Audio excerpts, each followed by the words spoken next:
We had asked and found out in the meantime that these general officers were the brothers Lallemande, for whom the police had been set to hunt the day before, that they had found them about 6 o'clock that morning, near a little village called Memoirs, riding on worn-out horses. They were harassed by a journey of 3 days' duration across country and through woodland, and had given themselves up without much show of resistance. The 2 brothers Lallemande were in the first 2 carriages. The third, so far as I can recollect, was occupied by an ordinary aide-de-camp, captain or orderly officer. They were being taken to La Fère, we were told, to be shot. They looked pale but seemed collected. When they entered our town they were greeted with furious cries, and the postilions at a sign from the police quickened the pace. But when, as I have said, they came to the Rue de Soissons, they had almost to pull up or to go at a foot pace, and the procession walked slowly in the middle of the population, which crowded each side of the street. The generals, who had doubtless believed that the whole of France would be unanimously in favor of Napoleon, seemed amazed that almost the entire population of that little town should surge round them in so hostile a fashion, and suddenly from the hatter's shop issued a furious woman, livid with anger, with dishevelled locks like one of the Eumenides.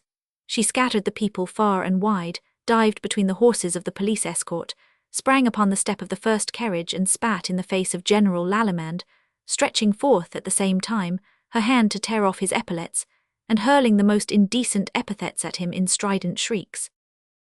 The general leant back in the carriage, and in a voice charged rather with pity than with anger, asked, "What is the matter with that unhappy woman?" The police soon drove her away, but she began to run after the carriages, which would have to stop at the post, for fresh horses, about 100 yards farther on. However, her husband, her children and 3 or 4 neighbours caught hold of her, and prevented her from going farther. This horrible scene, I need hardly say, had made a painful impression throughout the town, and from that moment the shouting ceased. The crowd still followed the prisoners and watched them with curiosity, but they kept silence. The prisoners were being taken to La Fère, as we have explained, to be court-martialed and then shot, but they would have to spend the night at Soissons. It was necessary to search the road, in order to make sure that no seditious party was in waiting to carry off the prisoners. In the midst of all this commotion and of all these painful scenes, as I was watching the carriages disappear along the Soissons road, I felt someone take hold of my hand, and turning round, I found it was my mother. "Come," she said in a whisper, making a sign with her head as she spoke, and I knew something important lay behind that word "come," and her gesture. She seemed terribly agitated, and she led me straight home. Chapter 5. My mother and I conspire, the secret, M. Richard, La Pistole and the pistols, the offer made to the brothers Lallemande in order to save them. They refuse. I meet one of them, 28 years later, at the house of M. le Duc de Cazes. My mother was the widow of a general, and she had not been able to witness the insult paid to men who wore the same uniform and the same epaulets that my father had worn without being deeply distressed. We were soon alone. "Listen to me, my child," she said. "We are going to do something which will compromise us terribly, but I believe your father's memory demands that we should do it." "Then let us do it, mother," I replied. "You will promise never to tell a soul what we are going to do?" "If you forbid me to do so." "I do indeed imperatively forbid you." "Then you can trust me." "All right, put your things on." "What for?" "We are going to Soissons." "What, really?" To go to Soissons was always a great treat for me. Soissons, a garrison town of 5th or 6th rank, was a capital in my eyes. Its gates had iron portcullises to them. The ramparts that I was going to see once more were riddled with the bullets of the last campaign. The garrison, the noise of arms, the odour of battle were all to my young mind intensely entrancing. Besides, I had a dear friend in the son of one of the jailers of the prison there. I ask my aristocratic friends of today to pardon me, who, when I went to see him, made me shiver by taking me into the most delightful dungeons under his father's care. So my first call was always on him, and the thought that flashed across my mind was that, as soon as we were once more in Soissons, I would ask what had become of him, for I never liked to deviate from my old customs. His name was Charles. The news of our going to Soissons pleased me much. I ran upstairs to my room, I dressed myself as quickly as I could, and then I went down. A little shabby carriage, half cab, half tilbury, belonging to a livery stable keeper called Martineau, was waiting for us at the door. My mother and I got in and we took the way by the park. Behind the castle wall we met, whether by accident or by design I know not, a lawyer of Villers-Cotteret's whose opinions were extremely republican and who clung to Bonapartism as a means of opposition. My mother left the carriage to speak to him, and she returned with a packet which she had not had when she got out, at least so it seemed to me. Then we drove by Les Grands Allées, and in 10 minutes' time we had reached the high road. 3 hours later we were at Soissons, which we entered about 5 o'clock in the afternoon, that is to say, 2 or 3 hours after the prisoners. The town was in a great uproar, and they demanded our passports. It was, as the reader may guess, the very thing my mother had forgotten to bring with her. As they insisted, we begged the policeman who had made this inconvenient request to come with us to the Hôtel des Trois Pucelles, where we always stopped on our visits to Soissons.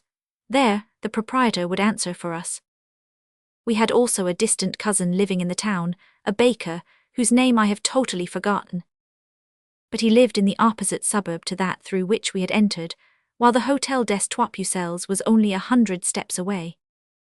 The policeman made no difficulty about accompanying us there.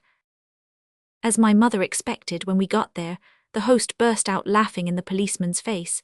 He made himself answerable for us, and there the matter ended. We asked for a room and dinner, and although my mother had taken nothing all day but a cup of coffee, she ate very little. She was evidently greatly preoccupied. After dinner, she sent for our host and asked him news of the prisoners. It will easily be believed that they were the topic of the hour, and there was probably not a house throughout the town where a similar conversation to ours was not being held at that moment. The arrival of the 3 carriages and their escort had made as great a sensation as it had in Villers-Cotteret's, with this difference, however, that Soissons, instead of being royalist like the county town, was Bonapartist. This was not to be wondered at, for Soissons, being a fortified town, took its political opinions from the army. Our host, in particular, greatly deplored the fall of the government.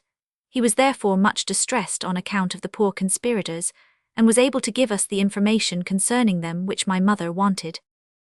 They had been taken to the town prison. My mother sighed, and I heard her say to herself, "Oh, so much the better. I was afraid they would be in the military prison." That was indeed where it was intended to take them, but the feeling among the soldiers was known. The defection of the 7th of the line, the rebellion of various corps which had been sent against Napoleon and had joined his standard, roused uneasiness, which future events proved not to be exaggerated. So the authorities decided it was best to shut up the conspirators in the civil prison rather than in the military prison. I listened to all these details with the greatest attention, for I felt quite sure our visit to Soissons had some connection with the event which filled everybody's mind, and the questions my mother put to our host confirmed me in this opinion. I was not left long in suspense either, for he had scarcely left us when my mother, looking to see if we were quite alone, drew me to her and kissed me. I looked at her, for there was something unusual and almost solemn in her embrace. "Listen, my boy," she said.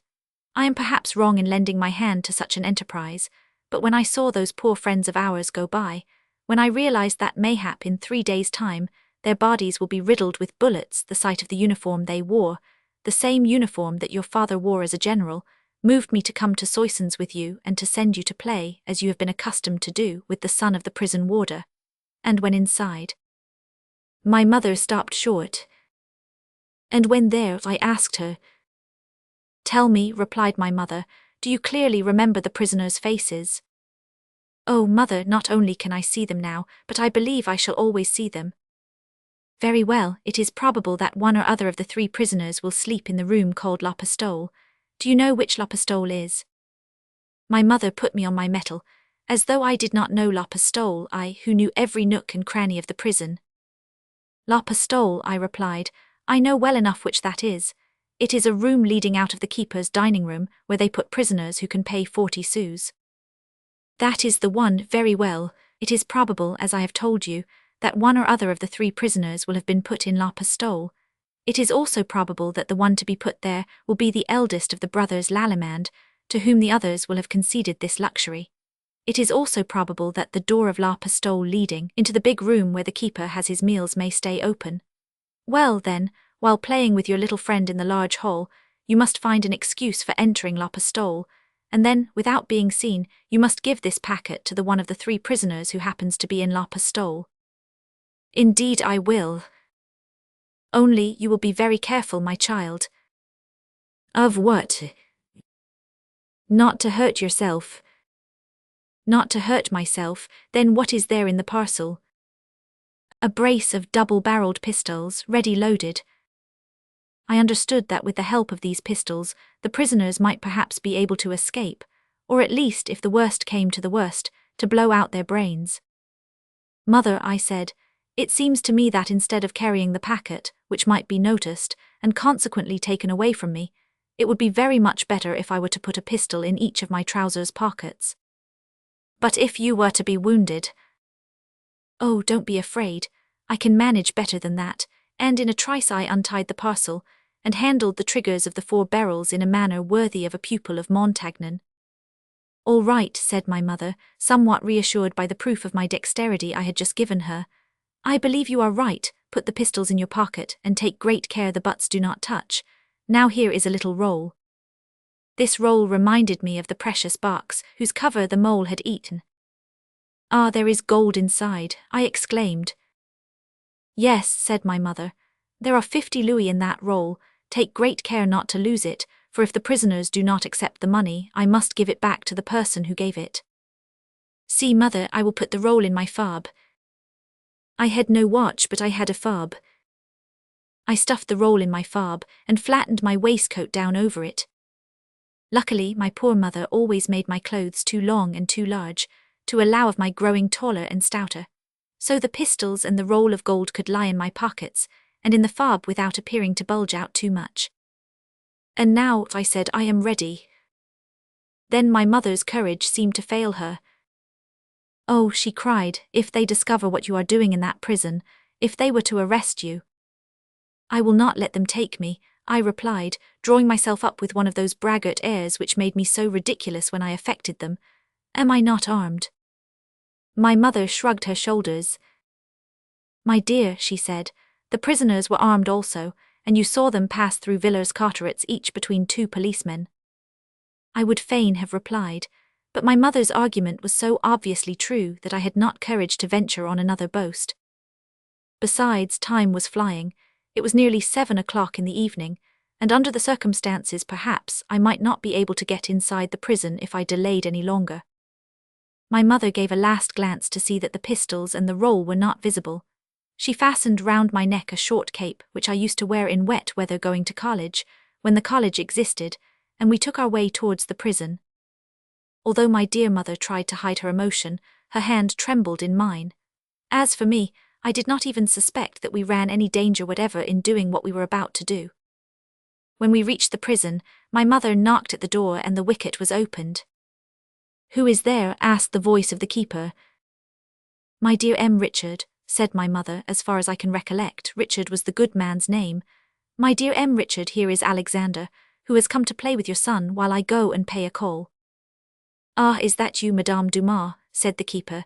Will you not favour us by coming in for a moment? No, thank you, I am in a hurry. I will come back for Alexander in about half an hour.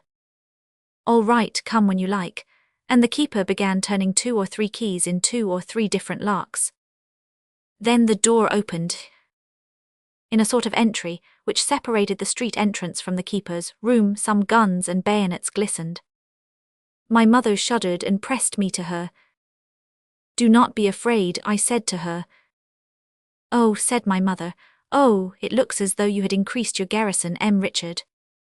Yes, do you know why? Said the keeper. I expect it is on account of the prisoners who came here tonight. Yes, as they are of high rank in the army, we could not refuse to put them in La Pistole, but the guard has been doubled. My mother squeezed my hand. I replied by pressing hers. Is there any news about them? She asked. Nothing promising, Madame Dumas, nothing promising. They are going to be taken to La Fere, then a court-martial will try them, deliver judgment, and bang, all will be over. The keeper made a gesture as though aiming a gun. This horrid pantomime was but too intelligible. Could Alexander have a look at them? My mother asked.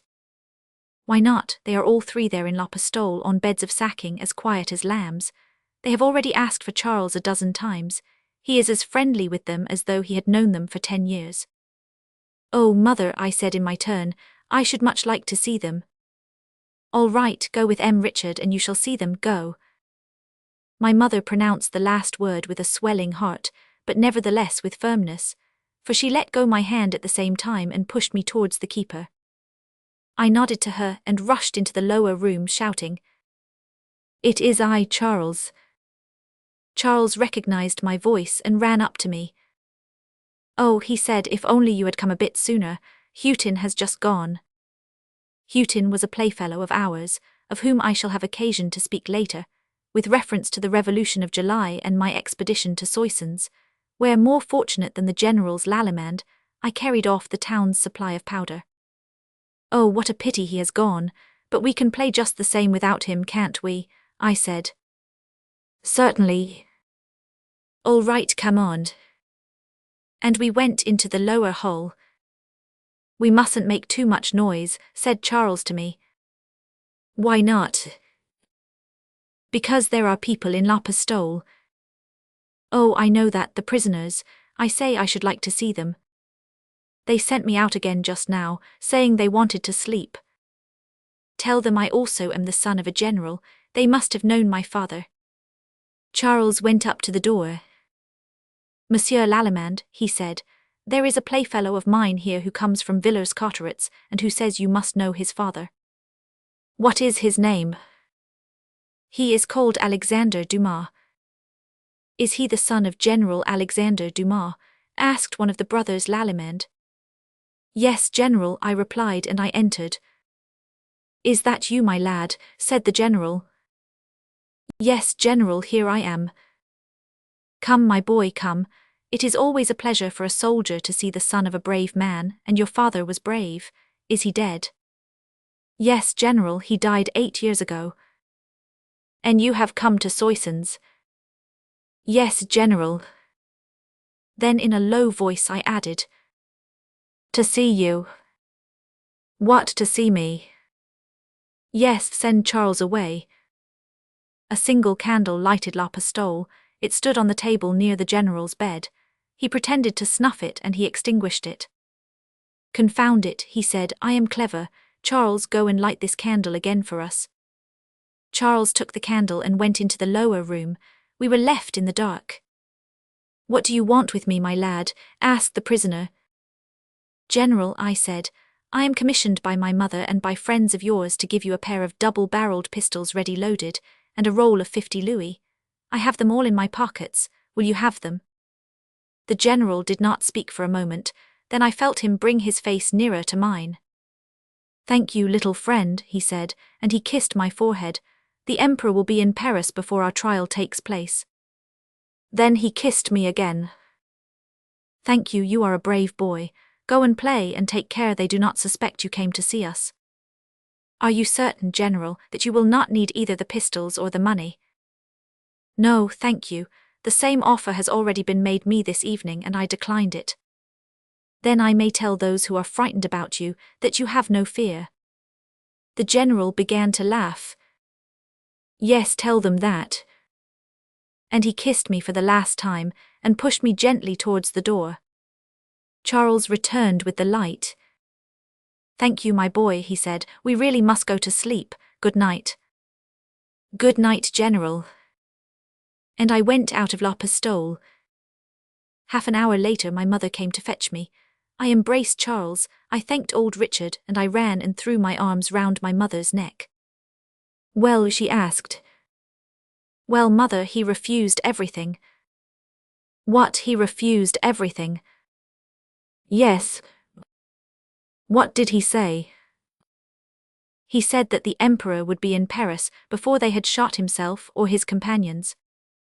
"God send it may be so," said my mother, and she led me away. The next day we left at daybreak. The 50 louis were returned to the lender, but in commemoration of the courage I had shown in the undertaking, the pistols were given to me. They were splendid double-barreled pistols, mounted in silver, and were, oddly enough, destined to play a prominent part in the same town of Soissons in 1830. General Lallement was not mistaken. Napoleon's march was so rapid that he got the start of the trial. Besides, the judges themselves were not apparently sorry to delay matters, and so laid aside their responsibility. On the 21st March at 6 o'clock in the morning, a courier rushed into Villers-Cotterets at full speed. It was hardly light, but a good number of people were already at their doors to hear the news, and all thronged round the courier as he changed horses. Well, they asked him, what news? Well, gentlemen, he said, His Majesty the Emperor and King made his entrance into the Tuileries at 8 o'clock last night. A tremendous excitement ensued, and everybody flew off to tell the news. The postmaster alone remained. And you are going to spread this news through the department? He asked. No, I am carrying the order to set Generals Lallement at liberty. The horse was saddled, he leapt up and rode off at a gallop. The same day a barouche with 4 horses passed through at a great pace, making much commotion. It contained 3 superior officers. As the carriage drove along the Rue de Soissons, the window was let down opposite the house, where the eldest of the brothers Lallement had been so shamefully insulted.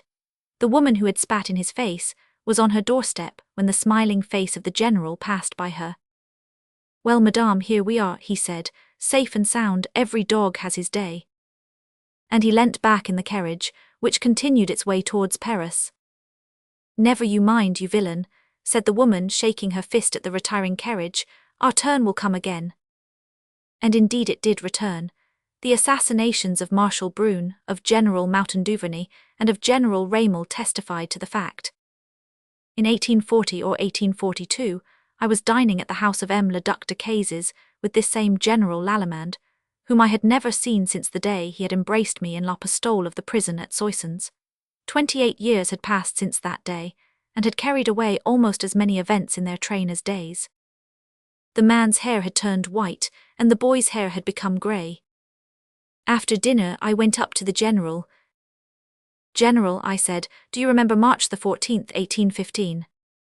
March the 14th, 1815, repeated the general, trying to search his memory. I remember it well. It is a date of great importance in my life. March 14th, 1815 was the day my brother and I were arrested after our attempt on La Fère. Yes, I recall March 14th, 1815. Do you recollect passing through a little town called Villers-Cotterets? Before or after my arrest? After, General. You were in a carriage, seated between 2 policemen.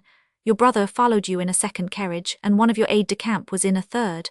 6 or 8 other policemen accompanied you. Oh, I remember it perfectly, and this proves it. A woman climbed on to the step of my carriage and spat in my face. That was so, General, your memory is good. Oh, do you suppose one forgets things like that? No, General, I do not say such things are easily forgotten. May I ask you if you remember something else? Proceed. Do you remember passing the night in the prison at Soissons? I remember it perfectly, in a room adjoining the jail. Do you recollect receiving a visit there? Yes, from a boy of 12 or 14 years of age.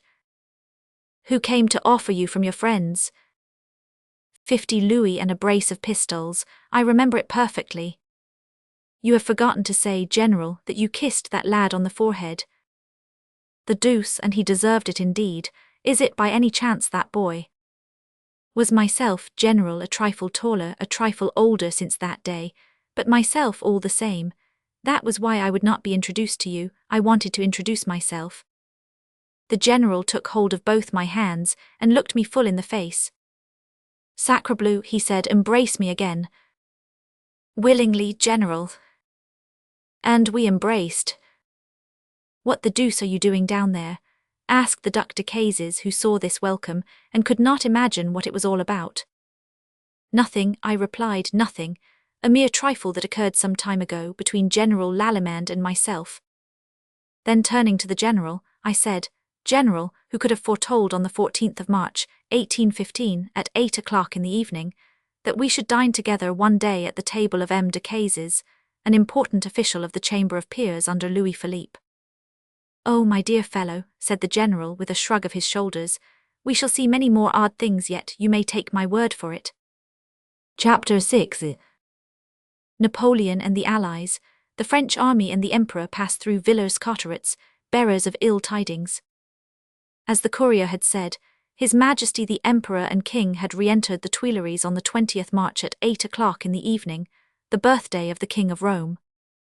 Napoleon was as superstitious as the ancients, and would have his omens. This one was somewhat incomplete. He re-entered the Tuileries on the King of Rome's birthday, but where was that crowned child who was to cost him so many paternal tears at St. Helena? Alas, the very evening of the day on which I had seen him through Carousel's palings, he left never to return, and his empty cradle had been banished to a corner of the lumber room. The man who in 20 days reconquered 32 millions of men in so miraculous a fashion searched in vain among all the faces he cared so little about, for the beloved face of his child. That face was to become pale and to fade away when he was far from it. Scarnbrun was endowed with two qualities which kill quickly, too chilly a sunshine and too fiery a love.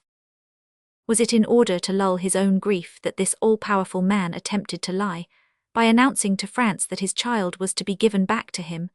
Did he stoop to feign an alliance with Austria to strengthen trembling hearts? He had not yet finished his work. After reconquering France, there was still Europe to fight. The saying of the woman who had insulted General Lallemande when he passed through Villers-Cotterets free and triumphant, "Never you mind, you villain, our turn will come again," was true enough. Meanwhile a singular thing came to pass. My mother and I, who were daily threatened by the royalists, had ended by desiring that the Emperor should triumph, and in fact we who had no reason at all for loving the man, delighted in his return to the Tuileries. But justice should be rendered to the Bonapartists of the Department of Aisne, and to those who had been compelled to become of that party. They exulted quietly, and instead of making a great to-do, as the royalists would certainly have done, their behavior wore almost the appearance of an apology. Besides, no one knew what might be the upshot of all these events. At the first invasion the enemy had actually come from Moscow to Paris, that is to say, a distance of 600 leagues. At the second it would only have to come from Brussels, that is to say, 60 leagues. We were 2 days' journey from Paris upon that road, and only 3 days' distance from the Dutch and the Prussians. True, the news received was good, and the Emperor did not appear to be at all uneasy. On the 4th April, he had written an autograph letter to the Allied sovereigns, in which he announced his return to Paris and his re-establishment at the head of the French people, with a charming ingenuousness, just as though it were not a European revolution he was proclaiming. On the 6th he visited the museum, probably for the purpose of seeing what sort of animals they had found to stuff during his absence. Then he paid a visit to David in his studio. On the 7th he re-established the House of Equine. On the 8th the Duc d'Angoulême was taken prisoner at Pont Saint-Esprit. On the 10th he published the decree with reference to the armament of the National Guard. On the 11th he ordered the Duc d'Angoulême to be taken to Sète, and there set at liberty. On the 12th the business was of a more serious nature. He heard the report of the Duc de Vicence on the armament of the foreign powers. On the 14th he received Benjamin Constant. On the 17th he appointed Grouchy Marshal of the Empire. Finally, on the 20th, a volley of 100 cannon proclaimed that the tricoloured flag floated over every town in France.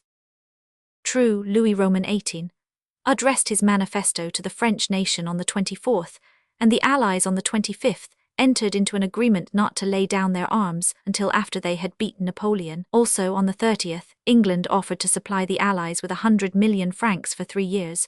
On May 3rd, Murat was defeated near Tolentino. On the 12th, the Austrians entered Naples. On the 14th, the King of Prussia issued his decree concerning the Landwehr. On the 19th, the Russians threw my father's old enemy, Berthier, out of the windows of his hotel at Bamberg. And finally, on the 26th, the Emperors of Russia and Austria and the King of Prussia left Vienna to march on France. So there was no longer any hope of preserving peace. Everything was again to be put to the test of war, and troops began to pass through Villers-Cotterets for Soissons, Laon and Mézières. It must be admitted it gave us great pleasure to see the old uniforms once again, and the old cockades moving along the road from the Isle of Elba to Paris, and the grand standards, riddled with the bullets of Austerlitz, Wagram and Moscova, in their cylindrical-shaped cases. It was a wonderful spectacle to watch the old guard, a military type that has completely disappeared in our day, the very embodiment of the 10 years of imperial rule we had recently passed through, the active and glorious spirit of France. In 3 days' time, 30,000 men, 30,000 giants, resolute, composed, almost gloomy in their attitude, passed by, every one of whom realized that a share of the responsibility of the great Napoleonic dynasty weighed upon him, to be cemented by his blood, and all of whom, like those beautiful caryatides of Puget, which so frightened the Chevalier de Bernin when he landed at Toulon, seemed proud of this responsibility, although they felt that they might break down under the weight that was one day to crush them. Those men who marched thus with such a firm tread to Waterloo to their graves must never be forgotten.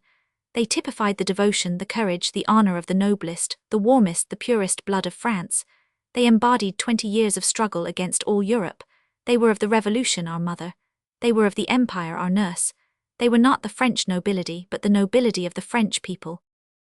I saw them all pass by, all down to the last remnants of the Egyptian army, 200 Mamelukes with their baggy red pantaloons, their turbans, and their curved sabres. There was something more than sublime in the spectacle. It was a religious, sacred, and holy sight to see these men, for they were as surely and as irrevocably condemned to death as were the gladiators of old, and with them they could have said, "Si assar morituri te salutant." Only these were going to die, not to serve the pleasures of a people, but for its liberty, and they went to their death not by compulsion, but of their own free will, by their own unfettered choice. The gladiator of old was but a victim. In the case of our men it was self-sacrifice. They passed through one morning, and the sound of their steps faded, and the last strains of their music died away in the distance. I remember that the music they played was the air of Wieland's Au salut de l'Empire. The next announcement that appeared in the papers was that Napoleon had left Paris on the 12th June to join his army. Napoleon always followed the road his guard had taken, so he would pass through Villers-Cotterets. I confess I had an intense desire to see this man, who, in making his heavy hand felt throughout France, had, in a peculiarly hard fashion, ground down a poor atom like myself, lost among 32 millions of human beings whom he continued to crush, while forgetting my very existence. On the 11th, we received official news of his passing. Horses were commanded to be in readiness at the posting stables. He was to set off from Paris at 3 o'clock in the morning, so he should pass through Villers-Cotterets about 7 or 8 o'clock. At 6 o'clock I was waiting at the end of the Rue de Largny with the most able-bodied portion of the population, namely, those who could run as fast as the imperial carriages. But really the best way to see Napoleon would be where the relays were to be changed, and not as he drove by. I realized this, and as soon as I caught sight of the dust of the first horses, a quarter of a league away, I set off for the posting house. As I approached, I heard the rumble of wheels behind me coming nearer. I reached the posting house, and on turning round I saw the 3 carriages flying over the pavement like a turbulent stream, the horses dripping with sweat. Their postilions got up in fine style, powdered and beribboned. Everybody rushed for the Emperor's carriage, and naturally I was one of the foremost. He was seated at the back, on the right, dressed in a green uniform with white facings, and he wore the star of the Legion of Honor. His face was pale and sickly-looking, as though his head had been clumsily carved out of a block of ivory, and it was bent slightly forward on his chest. His brother Jerome was seated on his left, and the aide-de-camp Letort was opposite Jerome on the front seat. He lifted his head, looked round him, and asked, "Where are we?" "At Villers-Cotterets, sire," someone replied. 6 leagues from Soissons, then," he answered. "Yes, sire, 6 leagues from Soissons." "Hurry up." And he relapsed into the semi-stupor, out of which he had roused himself, while the carriage was being got ready to proceed. When the relays were in and fresh postilions were in their saddles, the stable lads who had taken out the horses waved their caps and cried, "Vive l'Empereur!" The whips cracked, the Emperor made a slight inclination with his head in return for the greeting. The carriages set off at full gallop, and disappeared round the corner of the Rue de Soissons. The splendid vision had vanished. 10 days passed by, and we heard of the crossing of the Sambre, the taking of Charleroi, the Battle of Ligny, and the engagement at Quatre Bras. Thus the first echoes were those of victory, We only learnt the results of the events of the 15th and the 16th on the 18th, the day of the Battle of Waterloo. We awaited further news eagerly. The 19th passed by without bringing any. The papers reported that the Emperor had visited the battlefield of Ligny and had ordered assistance to be given to the wounded. General Letort, who faced the Emperor in his carriage, was killed at the taking of Charleroi, and Jerome, who had sat with them, had had his sword hilt broken by a bullet. The 20th rolled by slowly and sadly. The sky looked black and threatening. It poured with rain for 3 whole days, and it was said that doubtless no fighting could take place in such weather. All at once the rumour spread that some men who had brought bad news had been arrested and taken before the mayor. They declared, we were assured, that a decisive battle had been fought and lost, that the French army had been annihilated, and that the English, Prussians and Dutch were marching on Paris. Everybody rushed to the town hall, I, of course, one of the first. And there we found 10 or a dozen men, some still in their saddles, others standing by their horses, surrounded by the crowd which was watching them. They were covered with blood, covered with mud, and were in rags. They said they were Poles. We could scarcely make out what they said. They spoke a few words of French, but with difficulty.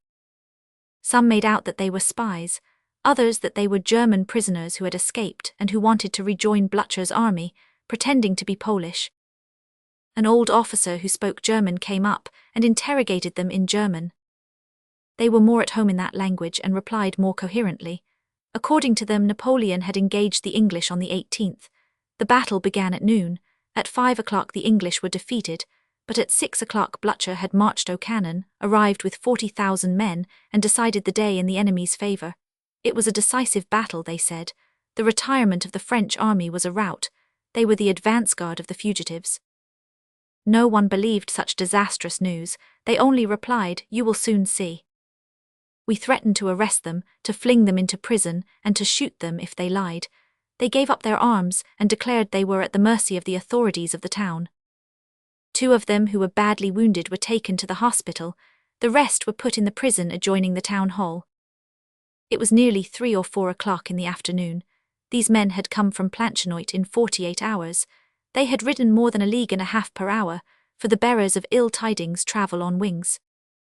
When some of the men had been sent off to the hospital and others to prison, everybody dispersed to spread the bad news over the town. As the posting house is always the most reliable place at which to obtain news, my mother and I installed ourselves there. At 7 o'clock a courier arrived. He was covered with mud, his horse shook from head to foot, and was ready to drop with fatigue. He ordered 4 horses to be ready for a carriage which was following him, then he leapt on his horse and set off on his journey again. It was in vain we questioned him. He either knew nothing or would not say anything. The 4 horses were taken out of the stables and harnessed in readiness for the carriage. A rapidly approaching heavy rumble announced it was coming. Soon we saw it appear round the corner of the street and draw up at the door. The master of the post came forward and stood stupefied. I took hold of his coat tails and asked, "Is it he, the Emperor?" Yes. It was indeed the Emperor, just in the same place and carriage, with 1 aide-de-camp near him and 1 opposite him, as I had seen him before. But his companions were neither Jerome nor Letort. Letort was killed, and Jerome was commissioned to rally the army by Laon. It was just the same man, it was just the same pale, sickly, impassive face, but his head was bent a little more forward on his chest. Was it merely from fatigue, or from grief at having staked the world and lost it?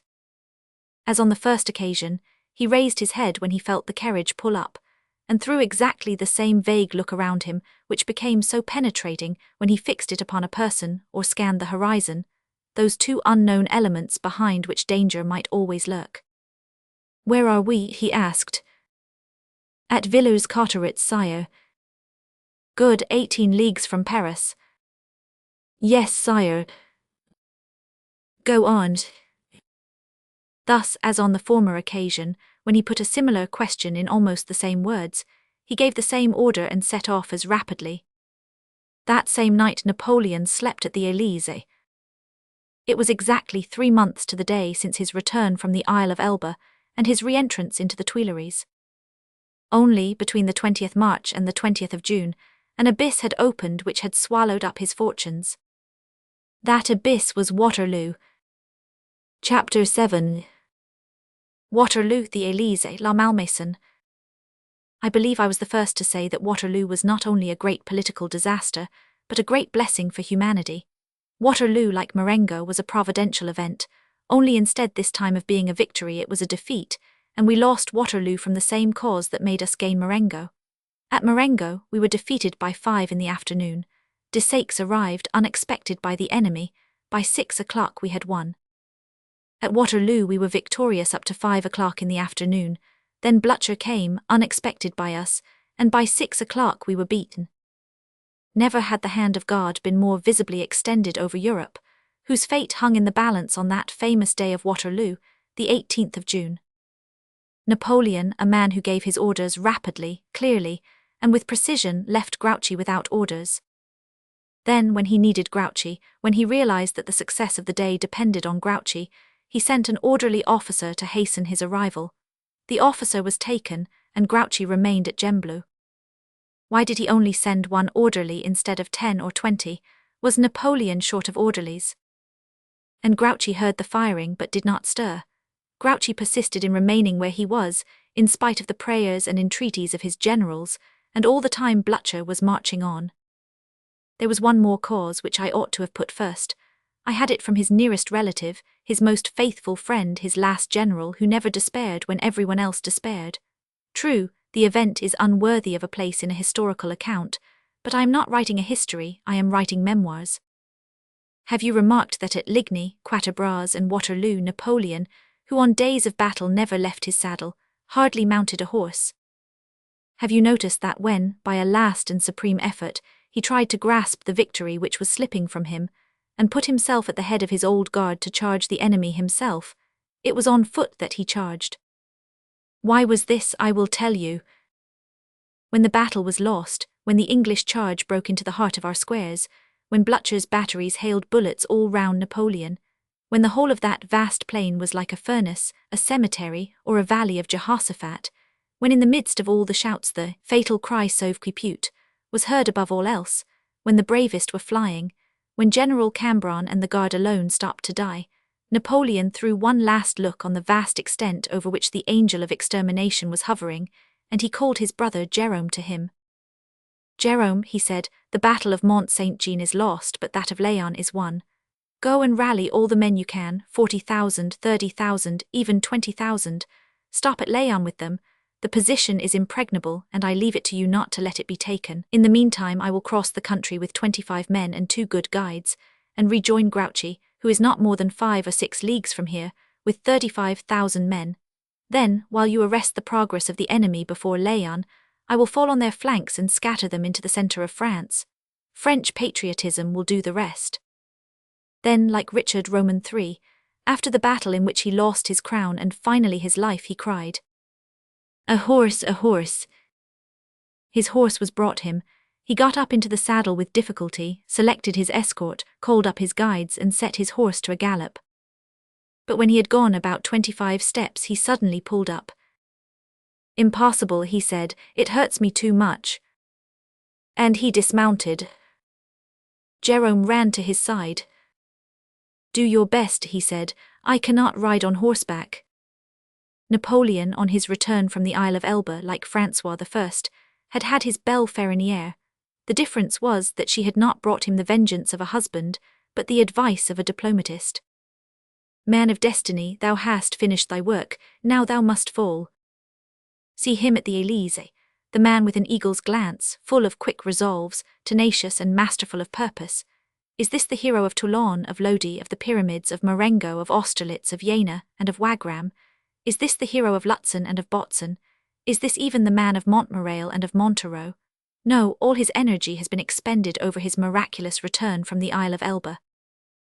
At first he did not at all realize his defeat. He returned to that day unceasingly in St. Helena, drinking again the bitter cup to the dregs. An incomprehensible day, an unheard-of combination of misfortunes. Grouchy, nay, Durlan, had there been treason, was it ill luck? And though everything that skill could suggest had been done, everything failed just when it should have succeeded. It was the hand of Providence, sire.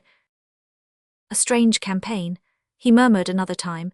in which in less than a week I saw the assured triumph of France and the determination of her destiny slip thrice through my fingers, I should have annihilated the enemy at the beginning of the campaign, had not a traitor abandoned me. I should have crushed them at Ligny, if my left wing had done its duty.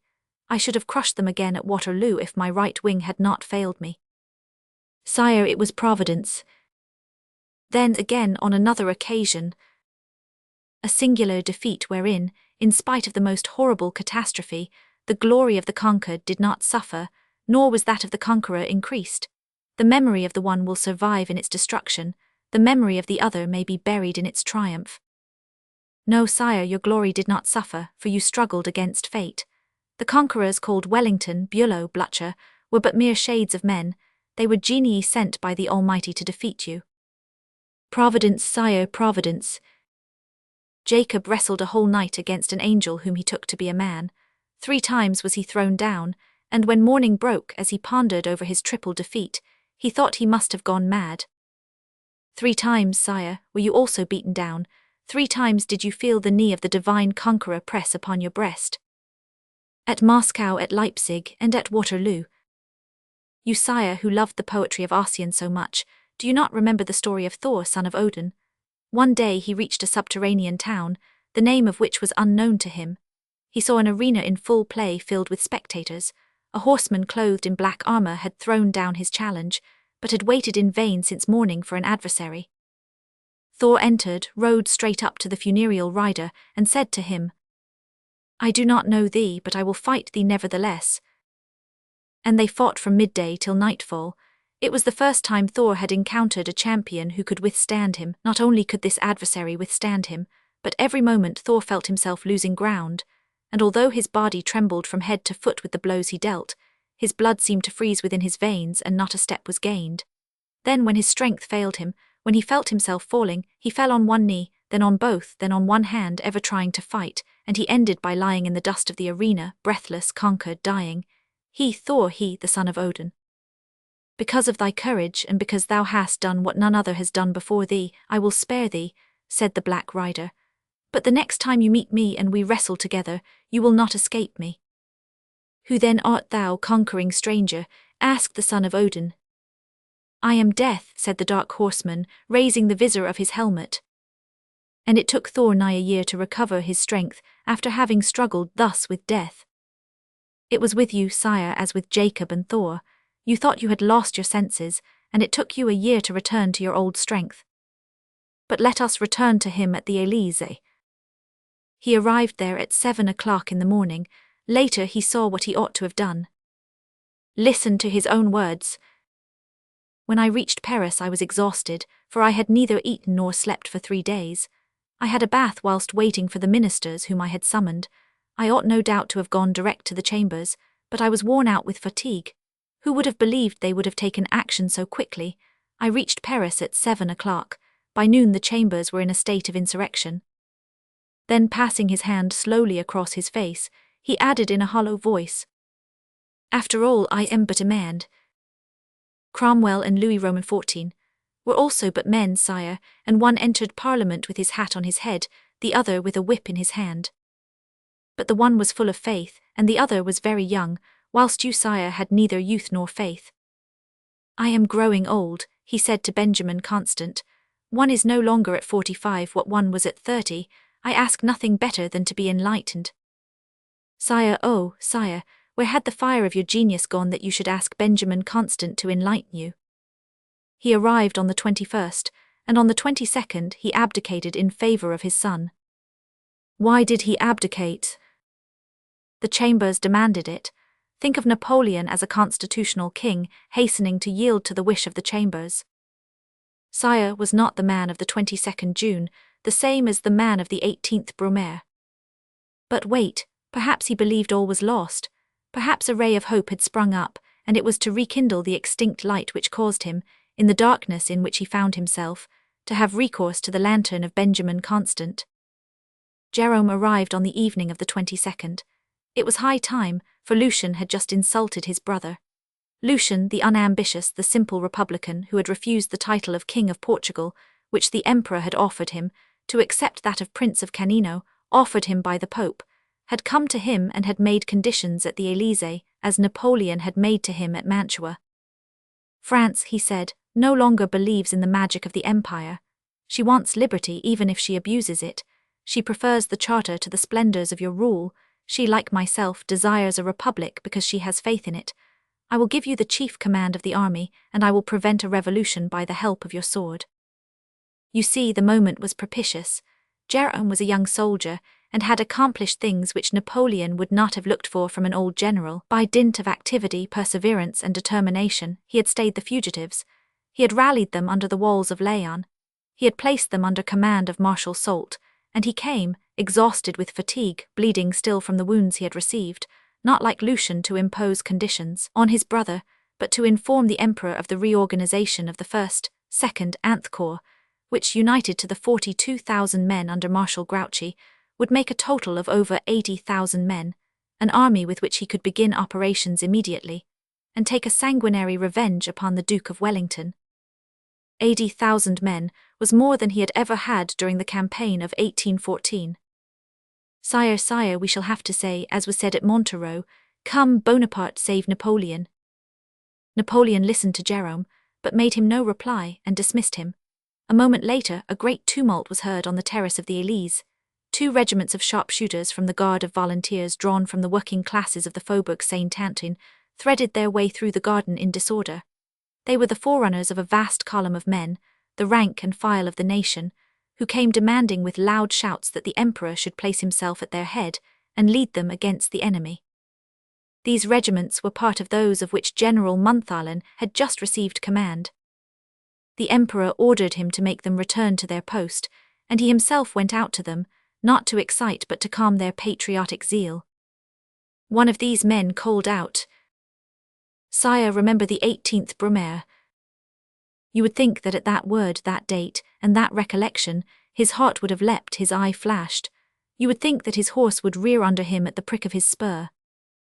"No, you recall the 18th Brumaire to me," he said, "but you forget that circumstances are different now. On the 18th Brumaire the nation was unanimous in desiring a change. It only needed a feeble effort to get what it wanted.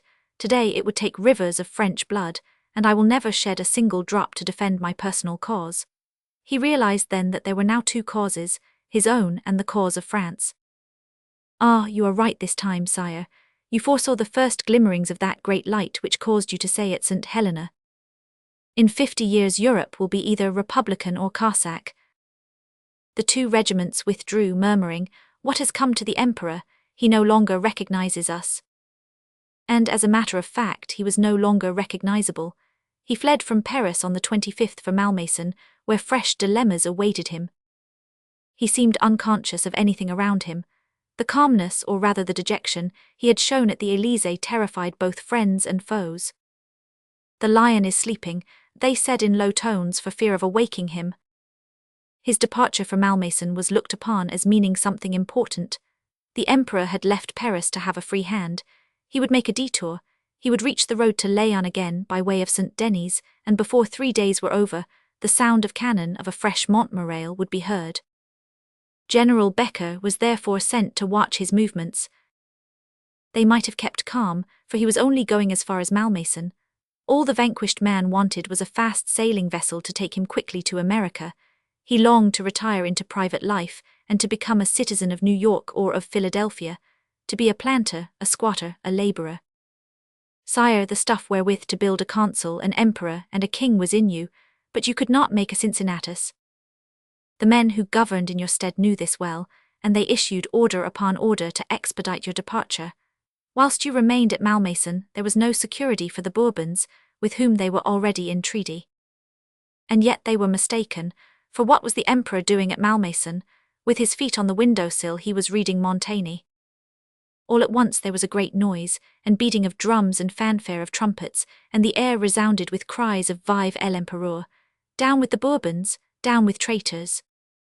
"What is that, Montholon?" asked the emperor. "Sire, it is Brayer's division, 20,000 men who have returned from La Vendée. They have stopped in front of the castle palings." "What do they want?" "They demand their emperor again, and if he will not come to them, they declare they will come and take him." The emperor remained wrapped in thought for a moment. He was probably calculating that with the 80,000 men under Soult, the 20,000 men under Brea, 50,000 of the Federated Army and 0 of National Guard, he would still have a splendid means of defense at his disposal, and could maintain a fine struggle. He was told that General Brea wished to speak to the emperor. "Let him come in." "Sire, sire, in the name of my soldiers, in my own name, and in the name of France, come, sire. We are waiting for you." "What to do?" "To march against the enemy, to avenge Waterloo, to save France. Come, sire, come." A year later, his feet on the window-sill at Longwood, a book in his hand as at Malmaison, he said, "History will reproach me for letting myself be taken too easily. I confess there was some spite in my decision. When at Malmaison, I offered the provisional government to place myself at the head of the army in order to take advantage of the imprudence of the Allies and to annihilate them under the walls of Paris. Before the end of the day, 25,000 Prussians would have laid down their arms. But they did not want me. I sent the leaders away and I left the place myself. I was wrong. My good countrymen have the right to reproach me for it. I ought to have mounted on horseback when Bray's division appeared before Malmaison, allowed myself to be taken back by it to the army, fought the enemy and taken command of affairs, rallying round me the people of the faubourgs of Paris. That 24 hours crisis would have saved France a second restoration. I should have destroyed the effect of Waterloo by a great victory, and I should have been able to make terms for my son if the Allies had insisted on setting me aside. Therein, sire, you were mistaken. No, your good countrymen had nothing to reproach you with. No, you were not wrong to leave. No, we needed the second restoration, the revolution of 1830 and that of 1848. We needed the Republic. Degenerate though it is, it will be godmother to all the other European republics. And you needed the hospitality of the Bellerophon, the voyage in the Northumberland, the exile to St. Helena.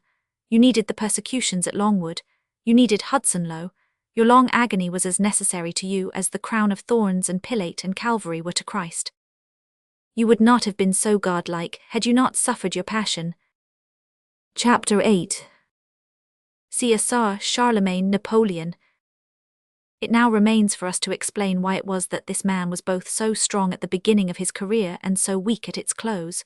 Why, at a given hour in the prime of life, at 46 years of age, his genius deserted him, his fortune betrayed him.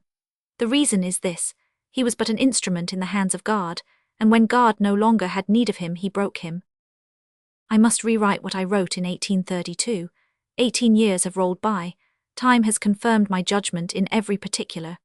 The Duke of Reichstadt died at Scarnbrunn, Louis-Philippe died at Clermont. France is a republic, and if a Bonaparte is at the head of the French people, he is so simply as the titular president, the elected magistrate, the removable head. In the eyes of historians who simply relate facts, who watch the game of chance being played on earth and not the will of Providence working above, Napoleon was a madman like Alexander, or a despot like Cromwell. Napoleon was neither the one nor the other. Napoleon belongs to the race of César and Charlemagne. Just as those two men each had his mission, Napoleon had his. These three men made the modern world. César's was the first hand that worked therein, Napoleon's the last. César, a pagan, prepared the way for Christianity. Charlemagne, a barbarian, prepared the way for civilization, and Napoleon, a despot, prepared the way for liberty. Not one of these three men knew what he did, for the greater the genius the blinder is it. It is the instrument of God, that is all, Deum patita, as Luther said. César, the general and dictator, passed across the world with his immense flood of an army, in which 14 nations were absorbed like so many streams, making one watercourse by their junction, one people out of all their peoples, one language out of their many tongues, an organization which only passed out of his hands to become under Augustus a single empire out of all the other empires. Then, when the time was ripe, Christ, the son of civilization, was born in an obscure corner of Judea in the far east, whence rises the day, and he shone upon the Roman world. The rays of Christianity separated the ancient age from the modern age, and gave light for 3 centuries before Constantine was illumined by them. Charlemagne, whom certain historians, whose fame is already secured to them, have presented to the world as a French emperor, was simply and solely of northern descent. He was, as we have stated, a barbarian, who, having never learned to write even his name, sealed his treaties with the hilt of his sword and made them respected with the point. His chosen state was Germany, the cradle of his race. His two capitals were Aix-la-Chapelle or Thionville. He spoke Teutonic by choice, and he dressed in the costumes of his ancestors. Eginhard tells us what that dress was. He wore a linen shirt and drawers under a tunic bound round by a silken girdle, socks and falace round his legs, sandals on his feet. In winter, a jerkin of otter skin kept the cold from his body and shoulders. He was always protected by the Sei des Venites. He despised foreign clothes, and the more sumptuous they were, the less he liked to be dressed up in them. Only twice during the visit he paid to Rome, first at the request of Pope Adrian, and then at the instance of Pope Leo, did he consent to don the chlamys and the Roman toga. And when he saw the Roman tongue gain ground over his own, he gave orders for the collection of all his native songs, so that they should not be lost to posterity. Those were his acts. Now see what he was commissioned to do. We have indicated Caesar's mission. Charlemagne's mission was to raise in the heart of the Europe of the 9th century, halfway between the time of Caesar and of Napoleon, a colossal empire, against whose outposts those warlike nations, whose repeated inroads hindered the word of Christ and overturned all attempts at civilization, should dash themselves in vain. Thus the long reign of that great emperor was dedicated to but one object: barbarian repulsing barbarian, driving the Goths back to the Pyrenees, and hounding out Huns and Alans as far as Pannonia. He destroyed the kingdom of Didier in Italy, and after having overcome Witikind, who was hard to overcome, and being weary of a war that had lasted 33 years, anxious to put an end to all resistance, treason and idolatry at a single blow, he went from town to town, and, planting his sword in the ground in the heart of each city, he drove the people into the public places, and cut off the head of every man who was taller than the height of his sword handle.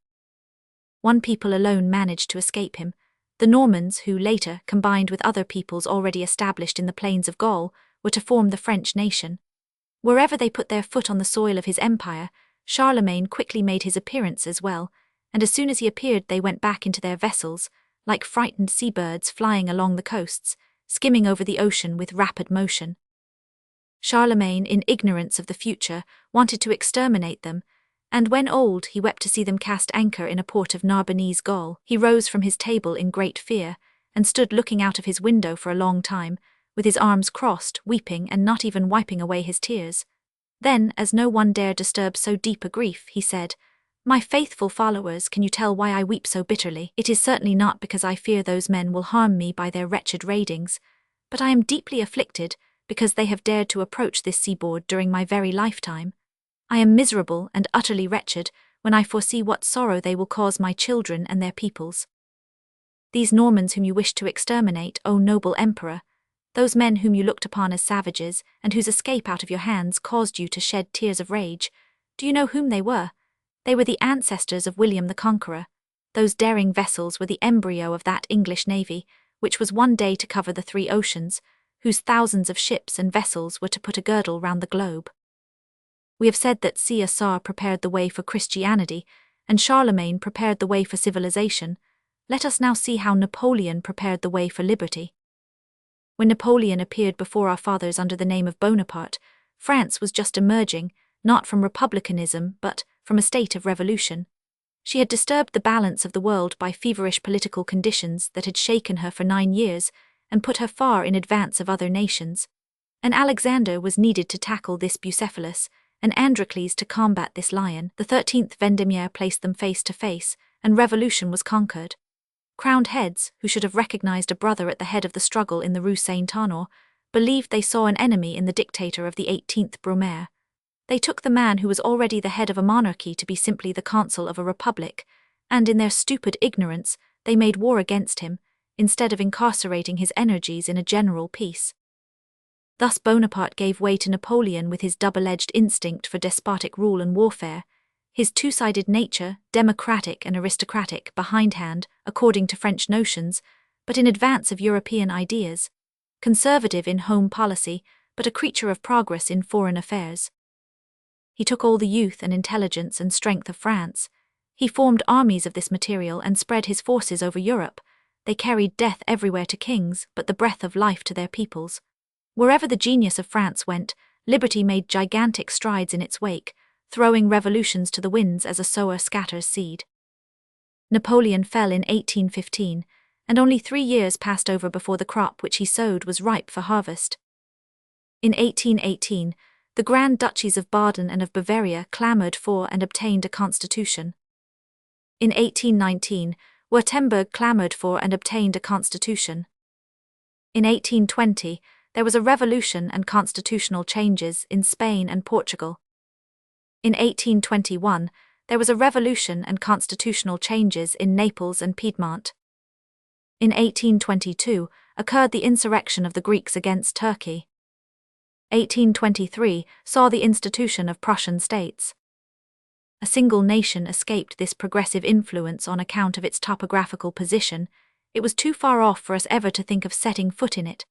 Napoleon gazed at it so long that he became accustomed to its distance, till it seemed at first possible, and finally easy, to bridge that distance. He only wanted an excuse to conquer Russia as he had conquered Italy, Egypt, Austria, Prussia and Spain.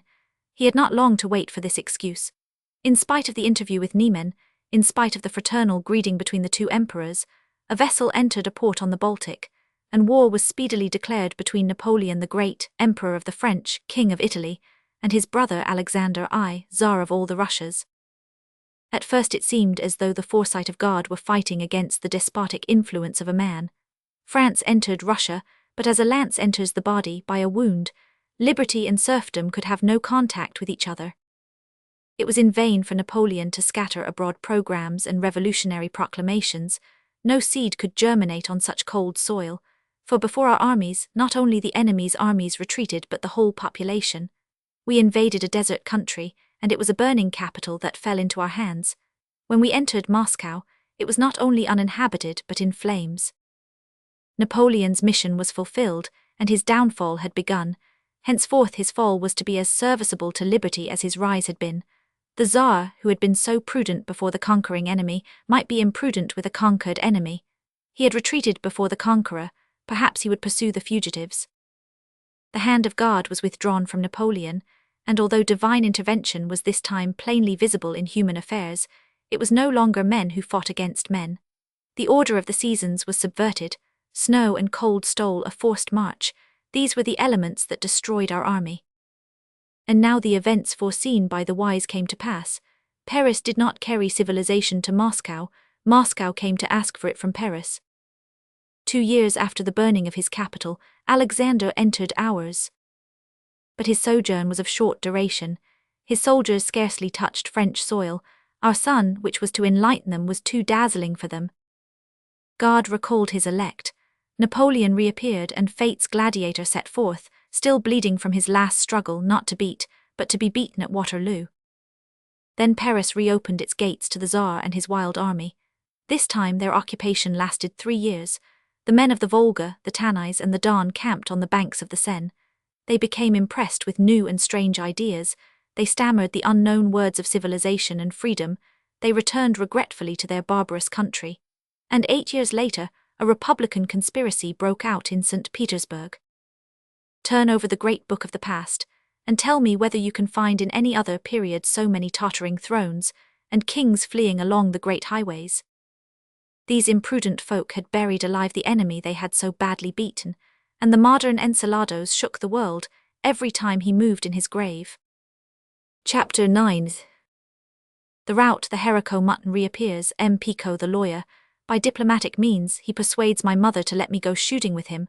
I despise sleep, food and drink. Had any doubt remained in the minds of the most obstinate of skeptics concerning the disaster at Waterloo, which had been announced at Villers-Cotterets by the fugitives whom we had seen bespattered with mud and blood, Napoleon's journey through would have dissipated them. Besides, this advance guard of fugitives was merely the precursor of the rest of the army, which began to put in its appearance on the morning of the 22nd. They all passed through in a motley crowd, first those who had extricated themselves from that horrible carnage, safe and sound or slightly wounded, marching by in disorder without drums, almost weaponless. Next came those who were wounded more severely, but could yet manage either to walk or to ride. It was a terrible yet an imposing sight, its very hideousness awe-inspiring.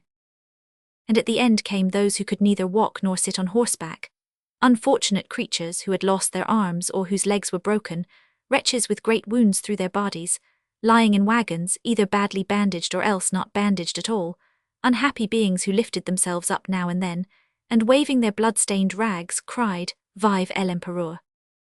Many fell back dead. It was their last cry. This funereal procession lasted for 2 or 3 days. Where were all these men being taken? Why was their anguish prolonged by such an exposure to the burning June sun, by the jolting of wagons, and by the absence of proper medical attention? Were there so many that all the towns between Waterloo and Villers-Cotterets were filled to overflowing? Oh, what a hideous, mad, stupid thing war is, seen divorced from the blaring of trumpets and rolling of drums, the smoke of cannon and the fusillade of guns. We could recognize among this debris the remains of those splendid regiments we had seen pass by so proud, so determined, whose bands had borne witness to their enthusiasm as they marched by playing Valens au salut de l'Empire. Alas, the army was destroyed and the empire crushed. Finally, fewer wagons went by, and soon there were no more. Then the troops Jerome had rallied under the walls of Laon began to file past, each regiment reduced by 2/3. 15 of the unfortunate Mamelukes had survived, the others had been either killed or scattered. 2 or 3 out of the 25 or 30 officers who had lodged with us called to see us as they passed through. The others were left behind, either at the farm of Hougoumont or at La Hyacinthe, or in the famous ravine which served as a common ditch wherein 10,000 heroes were buried. My sister and her husband arrived in the midst of this rout. Thanks to M. Letelier's excellent conduct as mayor during the siege of Soissons in 1814, his son had obtained promotion and was made contrôleur ambulant at Villers-Cotterets. They came in by the Paris road, just as the enemy was expected from the Soissons road. The cruelty was not so great this time, as no resistance was offered. Napoleon had abdicated, and Napoleon II had been proclaimed. No one seemed to put serious belief in that proclamation, not even those who had brought it about. One day we heard clarions playing a strange air, and saw 5,000 or 6,000 men enter the main square of our town. They were Prussians of the Grand Duchy of Baden, clad in their elegant uniform, faultless, save that it is too elegant for military purposes. An English regiment marched in along with them, and 2 English officers fell to our lot. The famous haricot mutton reappeared. Our guests were 2 fine hardy young fellows who did ample justice to it. They spoke no French. I of course knew no English at that time. One of them began to talk to me in Latin. At first, I confess, I thought he was still talking to me in English, and I admired his perseverance. Finally, I discovered that he was offering to drink a glass of wine with me, in Virgil's tongue. I accepted, and for the rest of the day, we managed to understand one another, or very nearly so. The workhouse that we had abused so much saved us from having a strange garrison, and the great stream of English, Russian, and Prussian soldiers passed through without stopping. Then news reached us from Paris, from the provinces, and from abroad. Much of it was of terrible import to us. On the 2nd of July, while the Allied powers were declaring Napoleon to be a prisoner of war, Marshal Brune was assassinated at Avignon. Alas, he was the only one of all my father's friends who had remained faithful to us. I vowed then that one day, when I grew up, I would go to Avignon, and in some way or other I would make his murderers pay for their crime. I kept my word.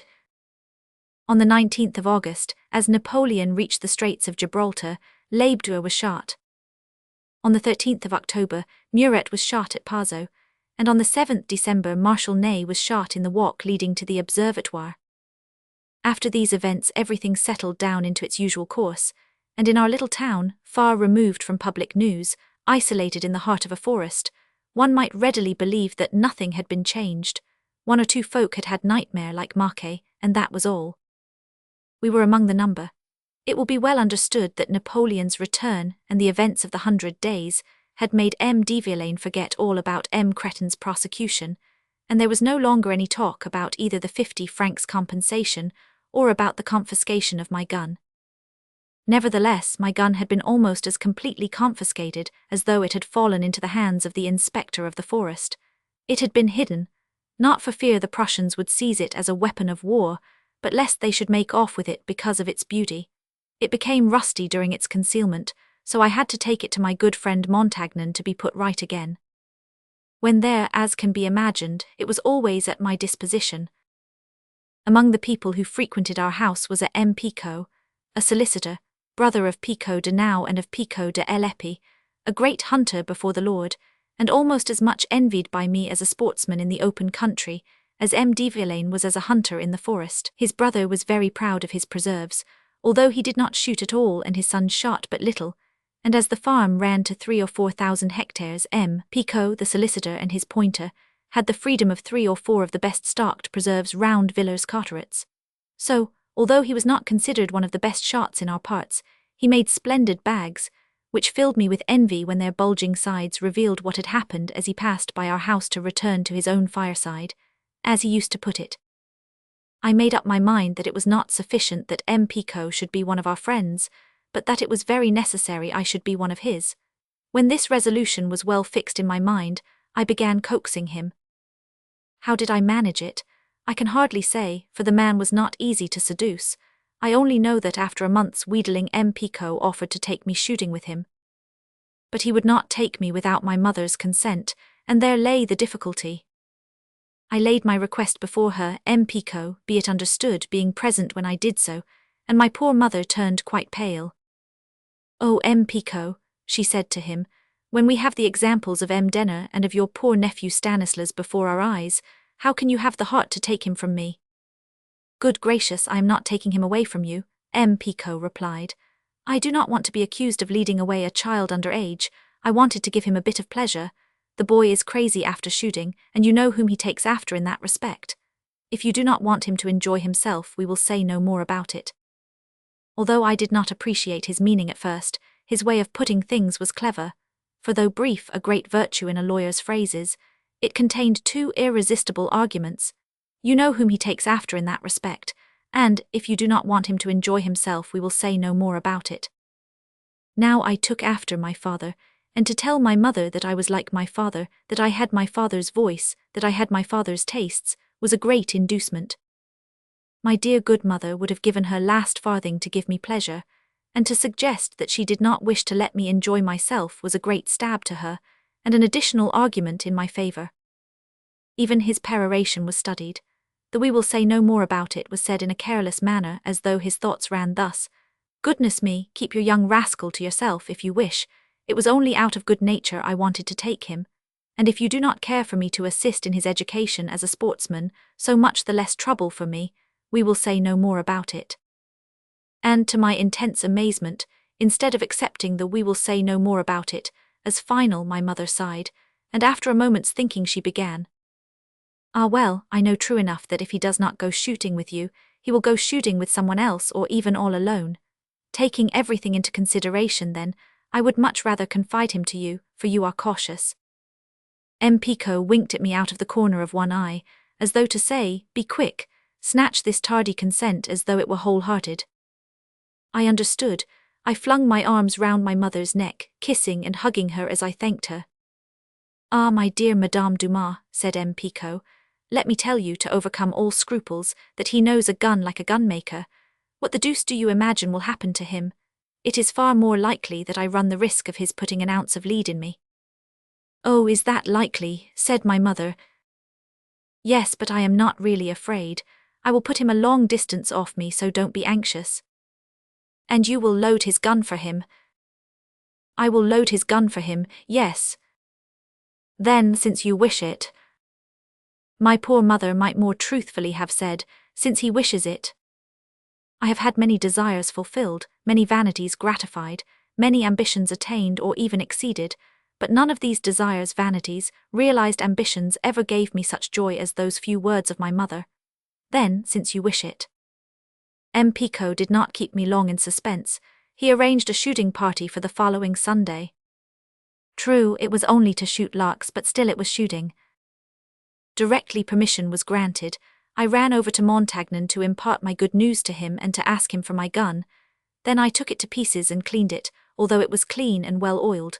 Finally, I took it to my room at night and put it by my bed. It may be guessed that I did not close my eyes that night. From time to time I stretched out my hand, to make sure that my beloved gun was still there. Never was adored mistress more caressed than that lifeless block of wood and iron and steel. Unfortunately it was the month of November, and day was long in coming. But if the day looked in upon me as it broke, it found me an earlier riser than itself, and already dressed in my shooting costume. The effect produced was a singular combination of elegance and shabbiness.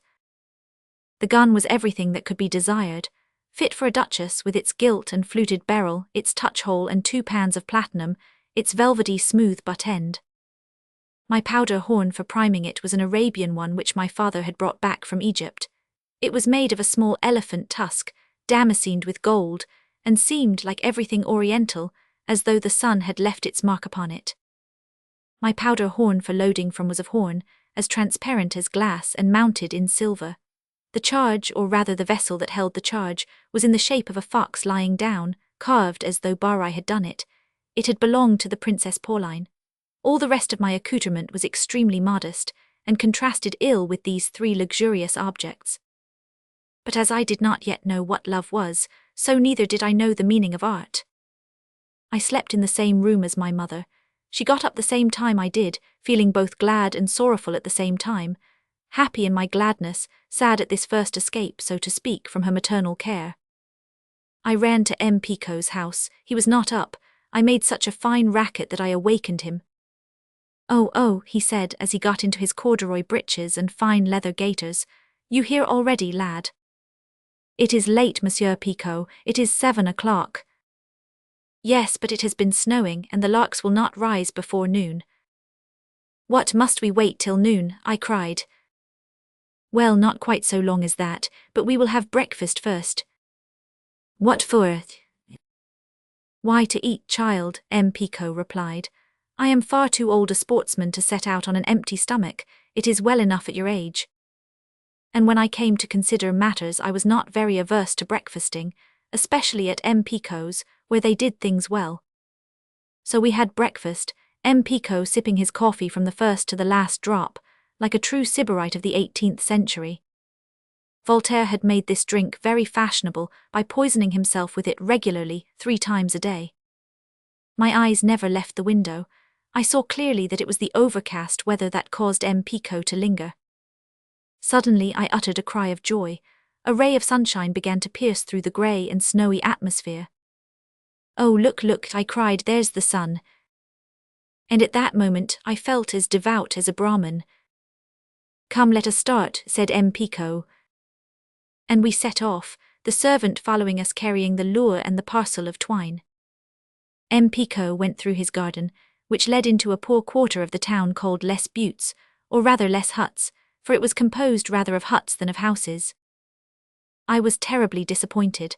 I had hoped we should go through the town, and I should be seen in all my glory by my fellow citizens. We set up our establishment on the highest point on the plain. We set our lure, and we waited for results. Chapter 10. Trapping larks, I wax strong in the matter of my compositions. The wounded partridge, I take the consequences whatever they are, the farm at Brassois, M. de Violain's sally at the accouchement of his wife. I wonder what learned ornithologist first discovered the vanity of larks. What profound philosopher guessed that by means of moving surfaces of bright metal, or of glass, larks would come and look at themselves, provided the surfaces shone, and the brighter the surface the more freely and quickly would they be attracted. This delight in looking at themselves cost the life of 20 larks, and I was the executioner of 6. I fired quite 30 times in achieving this result, but M. Picot assured me that it was very good for a beginner, and that I was a hopeful pupil. M. Picot never attempted to take the trouble to load my gun, and no accident befell me. When we came to the first houses on our return home, I left M. Picot. I was most anxious to go through the town with my gun under my arm, and the larks round my neck. No Pompey or Caesar entered Rome with more triumphant pride than I felt. But alas, everything decays in this world, joy, grief, and even vanity. A time came when, like Caesar, I gave up my triumphs to my lieutenants. One thought and one only used to fill my mind, and that was the promised shooting for the following Sunday, if the Abbé Gregoire was satisfied with me. We know how my translations were done. I did not think it wise to change my practices, but I paid so much attention to my compositions that the Abbé declared that if I went on so well, I should, in a year's time, be able to enter the 6th form of any Parisian college. I also learned for my own satisfaction 200 or 300 lines of Virgil. Although I was very bad at Latin, I have always loved Virgil. His pity for exiles, his melancholy consciousness of death, his feeling after an unknown god, completely won me from the very first. The music of his verse and its metrical ease delighted me extremely, and often lulls me to sleep even now. I knew long passages of the Aeneid by heart, and I believe I could still repeat from beginning to end Aeneas's narration to Dido, though I could not construe a Latin sentence without making 3 or 4 grammatical errors. The longed-for Sunday came at last. Again I spent a sleepless night, again I went through the same emotion in the morning, again I felt the same excitement at setting off. This time we did not use the mirror, but simply shot right and left. The partridges seemed to fly off to tremendous distances. No matter, I went on firing all the same, only I hit nothing. But when we reached the crest of one of the high hills, called in our parts Laris, I surprised a covey of young partridges which rose within gunshot. I fired off my gun at haphazard. One of the 2 partridges flew as far as it could, but by the angle of its downward flight I saw that it was wounded. "Hit!" cried M. Pico. I had of course seen that it was hit, and I set off after it. Only when I felt myself rushing down the steep slope did I realize my rashness. When I had gone about 20 steps I was not running, I was leaping down. At the end of 30 I was no longer leaping, I was flying, and I felt I should lose my balance any moment. My speed increased in proportion to my weight. I became a living example of Galileo squares of distances. M. Pico saw my breakneck pace, but was unable to save me, although I was rushing down headlong towards a spot where the mountain was cut into perpendicularly by a quarry opening. I myself could see the direction in which I was going without being able to stop myself. The wind had already carried my cap away. I threw down my gun as I reached the open space. Suddenly the ground gave way from under me. I leapt, or rather I fell a distance of 10 or a dozen feet, and I disappeared in the snow, which happily the wind had collected in a soft eiderdown quilt about a yard deep where I fell. I was dreadfully frightened, I must confess. I thought my last hour had come. I shut my eyes as I fell, and when I felt I was none the worse, I reopened them. The first thing I saw was the head of M. Pico's dog looking over at me from the place where I had jumped, and where, more mistress of herself than I had been, she had pulled up. "Diane," I cried, "Diane here, look, look." And getting up, I pursued my race after my partridge. I saw M. Pico some distance away, standing up on the top of a rock, his arms raised to the heavens. He thought I had been smashed to atoms. I hadn't even a scratch. He made such a figure against the landscape as I shall never forget. I had lost sight of my bird, but I knew in what direction she had fallen, and I set off Diane on her track. She had hardly gone 20 yards before she found the scent, and started on it at a steady trot. "Let her go," cried M. Pico. "Let her go, she sees it again, she sees it." I took no notice. I ran faster than she did and before her. Finally chance led me to the partridge, which began to run. "There it is," I cried to M. Pico. "There it is, Diane, Diane, see. Diane saw it, and just in time, for my breath was beginning to fail me. I only had strength left to get to where she held it in her mouth. I pounced upon her, I snatched it from her, I lifted it up by a claw to show it to M. Pico, and then I fell down. I never felt so near dying or my last breath so close to my lips as then. 4 steps more, and my heart would have burst. And all this for a partridge worth 15 sous. What a strange value passion puts upon things. I very nearly fainted, but the fainter I grew, the tighter did I squeeze the partridge to me, so that when I returned to consciousness I had never dropped hold of it for a single second. M. Pico came up to me and helped me to rise. The partridge was still alive, so he knocked the back of its head on the butt of his gun and stuffed it in my bag, still fluttering in its death agony.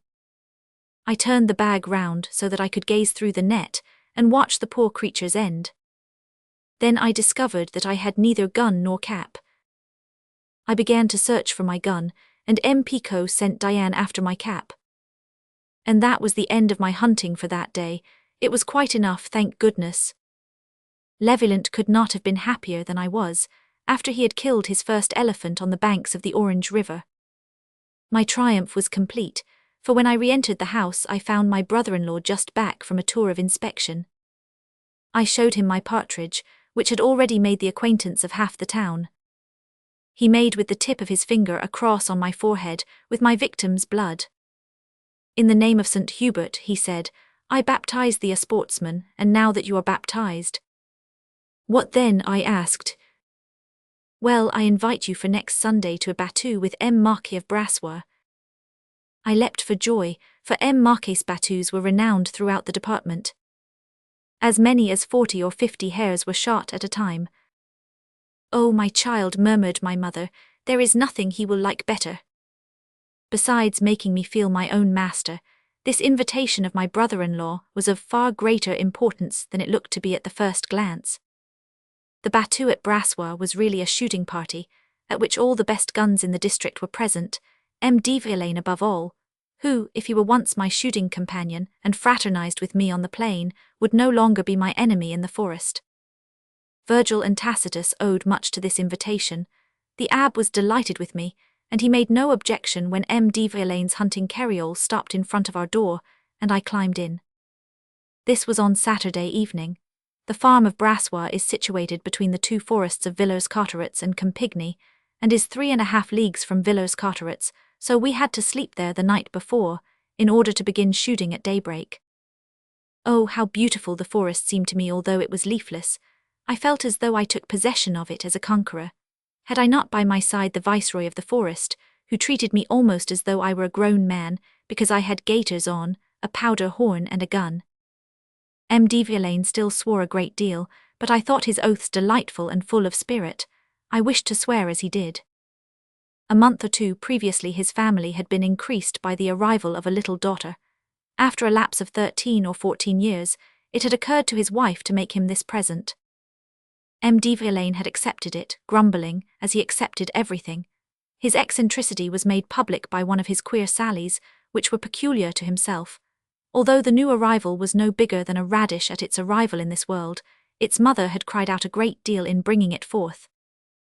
M. de Villaine had heard the cries in his study, but as with all his apparent brutality he could not bear to see a pigeon suffer, he kept well out of the way till the cries had ceased. When the cries were over, he listened with more unconcern to other noises. He heard steps on the stairs, his study door opened, and the cook appeared on the threshold. "Well, Josephine?" asked M. de Villaine. "Well, monsieur, it is all over. Madame has been delivered." Satisfactorily. Satisfactorily. What is it? A girl. M. de Villaine made a most significant groan. "Oh, but," Josephine made haste to add, "so pretty as beautiful as the Cupids. She is the very image of monsieur." "In that case," growled M. de Villaine, "she won't marry easily. The very image of me, so much the worse. So much the worse, good heaven, so much the worse, I shall never have another." And he took his way to his wife's room. My mother and I were there.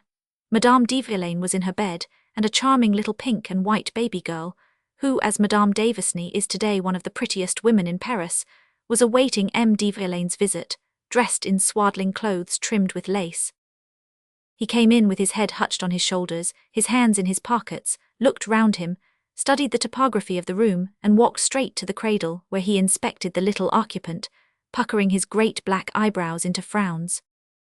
Then, turning to his wife, he said, "Was it over that embryo you made so much racket, Madame de Villaine?" "Why, of course," she answered.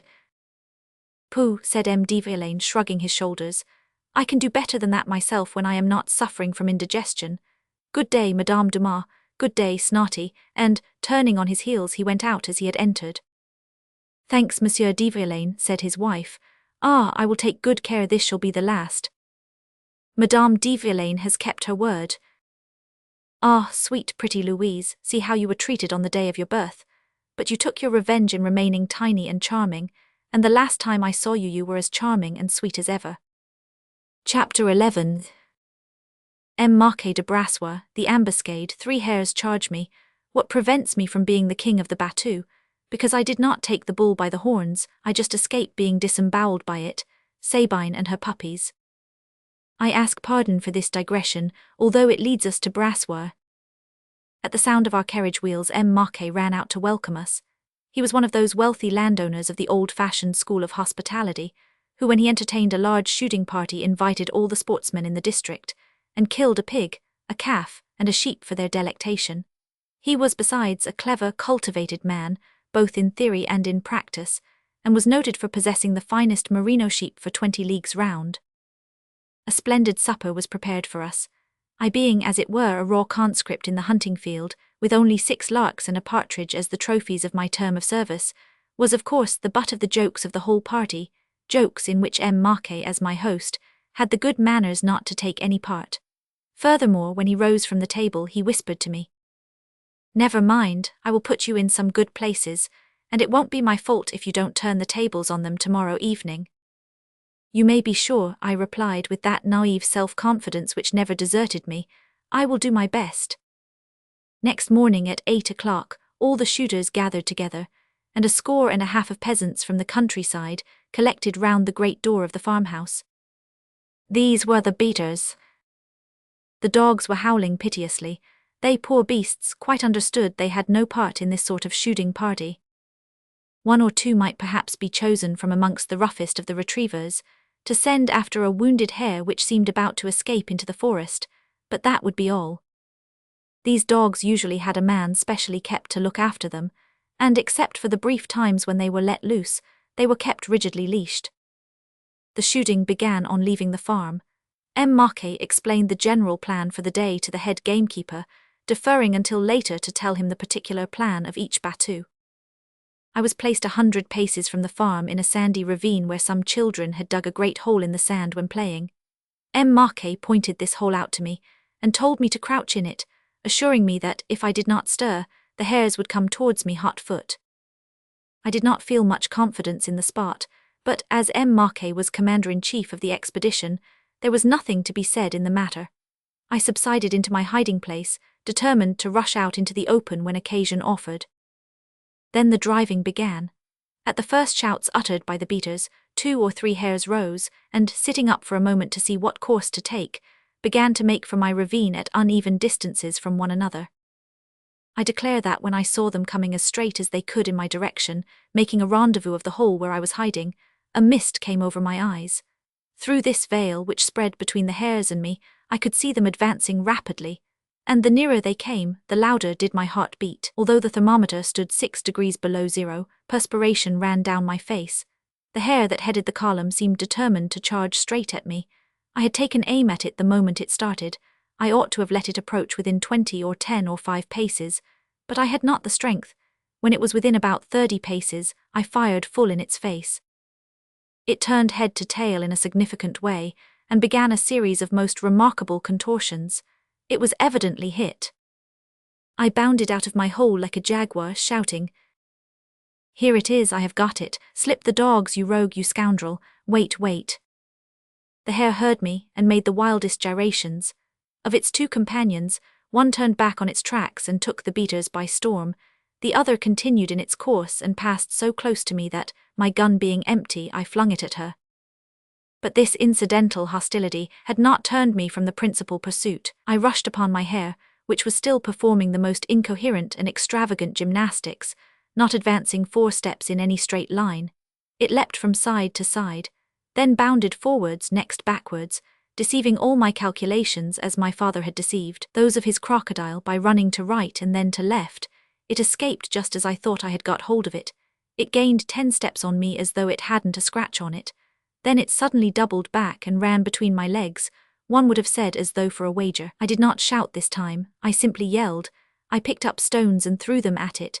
When I believed I was just on it, I fell flat on my stomach, hoping to crush it between my body and the earth as in a trap. In the distance I could see through a sort of haze the other shooters, half laughing, half furious.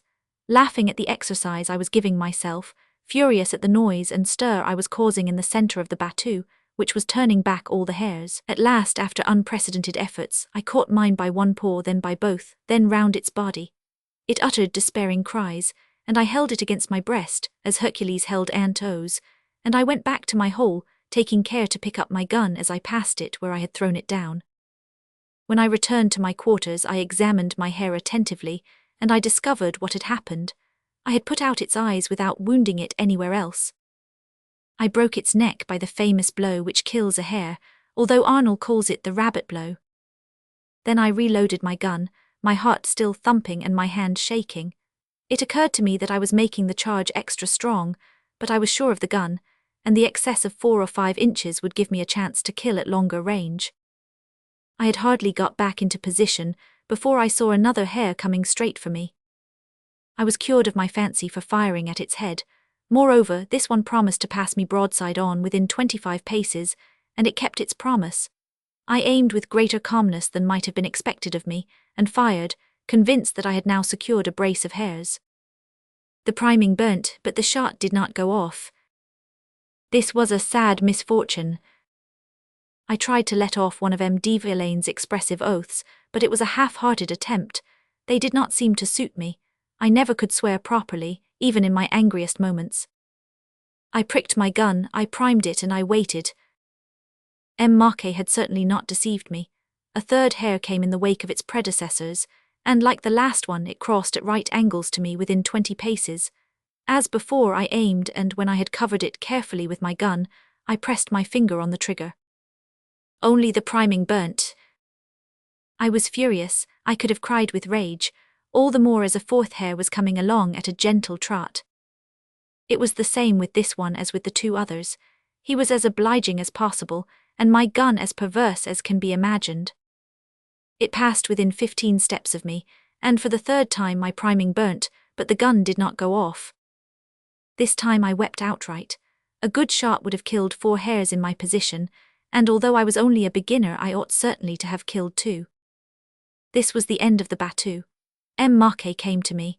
Placed in a hollow as I was, none of the other shooters had seen the triple misfortunes that had happened to me, but M. Marquet, having seen all the hares pass by me and hearing no reports, had come to find out whether I was dead or asleep. I was simply desperate. I showed him my gun. "The priming has burnt 3 times, M. Marquet," I cried in woebegone tones. 3 times over 3 hares. "A flash in the pan, eh?" asked M. Marquet. "Yes, it missed fire. What the deuce can be the matter with the breech?" M. Marquet shook his head. Then, like an old sportsman who is never at a loss, he took out of his bag a gun screw, fitted it to the end of his ramrod, drew out first the wadding of my gun, then the shot, then the second lot of wadding, then the powder. Then, after the powder, half an inch of earth which had got down the muzzle when I threw my gun after the hare, and which I had rammed to the bottom of the breech with my first wad on the powder. If I had fired at 100 hares, my gun would have missed fire 100 times. Alas, so frail are human affairs. Had it not been for that half inch of earth, I should have killed 2 or 3 hares, and I should have been the king of the battue. Every hare had passed my way, except one which had passed by M. Dumont of Maurienville and been killed by him. My good luck departed with that first battue. There were 10 more, but not one hare came my way. I returned to the house tired out. I had killed a hare 100 paces from the farm. M. Marquet had offered to send it there at once, but I declined to be thus parted from it, and I carried it on my back some 8 or 10 leagues. I need hardly say that amidst the jokes which always enliven a shooting party's dinner, I came in for a large share. The evolutions which I had executed, all the hares coming my way from an instinct that my gun was loaded with earth, no more passing me after my gun was put right again, all these items, to say nothing of my face, which had been scratched by the hare during my hand-to-hand struggle with it, formed capital themes for jesting. But one thing made me forget all these quips and jibes, and sent me into an ecstasy of unspeakable happiness. The series of jokes of which I was the butt finished by M. de Villain saying, "Never mind, I will take you boar hunting next Thursday, to see if you will catch hold of those gentry, with your arms round their bodies as you catch hares." "Do you really mean it, cousin?" "Honour bright." "On your honour, really?" "On my word of honour." And my delight was so great at this promise that I left the table and went off into the fold yard, to tease a fine bull who thought nothing of me or my games, but who, when tired of my teasings, would have disembowelled me, if I had not rushed back into the kitchen by jumping over one of the small latticework gates always to be found about farms. The bull followed me so closely that he put his head over the low gate and bellowed fit to shake the house down. Madame Marquet calmly took a burning brand from the hearth and put it under the bull's muzzle, whereat he jumped back 5 or 6 steps, gave a few tremendous bounds, and disappeared into his stall. It was not my custom to boast of such feats as these. On the contrary, when anything of the sort occurred to me, I resumed my tranquillity as quickly as possible, and returned to the place from whence I had set forth, with my hands behind my back like Napoleon, humming Fleuve du Tage or Partant pour la Syrie, airs much in vogue just then, in a voice almost as cracked as that of the great King Louis Roman XV. Unluckily, Mars, M. de Verlaine's groom, had seen me, with the result that for the next fortnight my agility in jumping gates was the subject of ironical congratulations from Cecile, Augustine and Felix. Fortunately, Louise was not able to talk yet, or she would most certainly have joined in with the others. Mars put the horse into his master's carriage, for as M. de Verlaine had to be at his inspection very early next morning, he preferred to return overnight. Besides, it was a splendid moonlight night. M. Marquet tried every possible argument to induce M. de Verlaine to remain, but he had made up his mind, and he asked that preparations should be made to set off that same evening. There was a custom at M. Marquet's which I have rarely seen elsewhere, even in houses which pride themselves on their aristocratic habits. When the shooters had left, not a single morsel of game remained at the farm. Each person took away with him in his carriage box, in his basket, or in his game bag, his share of the game, distributed by the master of the house, who alone was always forgotten. When we reached Villers-Cotterets, we found 7 hares under the carriage box seat. There had been 39 killed in all. Here I may be allowed to relate a singular proof of the love of a bitch for her puppies. When I first made the acquaintance of my brother-in-law, he possessed an intelligent dog called Figaro, who could mount guard, dance a minuet, salute the police and turn his back on the gamekeepers. This dog had been succeeded by a charming sporting dog called Sabine. She had none of the attractive talents of the late Figaro, but she could point and retrieve most wonderfully. My brother-in-law had left her at home for 2 reasons. First, because a pointer is a more tiresome than a useful companion in a battue. Secondly, because she was too far gone in pup to be active. Great therefore was our astonishment when, on re-entering the farm at the end of the shoot, Victor saw Sabine, who came quietly up to us. She had managed to escape, and with the wonderful instinct of animals had followed her master. When we were leaving, Sabine was cold, but she did not appear. She was searched for, and the poor beast was found in a corner of the yard where she had just given birth to 3 pups. As Victor had no desire to breed dogs, he begged M. Marquet's son to make a hole in a heap of litter, which was by the gate, and fling the 3 puppies in it. The request was carried out, in spite of poor Sabine's winnings. She had to be tied to the seat of the carriage to make sure she would return to Villers-Cotterets with us. Sabine howled for a little while. Then, after a few minutes, she settled down between our legs and seemed to have forgotten all about them. But when we reached the gate, we had to undo Sabine, who leapt from the carriage to the ground without touching the step, and took the road back to Brassoir at full speed. It was in vain my brother-in-law whistled and called her. The louder he called, the more he whistled, the more Sabine quickened her pace. He could not go after her at that hour. It was midnight. Victor consigned her to Diana the huntress, and we went in, taking care to leave the garden door open, so that Sabine could get into her kennel, if by chance she took it into her head to return home. Next morning, the earliest riser amongst us found Sabine in her kennel, asleep, with her 3 pups between her paws. She had sought them at Brassoir, and as she could only bring home 1 at a time in her mouth, she had evidently made 3 journeys for them. It was 3½ leagues from Villers-Cotterets and Brassoir, so Sabine had run 21 leagues during the night. Her maternal devotion was rewarded by being allowed to keep her 3 puppies. Book 5. Chapter 1. The second period of my youth, forest keepers and sailors, Coron Moynat Mildit Berthelin la Maison-Neuve. As I have now entered upon the second period of my youth, and put off the boy's toga to don that of adolescence, I must make my readers acquainted with the individuals who peopled the second circle of my life, as they have already become acquainted with those who peopled the first. There exists in localities bordering great woods a peculiar people who, in the midst of the general population, keep their own stamp and character, and contribute a quota of poetry, which is the soul of the world, to swell the mass. These are the forest rangers. I have lived much among keepers and much among sailors, and I have always been struck by the great similarity between these 2 races of men.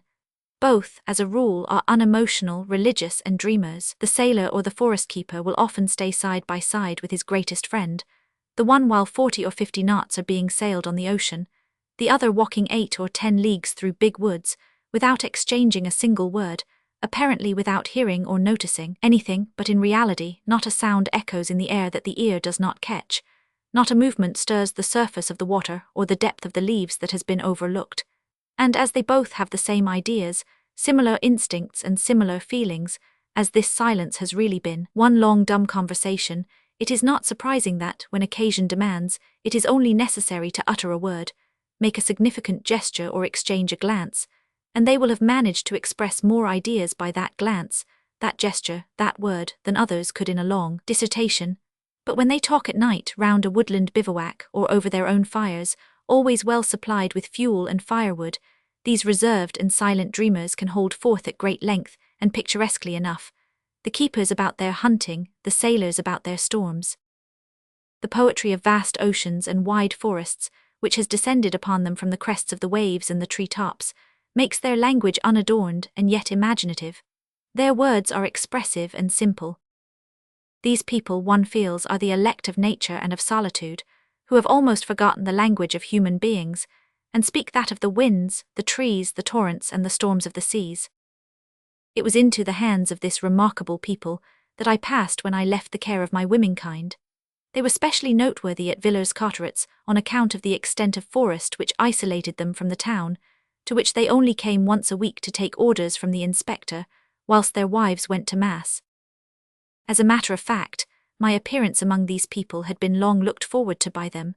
Nearly all had hunted with my father, who, as we know, had leave to go where he liked in the forest, and all kept a lively remembrance of his generosity. Some of them, too, were old soldiers who had served under him, and who had got into the forest administration through his influence. In fact, all these honest people, who thought they could trace the same disposition to be open-handed as the general had been, for so they always spoke of my father, had been most friendly to me, and had always asked me, when they met me by chance at La Pippie or at La Mourette, "Well, when is our inspector going to invite you to a more serious hunt?" The invitation came at last, and it was for the following Thursday. The rendezvous was at La Maisonneuve, on the Soissons road, at the house of a head-keeper called Coron. There are 4 or 5 men, belonging to the class which I have tried to sketch in general outline, who deserve particular mention on account of their skill and their originality, and Coron was one of these men. I have already had occasion to speak of him more than once, but I have spoken of him under another name. Today, as I am writing memoirs and not a romance, he must appear under his true name, since they are actual catastrophes I am about to relate. At the period at which we have arrived, namely the beginning of the year 1816, Coron was a fine young man of about 30, with an open, frank countenance, fair hair, blue eyes, his jolly face well framed with big whiskers. He was finely made, about 5 feet 4 inches in height, and added to the symmetry of his limbs, he possessed Herculean strength, which was talked of for 10 leagues round. Coron was always ready, until he got jealous ideas into his head, miserable ideas which ended fatally for him. No one could say he had ever seen Coron ill or gloomy. It mattered not at what time of day or night M. de Villaine might knock at his door to question him, he was always the same. He knew, almost to within 50 yards, where the wild boars' lairs were in his range of forest, for Coron, like Bastacure, would follow a trail for whole days together, if the meet was at Maisonneuve, if sport were desired a quarter of a league, half a league or a whole league from there. If the beast had been diverted by Coron, it was known beforehand what sort of a beast they had to deal with, whether a Tian, a youngster, or an old boar, a boar or a sow. If the sow was in pig, and how long she had gone. The most artful old boar could not hide 6 months of his age from Coron, who, by inspecting his footmarks, could verify his birth certificate. It was wonderful to watch him, and it especially astonished the Parisian sportsmen who came to hunt in our forest from time to time. To us country-bred huntsmen who had practiced the same art, though in a humbler degree, the power did not seem so supernatural. But all the same, Coron was looked upon by his comrades as a kind of oracle in all matters connected with the hunting of big game. Courage, too, soon acquires a mighty power over men. Coron did not know what fear meant. He had never shrunk back before either man or beast. He would hunt out the boar from the deepest lair. He would attack poachers in their safe strongholds. Truth to tell, Coron did receive some tusk thrusts in his thigh occasionally, or some grape shot in his back, but he had a sovereign remedy for treating such wounds. He would bring up 2 or 3 bottles of white wine from his cellar, pull one of his dogs from its pet corner, lie down on a deerskin, make Rockador or Fanfaro lick his wound, And meanwhile, to compensate for the blood he had lost, he would swallow what he called his cooling draught. He would not reappear that evening, but by the morrow he would be cured. Yet singularly enough, Coron was not a first-rate shot, and in what were called hamper hunts, that is to say, when the object was to send away smaller game, such as rabbits, hares, partridges, or venison, to the duc d'Orléans, Coron rarely supplied his quota. On these occasions, he yielded the sovereignty of the chase to Moynat or to Mildit. Moynat was the best marksman with small shot, and Mildit the first at bullet firing, in the forest of Villers-Cotterets. If it was Montagnan who had taught me how to take a gun to pieces and put it together again, it was Moynat who had taught me how to use it. Montagnan had only made a gunsmith's assistant of me. Moynat turned me out an accomplished shot. When Moynat's gun covered any animal whatsoever, from a snipe to a deer, it was, bar accident, as good as dead, and the same skill often extended to those who went hunting with him. M. de Villaine invited Moynat to his special hunts, declaring that he never shot well unless he felt Moynat near his side. Once when I was third in one of these hunts I discovered the secret. Moynat fired simultaneously with M. de Villaine and the prey fell. M. de Villaine was under the supposition that he alone had killed it and appropriated the game, but really it fell to Moynat's gun. Sometimes, however, he allowed M. de Villaine to fire by himself, and it was rarely then that anything fell. Moynat had the good sense never to boast of these coincidences, and he remained the inspector's favourite to the end of his days. Moynat was 60 at the time of which I am writing, but in walking powers and in keenness of eye he could hold his own with the youngest. On the open ground he could walk his 10 leagues without a stumble. In the marshland he would go into the water and mire up to his middle. He would trample over the thickest of the underwood in the forest, and over the thorniest of brambles. My father was very fond of Moynat, so he did me a great honour which he would not have done for just anybody. He constituted himself both my friend and my teacher. I may add that he has not had any cause to regret his offices, for I believe I proved myself a worthy pupil of him, until I was forbidden leave to hunt in the state forests because I killed too much game, and because of a blow I was so foolish as to give an inspector. I quarrelled with Moynat almost in the same fashion as Van Dyck quarrelled with Rubens. One day I killed a roebuck that he had just missed, and he never forgave me. Although I have said that Moynat was the crack firer with small shot, and Mildit first with the bullet, I do not mean thereby to imply that Moynat was not also first-rate with bullet, as with shot, but that Mildit had made a special study of bullet shooting during a long residence in Germany. I have seen him nail a squirrel as it ran quickly up the trunk of an oak. I have seen him put a horseshoe on a wall and place 6 bullets in the 6 nail holes of the shoe. I have seen him in carbine shooting, when there were 12 shots to be made, draw a cordon round the black with the first 11 balls, and then hit the middle with the 12th. Berthelin, Coron's uncle, came next in the order of merit. He was certain of hitting 3 out of 4 tries. Then, after Berthelin, we descend to the ordinary run of men. From the days of the Emperor, the big game of the forest of Villers-Cotterets had been strictly preserved. During the first return of the Bourbons, it had been sold as forest domain to the Duc d'Orléans, but he had not time to turn his attention to it. After the Second Restoration, partly out of opposition, partly on account of actual losses, the adjacent property holders made many complaints because of the ravages caused by the larger animals, and as they took legal action in the matter, the most stringent commands were issued to M. de Villaine to destroy the boars. Orders of this sort are always looked upon very favourably by the keepers. Boar being royal game, the keepers have no right to shoot it, or if they shoot it by chance it is required of them for the table. Then they are simply paid 24 sous for the shot, I believe, but in case of exterminating the beasts, each one shot belongs by right to its marksman, and we can well understand that a boar in the salting tub is a famous addition to the winter store. These hunting expeditions had been going on for a couple of months, when M. de Villaine gave me the famous invitation which put me into such a state of ecstasy.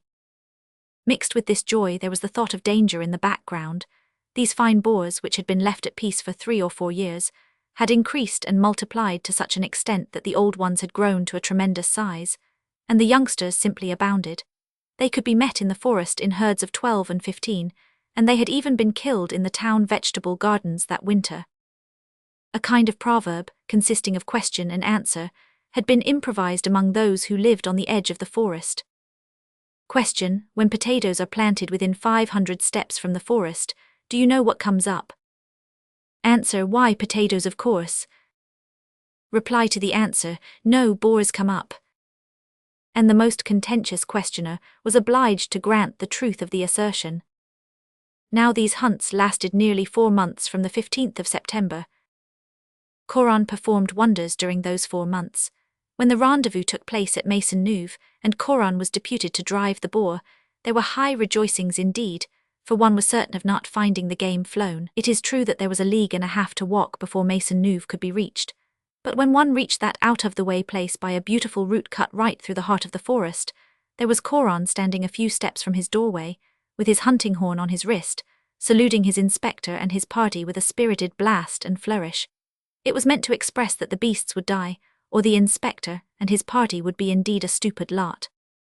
Inside Coron's house we found 6 bottles of his cooling mixture, as he dubbed his white wine, glasses rubbed scrupulously bright by a charming housewife, and a 10-pound loaf, which looked as white as though it had been kneaded of snow.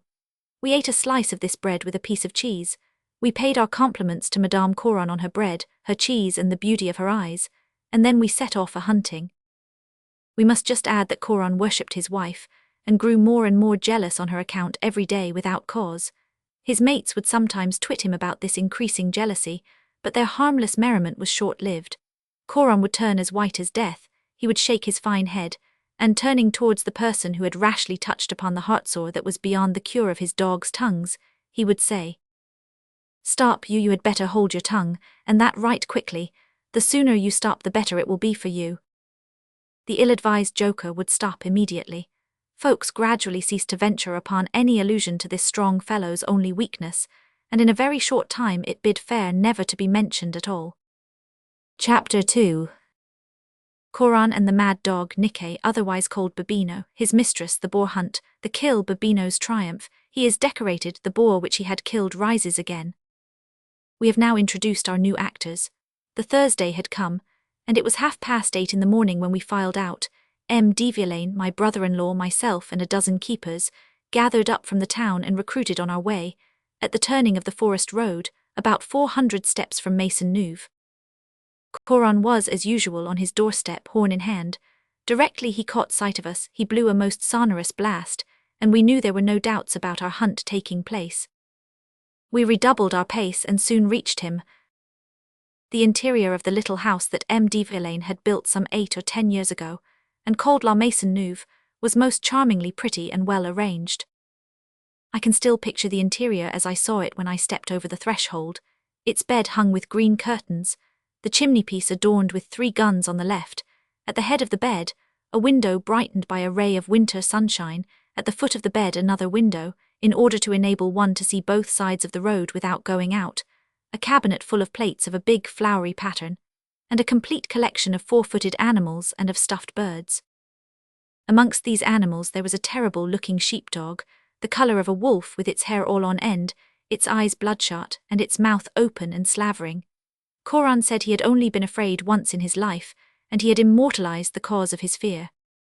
The cause of his fear was this dog, which before being a stuffed dog was a mad dog. Coron was one day pruning the trees in his little garden in front of the house, when all at once he saw this dog trying to get through his hedge.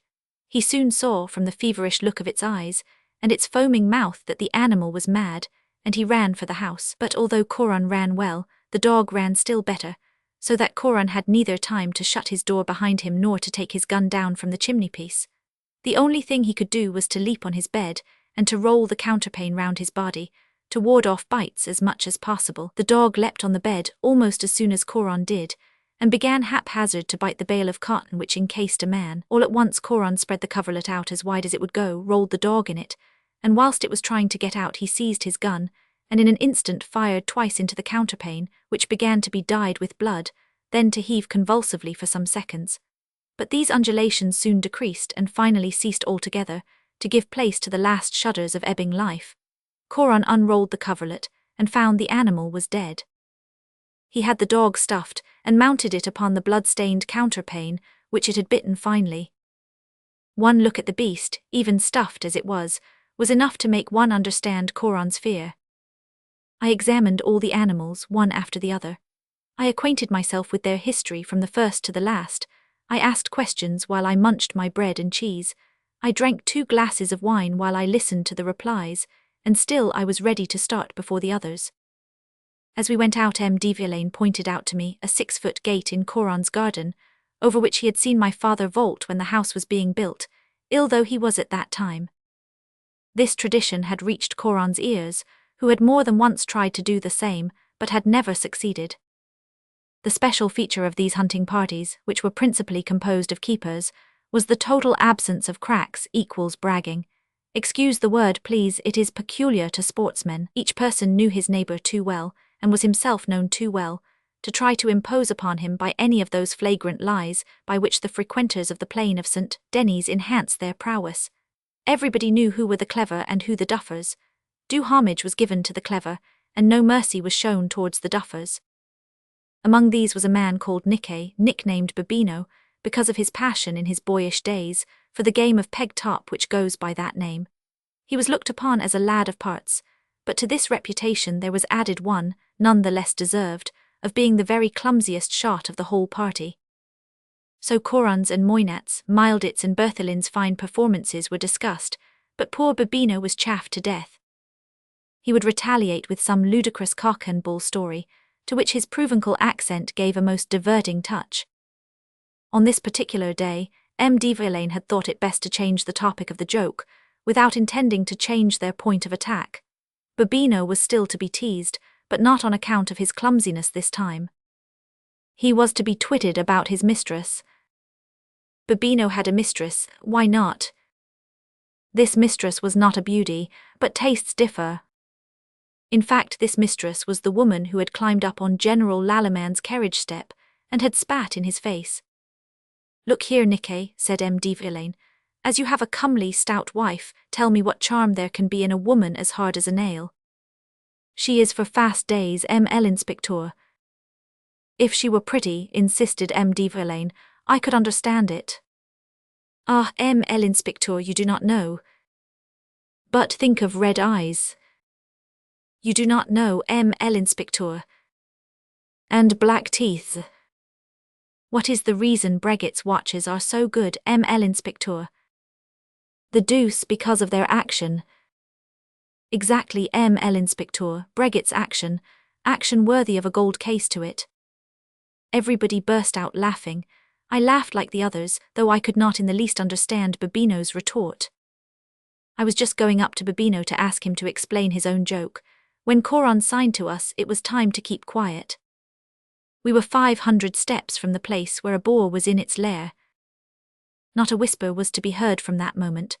Coron suggested the plan of attack to the inspector, who gave us our orders in a low voice, and we went to take up our places round, while Coron, with his bloodhound in leash, prepared to search the enclosure.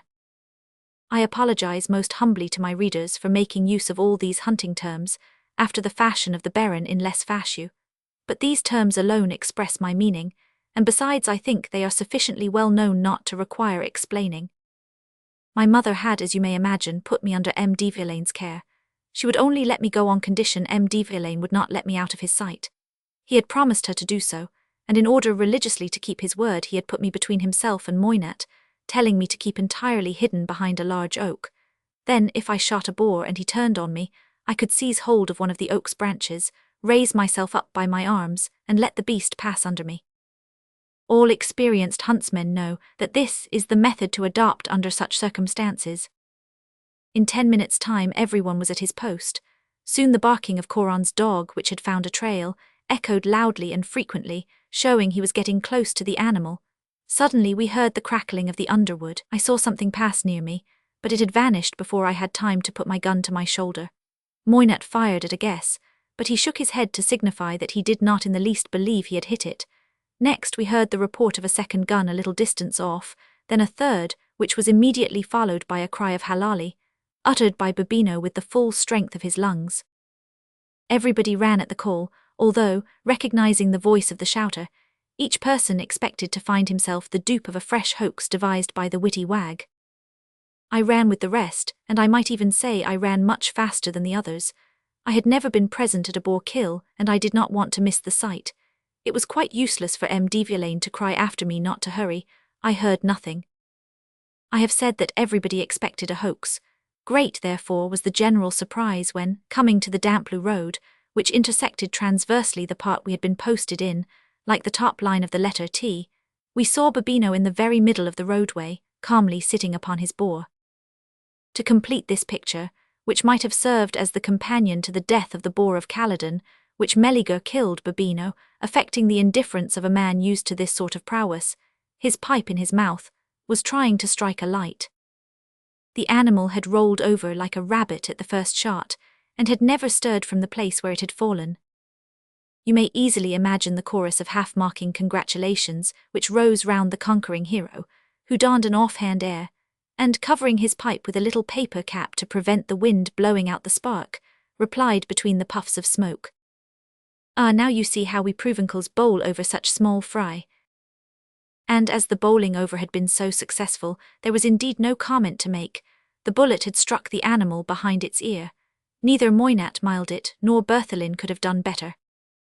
Coron was the last to arrive on the scene, for he had not hurried himself in the least. Directly he appeared out of the forest with his bloodhound on leash, we saw him fix his astonished gaze on the group, with Nikkei in the centre. When we saw Coron, we scattered so that he might see what we had seen without believing. "What the deuce is this they are saying, Babino?" he cried, when near enough to be heard. "They tell me that the boar has been idiot enough to throw himself in front of your gun." Whether he threw himself in front of my gun or my gun put a shot into him, it is none the less a fact that poor Babino is going to have fine steaks throughout the winter, and he isn't going to invite anyone to share them who can't return the compliment, saving, of course, L'inspecteur, Babino added, raising his cap, who will make his very humble servant proud indeed if he will ever condescend to taste Mother Barbine's cooking. Nikkei always called his wife Barbine, which, according to his idea, was the natural feminine for Babino. "Thanks, Nikkei, thanks, I will not refuse that offer," de Villaine replied. "Help me, Babino," said one of the keepers named Francois, who was brother to Leon Mars, de Villaine's servant, whom I have had occasion to mention several times already. "As such strokes of luck do not often happen to you, with de Villaine's permission I must decorate you." "Decorate away, my boy," said Babino. "There's many a one been decorated in other times who did not deserve it as much as I do." Babino was unjust. In other times decorations were not too lavishly bestowed, but hatred blinded him. Babino, who had been a terrorist in 1793, was a red-hot royalist in 1815, sharing in this respect the opinions of his beloved of the Rue de Soissons. And Babino went on smoking with the most ludicrous imperturbability, whilst Francois, drawing a knife out of his pocket, approached the back of the boar, took hold of its tail, and cut it off at a single stroke. To the immense astonishment of the whole company, the boar gave a low growl, although it did not move. "What is it then, my little darling?" asked Babino, whilst Francois fastened the animal's tail to the hero's buttonhole. "You seem to set great store by that bit of string." The boar gave another groan and kicked out one leg. "Ho ho," said Babino, "he's got the nightmare like poor Marquet." Marquet's nightmare had passed into a proverb. "But it isn't Mother Durand who is seated on your stomach, it is old Babino, and when old Babino has fixed himself anywhere it is not an easy matter to dislodge him." He had hardly finished the words when he was sent spinning 10 paces off, his nose in the dust and his pipe broken between his teeth. We all started up, thinking there must have been an earthquake. Nothing of the sort. The boar, it seemed, had only been stunned by the shot, and had come to consciousness when Francois wounded it. It had then freed itself of the burden weighing it down, in the way we have seen, and stood up, though tottering on its legs as though it were drunk. "Ah, good heavens," cried de Villaine, "let it go, it will be odd if it recovers." "No, no, oh no, do not let it go," shrieked Coron, looking for his gun which he had put in a ditch while he tied up his hound. "No, fire at him, fire at him. I know those fellows, they are as tough as possible. Fire at him, don't spare your shot, or upon my word he will escape us." But he was already too late. The dogs, when they saw the boar get up, flew at him, some held on to his ears, others to his thighs, all, in short, went for his hide, till he was so completely covered that there was not a place as big as a crown-piece on his body wherein a ball could be lodged. The boar was quietly gaining the ditch all the time, dragging the pack with him. Then he entered the brushwood. Then he disappeared, followed by Babino, who had picked himself up in a great rage, and was determined at all costs to have satisfaction for the affront he had received. "Stop, stop," yelled Coron, "Catch hold of his tail, Babino, stop him, stop him." Everybody was convulsed with laughter, and then we heard 2 pistol shots. "Come on, look sharp," said Coron, "the beast will kill our dogs next." But we did not hear any yell indicative of Coron's gloomy foreboding, and in a little time we saw Babino reappear, looking very crestfallen. He had missed the boar both times, and it had continued its course, pursued by all the dogs, whose baying was rapidly becoming fainter. We hunted that boar for the rest of the day. He led us 5 leagues away to Hiver's copse, and we heard no more of him, although Coron informed all the keepers of the forest of Villers Carterets who were not present at the accident, as well as all those of the neighbouring forests, so that if by chance any one of them killed a tailless boar, and he wanted to have the complete animal, he would find the tail in Babino's buttonhole. The hunt had most certainly been more amusing than if it had been successful, but it had not fulfilled the inspector's intentions, who had received orders to destroy boars, and not to dock their tails. So M. de Villaine told the keepers, as they separated, that there would be another hunt on the following Sunday, and he gave orders that they were to turn as many boars in a given direction as they could, so that if the prey were lost in one keeper's territory, recourse could be had to another. Whilst returning home with M. de Villaine, I made such love to him that, with the support of my brother-in-law, of whom he was very fond, I obtained leave not only to go with him to the next hunt, but to all the remaining ones, at any rate until the Abbé Gregoire should find fault with, and forbid me my pleasure, by means of a similar veto to that which cost Louis Roman XVI. So dear. Chapter 3. Boars and keepers, the bullet of Robin Desbois, the pork butcher. The Sunday rendezvous was settled to take place at St. Hubert, one of the most often used meeting places, and also one of the most beautiful places in the forest. M. de Villaine and I arrived punctually to the minute, but my brother-in-law, being away travelling, had not been able to come. Everybody else turned up at the rendezvous with the most exemplary punctuality. 3 beasts had been beaten up, 2 youngsters and a wild sow.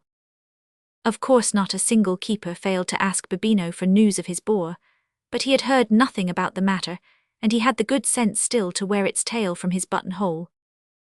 We had 3 boars to tackle. One came from Berthelin's preserve and the others from Coron's and Moynet's. We began on the nearest, which was one of the youngsters. It was rooted out by Berthelin, but before it got through, the ring-mailed it killed it by putting a bullet right through its heart at a distance of 50 paces.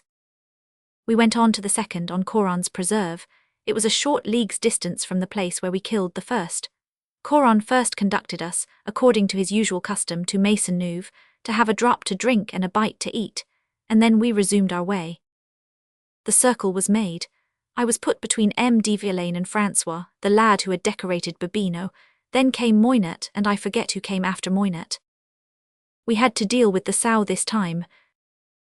Coron went into the thicket with his boarhound, and 5 minutes later the sow was turned out of her lair. We heard her come as we had before, grinding her tusks against each other. She passed by M. de Villaine first, and he sent 2 shots after her but missed. I next fired my gun at her, but as it was the first boar I had fired at, I too missed her. Finally, Francois fired in his turn and hit her full in the body. Immediately the boar turned at right angles, and with the rapidity of lightning rushed upon the shooter. Francois, who was quite sure of his aim, held his ground stoutly, and sent a second shot into her almost point blank. But at that very moment, in the midst of the smoke which the wind had not yet blown away, we saw Francois and the boar in one shapeless mass, and we heard a cry for help. Francois was on his back, vainly endeavouring to draw his hunting knife, whilst the maddened sow was rooting at him with her tusks. We all rushed to his help, but had not gone more than a few steps before an imperious voice cried out, which stopped even M. de Villaine. "Do not stir." We all stopped dead, silent, immovable where we were, though all eyes turned in the direction of the voice. Then we saw Moynet lower the barrel of his gun in the direction of the dreadful heap. For a moment the old man seemed turned into a stone statue. Then he fired, and the animal, hit in the small of its shoulder, rolled over a few feet from its crouched victim. "Thanks, old friend," said Francois, jumping up briskly to his feet. "If ever you have need of me, I am yours for life or death." "Oh, it is not worth all that," Moynet replied, as he quietly began reloading his gun. We all ran to Francois. He had a scratch on his thigh and a bite on his arm, but that was all. It was nothing in comparison with what might have happened to him. if instead of the encounter having been with a sow, it had been with a boar. When we had ascertained that there was nothing dangerous in either of his wounds, all our exclamations were turned into congratulations on Moynat's skill. But as it was not the first time he had been the hero of similar adventures, Moynat took our compliments as though he could not understand why we made so much of such a slight matter, one so easy for him to carry through. After devoting our attention to the human beings, we then turned to the beast. The boar had received Francois 2 bullets, but the one shot broadwise had been flattened against its thigh, almost without breaking the skin. The other, fired in front, had glided over its skull, in which it had dug a deep wound, whilst Moynat's ball had caught the animal in the small of the shoulder and had killed it stone dead. The dogs were given their usual portion.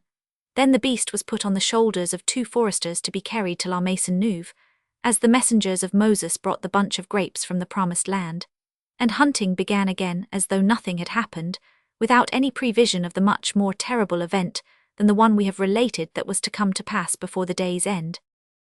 The third attack took place in Moynat's preserve, adjacent to the one in which Babino had been decorated 3 days before. It was reached after 3/4 of an hour's walking.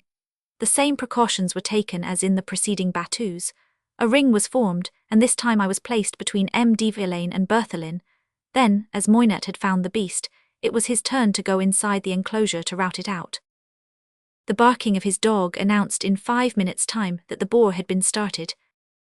Everyone was on the alert to have a shot at it as it passed, when suddenly we heard the report of a gun, and at the same time I saw a piece of rock, which was about 40 paces from me, burst into splinters. Then I heard a cry of pain on my right. I turned my head, and saw Berthelin clinging to the branch of a tree with one hand, pressing the other against his side, whence the blood gushed out between his fingers. Gradually he became too faint to hold himself up, bent over double, and sank to the ground with a heavy groan. "Help, help," I cried, "Berthelin is wounded." I ran to him, followed by M. de Villaine, while the whole string of huntsmen came rapidly up to us. Berthelin had lost consciousness.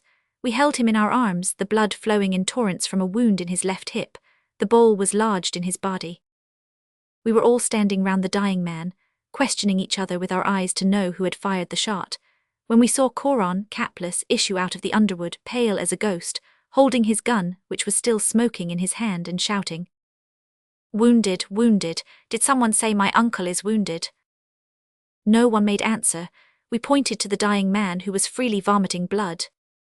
Coron came forward with haggard eyes, the perspiration in beads on his brow, his hair standing on end, and went up to the wounded man. He went paler still, if such were possible, as he looked at him. Then he uttered a piercing yell, broke the stock of his gun against a tree, and threw the barrel 50 yards off. He next fell on his knees, imploring the dying man to pardon him, but the eyes had already closed for ever. They quickly improvised a litter, and placed the wounded man upon it. Then they carried him to Moynat's house, which was only 300 or 400 steps from the scene of the accident. We all accompanied the litter, or rather we followed Coron, who walked close after it, his arms hanging down, his head lowered, speechless, dry-eyed. In the meantime, one of the keepers had mounted M. de Villaine's horse, and had ridden off full gallop to find a doctor. The doctor arrived in half an hour's time, but only to say what everyone knew for himself when he saw that Berthelin had never regained consciousness, namely, that the wound was mortal. His wife was still in ignorance of the news, and someone would have to break it to her. M. de Villaine offered to carry the sad message, and got up to leave the house. Then Coron rose too, and going up to him, "M. de Villaine," he said, "I want it to be understood that as long as I live the poor, dear woman shall never want for anything, and if she will come to live with us, she shall be treated like my own mother." "Yes, Coron," M. de Villaine replied, his heart full. "Certainly, I know what a good, true-hearted fellow you are. We can't help these things. Every bullet finds its billet. It is not your fault, it was fate." "Oh, Monsieur l'Inspecteur," exclaimed Coron, "say that again. You do not know how your words comfort me. I think my heart will break." "Cry, my boy, have a good cry, it will do you good," said M. de Villaine. "Oh, my God," the wretched man exclaimed, bursting into sobs as he fell back on a chair. Nothing ever moves me so much as to see a great, strong man broken down by deep sorrow. The sight of Berthelin, struggling in his death agony, his lifeblood welling out of him, moved me less than did the sight of Coron, struggling against despair and unable to shed a tear. We left that death chamber one after another, leaving there only the dying man, the doctor, Moynat and Coron. And in the night Berthelin died. You can imagine my mother's state of mind when she heard all that had passed, and the tremendous oration she gave me on random shots. Coron's ball might just as easily have hit me as Berthelin, and then she would have been weeping over my dead body. I had plenty to say against such reasoning. I told her that of course everything was possible, but that this was the first accident of its kind, within the memory of man, that had happened in the forest, that the fact of its having happened was a good reason why it should not occur again for a century or so, that within this period, those who were not killed by bullets would be slain by the redoubtable hunter we call time. In short, there was no reason why I should not form part of hunting parties to come, as I had of those that had passed. Alas, my poor mother hadn't a will of her own where I was concerned. I worried her until she gave in. Oh, poor mother mine, the deadly hunter was to slay thee before thy time, just when I was going to make thee happy and comfortable in return for all the sorrows and anxieties I had caused thee. The following Thursday I went to the hunt, in spite of the terrible accident of the Sunday. The rendezvous was at La Brieroc sloops this time. M. de Villaine had summoned everybody except Coron, but summoned or not, Coron was not the man to fail in his duty. He turned up at the same hour as the rest, but he had neither carbine nor musket. There he is, said M. de Villaine. I was sure he would turn up. Then turning to him, he said, Why the devil have you come, Coron? Because I am head keeper inspector. But I did not summon you to come. Yes, I understood and I thank you, but it must not be. I must do my duty before everything else. God knows I would gladly have given my life to have prevented this, but if I were to stay at home lamenting, it would not lighten the earth over his body, poor fellow. And one thing troubles me terribly, M. de Villaine. What is it, Coron? That he died without forgiving me. Why should he have pardoned you? He did not even know that it was you who fired the unfortunate shot. No, he did not know when he was dying, but he will know now he is above. They say the dead know everything. Come, come, Coron, cheer up, said M. de Villaine. Cheer up, indeed. Surely the fact of my being here shows that I am doing my best, M. l'Inspecteur, but all the same I wish he had pardoned me. Then he bent down and whispered in his chief's ear, You will see some misfortune will happen to me, some mishap, M. de Villaine, and because he did not pardon me. Don't be a fool. You will see. Coron. Well, that is what I feel. Very well, keep it to yourself and let us turn the subject. Just as you please, M. l'Inspecteur. Why have you come unarmed? Because, do you not understand? I could not touch a carbine or a musket to save my life, not to save my life.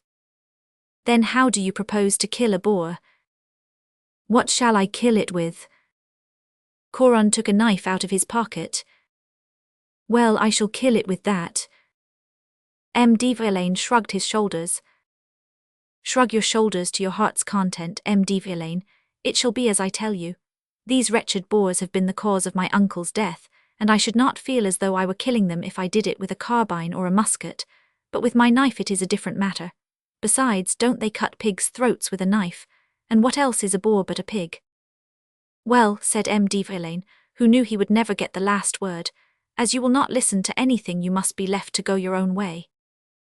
Yes, yes, leave me to my own devices, M. l'Inspecteur, and you shall see. To the chase, gentlemen, cried the inspector. The boar was in the preserve of a man named Lajeunesse, and we attacked it pretty soon, as the rendezvous was not more than 500 steps from the lair. But this time, although the boar, which was a 3-year-old, was hit 4 or 5 times, it led us a fine dance, and only after 4 or 5 hours' chase did it desire to turn round upon the dogs. Everybody knows that, no matter how tired one may be, so tired as hardly to be able to stand, all fatigue is forgotten directly the boar turns at bay. We had hunted all together, taking into account the ins and outs, some 10 leagues, but directly we recognized from the dogs' voices that they were at close quarters with the animal, each of us revived, and began to run towards the direction whence the barking was heard. It sounded from out a young spinney of 8 or 10 years standing, that is to say, a thicket of about 10 or a dozen feet high, wherein the drama was being acted. As we drew nearer, the sound increased, and from time to time we could see a dog flung above the young trees by a creature's tusks, its forepaws in mid-air, howling madly, but renewing the attack on the boar directly it touched the ground again. At last we reached a kind of clearing. The animal was pinned, as in a fortress, by the branches of a large tree which a storm had blown down. 20 to 30 dogs were attacking it all at the same time. 10 or a dozen of them were hurt, several had their stomachs ripped open. But game beasts as they were, they did not notice their pain. They returned to the fight with their insides hanging out, trampling on them. It was a magnificent and yet a horrible spectacle. Come on, Mildit or Moynet, send a ball into that rascal. There are quite enough dogs killed, finish it off. Ha, what are you saying, l'inspecteur, cried Coron. A gunshot for a hog, nothing of the kind. A cut with a knife is good enough for him, wait and you shall see. Coron drew his knife, dashed at the boar, scattering the dogs, which quickly returned to the charge, making one moving, howling mass. For 2 or 3 seconds it was impossible for us to make out anything. Then suddenly the boar made a frantic attempt to spring out. We all had our triggers ready, when we saw that the animal drew back instead of rushing out. Coron stood up and held the beast by its 2 hind legs, as he would have held a wheelbarrow, and stuck to it in spite of all its struggles, with that iron grasp of his we knew so well, while the dogs, flying at it again, covered it with their bodies, till the whole thing looked like a mottled and moving carpet. Go for it, Dumas, shouted Verlaine. Now is your chance, pluck your first laurels. I went nearer to the boar, which redoubled its efforts as it saw me coming, and gnashed its tusks, looking at me with bloodshot eyes. But it was caught in a regular trap this time, and none of its struggles could free it. I put the end of the barrel of my gun into its ear, and I fired. The shock was so violent that the animal tore itself out of Coron's hands, but only to roll over 10 steps away. Bullet, wadding, and powder had all entered its head, and I had literally blown out its brains. Coron burst out laughing. Come now, he said, there is still some pleasure left in life. Yes, said Verlaine, scared by what he had just seen, but if you go on in that fashion, my boy, you won't enjoy it long, I can tell you. What have you done to your hand? Oh, it is nothing but a scratch. The beggar's skin was so tough that my knife shut up. Yes, and in shutting up it has cut off your finger, said Verlaine. Clean off, l'inspecteur, clean off. And Coron held up his right hand, from which the first joint of the index finger had gone. Then, out of the silence that this sight produced, he said as he went up to Verlaine. It is quite right, l'inspecteur, that was the finger with which I killed my uncle. But that wound must be attended to, Coron. Take care of that, bah, it is not worth making a fuss about. If the wind gets to it, it will soon heal. And with that Coron reopened his knife, and cut the beast up as coolly as if nothing had happened. At the following hunt, instead of a knife, Coron brought a poignard, the shape of a bayonet with a Spanish guard to it which covered the whole hand. It had been made to his order by his brother, who was the gunsmith of Villers-Cotterets. This poignard could neither break nor bend, and thrust by Coron's fist it could penetrate to the very heart of an oak tree. The same scene I have just described again took place, only this time the boar remained in its place, and had its throat cut like a domestic pig. He did the same at all the other hunts, so that his comrades began to nickname him the pork butcher. The extraordinary thing was that where any other man than Coron would have lost his life, Coron did not get so much as a scratch. One might have said that he cut off the only vulnerable part of his body when he cut off his fingertip, but all this did not cause him to forget the death of Berthelin. He grew more and more melancholy, and from time to time he said to the inspector, You will see, Monsieur Verlaine, nothing will prevent some misfortune happening to me one of these days. Then his wife would complain of his jealousy, confidentially to her friends. Some fine day, she said, the wretch will kill me as he killed Uncle Berthelin. Ought I to finish Coron's lamentable history straight away? Shall I wait till the denouement comes to pass in due course in its proper time and place? No, we will clear away at once the sanguinary stain that left its mark on the early records of my youth. Chapter 4. A wolf hunt, small towns, Coron's tragic death. 5 or 6 years had flown by since the events we have just related. I had left Villers-Cotterets, and I had returned there to spend a few days with my good mother. It was in the month of December, and the ground was completely covered with snow. My mother kissed me over and over again. Then I ran straight off to M. de Villain's. "Ah, there you are, Boyd," he said. "You have come in the nick of time." "A wolf hunt, isn't it?" "Exactly so. I thought there would be as I looked at the snow, and I am delighted I was not wrong in thinking so." "Right, we have had news of 3 or 4 of those gentlemen being in the forest, and as there are a couple of them in Coron's preserve, I sent him orders today to have them unearthed tonight, warning him that we shall be at his house by 7 o'clock tomorrow morning." "He is still at Maisonneuve?" "Yes." "How has poor Coron got on? Does he still kill boars with bayonet thrusts?" "Oh, the boars are completely exterminated. I do not think a single one is left in the forest. He took an account of them all." "Did their deaths comfort him?" "Good gracious, no, as you will see. The poor devil is sadder and gloomier than ever. He is quite an altered man. I secured a pension for Bertholin's widow, but nothing can cure him of his grief. He is struck to the heart. Moreover, he has grown more and more jealous. As unjustifiably as ever. The poor little wife is an angel." "Ah, then it is a monomania. But he is still one of your best keepers, is he not?" "One of the best." "He will not disappoint us of our prey tomorrow." "You may be sure of that." "That is all we want. As for his folly, well, we must leave that to time to cure." "Oh, lad, I am afraid, on the contrary, that time will only make matters worse. And by dint of hearing him repeat it so often, I have begun to believe some misfortune will happen to him." "Really, has it come to that?" "Yes, upon my word. I have done my utmost for him. I have nothing to reproach myself with." "How are all the others?" "Capital." "Mild it." "He still cuts squirrels in half with a single flying bullet, not as they climb along the tree, but now as they leap from one tree to another." "And his rival Moynette?" "Oh, poor devil, don't you know what happened to him?" "Was he too killed by a nephew?" "When he was out wolf hunting last winter his gun burst and blew off his left hand." "How on earth did an accident like that happen to such an old sportsman?" "As he was leaping a ditch, the butt of his gun struck the ground without his noticing it, and by some means or other the gun exploded." "Was there no way of saving part of his hand?" "Not one finger. Lecas had to amputate it within a few inches of the wrist." "Can he not hunt any more now?"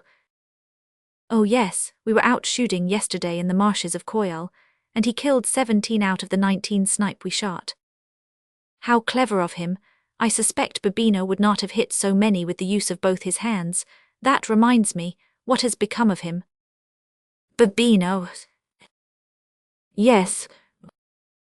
"He has made a whistle out of the boar's tail to call his dogs, and he declares he will never rest, in this world or in the other, until he has laid hands on the remaining portion of the animal." "Then everyone is all right with the exception of poor Coron?" "That is so." "You say the rendezvous is at 6 o'clock prompt tomorrow morning at the end of the big avenue, to enable everybody to reach La Maisonneuve by 7 o'clock. "I will be there." And I left M. de Villain to go and greet all my old friends, shaking hands with some, embracing others, and wishing good fortune to all. It is one of the best pieces of fortune in this life to be born in a small town, where one knows every inhabitant, and where each household keeps you in remembrance. I know it always excited me warmly to return home. Even today, after 30 years of work and struggle have passed since my early days, and taken the bloom of freshness from things, to that poor little hamlet, almost unknown to the world at large, in which I first stretched out my arms towards life's fantasies which seemed crowned with halos and adorned with flowers. Half a league before reaching the town, I get down from the carriage and count the trees as I walk along the footpath.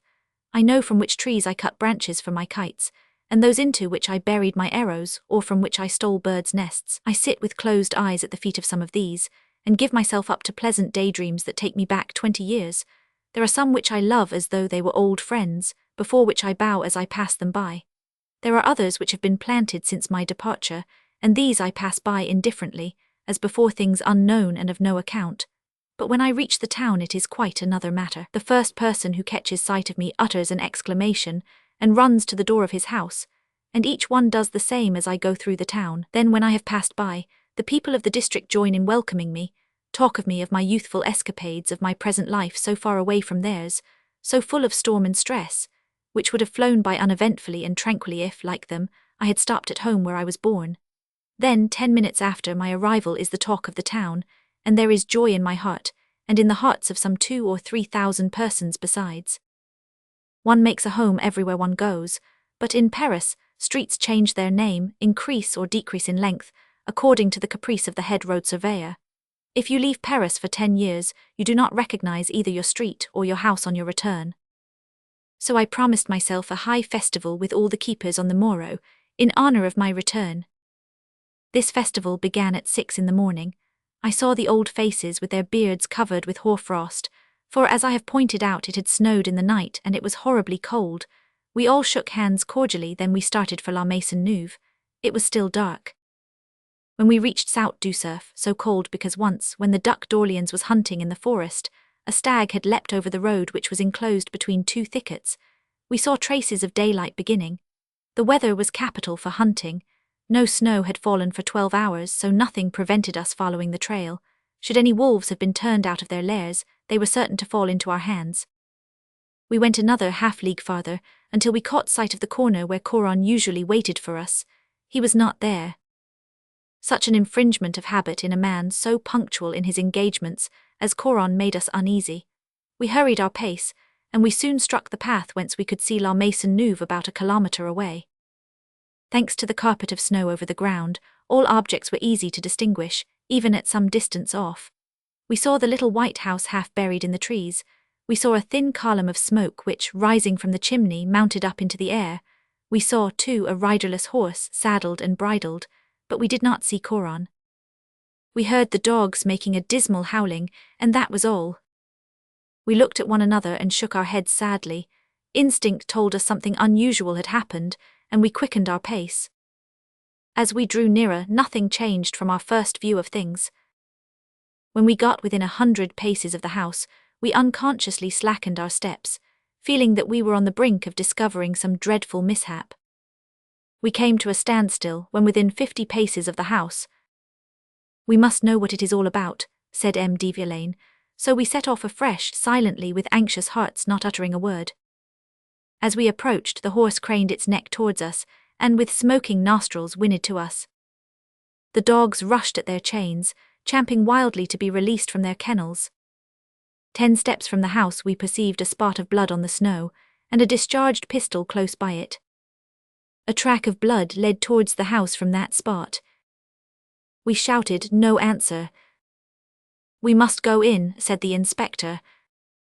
We went in, and we found Coron stretched on the floor near his bed, the bedclothes still gripped between his clasped fingers.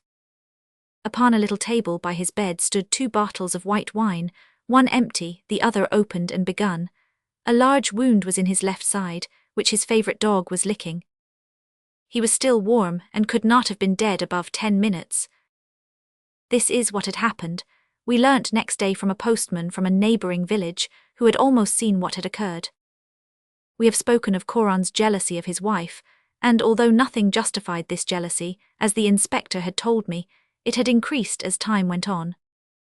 He had taken advantage of a splendid moon to set out at 1 o'clock in the morning, to turn out a couple of wolves which he knew were round about. A quarter of an hour after his departure, a messenger came to tell his wife that her father had been struck with apoplexy, and asked to see her before he died. The poor woman got up and set out immediately, without being able to leave word where she was going. Neither she nor the messenger could write. When Coron returned at 5 o'clock and found the house empty, he felt the bed and found it was cold. He called his wife, he hunted all over, she had disappeared. "So she has taken advantage of my absence," said Coron, "to go to her lover, and she has not yet returned, thinking I should not be home so soon. She has deceived me, I will kill her." He thought he knew where to find her, so he took down his holster pistols, loaded them, put 14 buckshot in one and 17 in the other. The 14 buckshot were found in the undischarged pistol, and the 17 in Coron's body. Then he saddled his horse, brought it out of the stable and led it in front of his door. He put one of the pistols in the right holster, and it fitted perfectly, but the left holster happened to be narrower, and it was difficult to get the pistol into its place, so Coron tried to make it go forcibly. He took the holster in one hand and the butt end of the pistol in his other hand, and violently pushed the pistol into its place. The prod moved the trigger and the gun went off. Coron had pressed the holster close to him to hold it steady, so the whole charge, shot, wadding and powder, entered his left side, tearing and rupturing his internal organs. The postman, who happened to be passing at the moment, ran up at the sound of the shot. Coron was standing, leaning against his saddle. "My God, what have you done, Coron?" asked the postman. "My good Martineau, that has happened which I have been expecting," answered Coron. "I killed my uncle with a gunshot, and now I have killed myself with a pistol shot. It says somewhere in the scriptures that he who lives by the sword shall perish by the sword." "You are killed, you Coron," cried the postman. "There is nothing the matter with you." Coron smiled and turned round. His clothes were singed, his blood flowed in a stream down his trousers, which were dyed red all down. "Oh my God," exclaimed the postman, starting back. "What can I do for you? Shall I go for the doctor?" "The doctor, what the devil do you suppose he can do?" replied Coron. Then, in a melancholy voice, he added, "Did the doctor prevent my poor uncle Berthelin from dying?"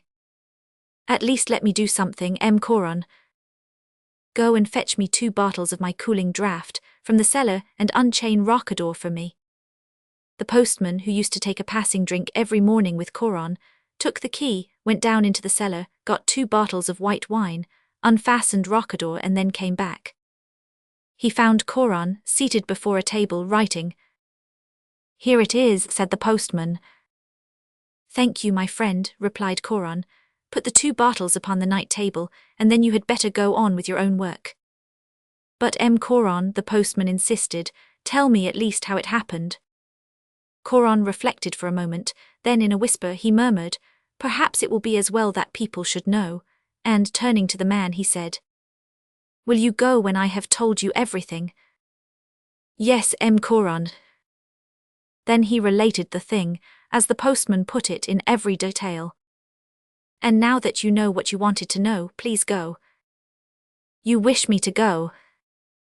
"I do." "Really?"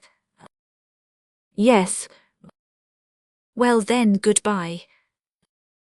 "Goodbye."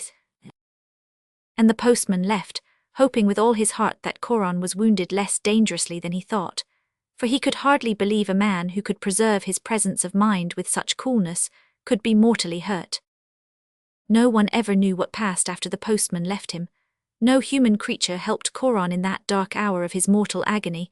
He struggled alone with death. He had probably drunk as much of the wine out of the 2 bottles as was missing. Then he had tried to raise himself on his bed, but his strength failed him, and he fell on the floor, clutching hold of the bedclothes, in which position he was when we found him dead. A piece of paper was on the table. It was the same the postman had seen him writing upon when he returned from the wine cellar. On this paper were traced these few lines in a hand still firm. "L'inspecteur, you will find one of the wolves in Duquesnoy Wood, the other has decamped. Farewell, de Villaine, I told you truly that some misfortune would come to me. Yours devotedly, Coron, headkeeper." What I said a while back about small towns, and their pleasing memories, can be said still more truly with regard to terrible recollections. Such a catastrophe, happening in the Faubourg Saint-Martin, in the Rue Poissonnière, or on the Place du Palais Royal, might have left an impression for a week, or a fortnight, or a month at the most. But in the little town of Villers-Cotterets, on the highroad leading to Soissons, which passed by the ill-fated house itself, through the beautiful arches of green foliage made by oaks and beeches, planted centuries before, beneath which keepers take their noiseless way, talking only in low tones, the event I have just recorded is as vividly remembered today as if it had just happened, and everyone will tell it you as I have done.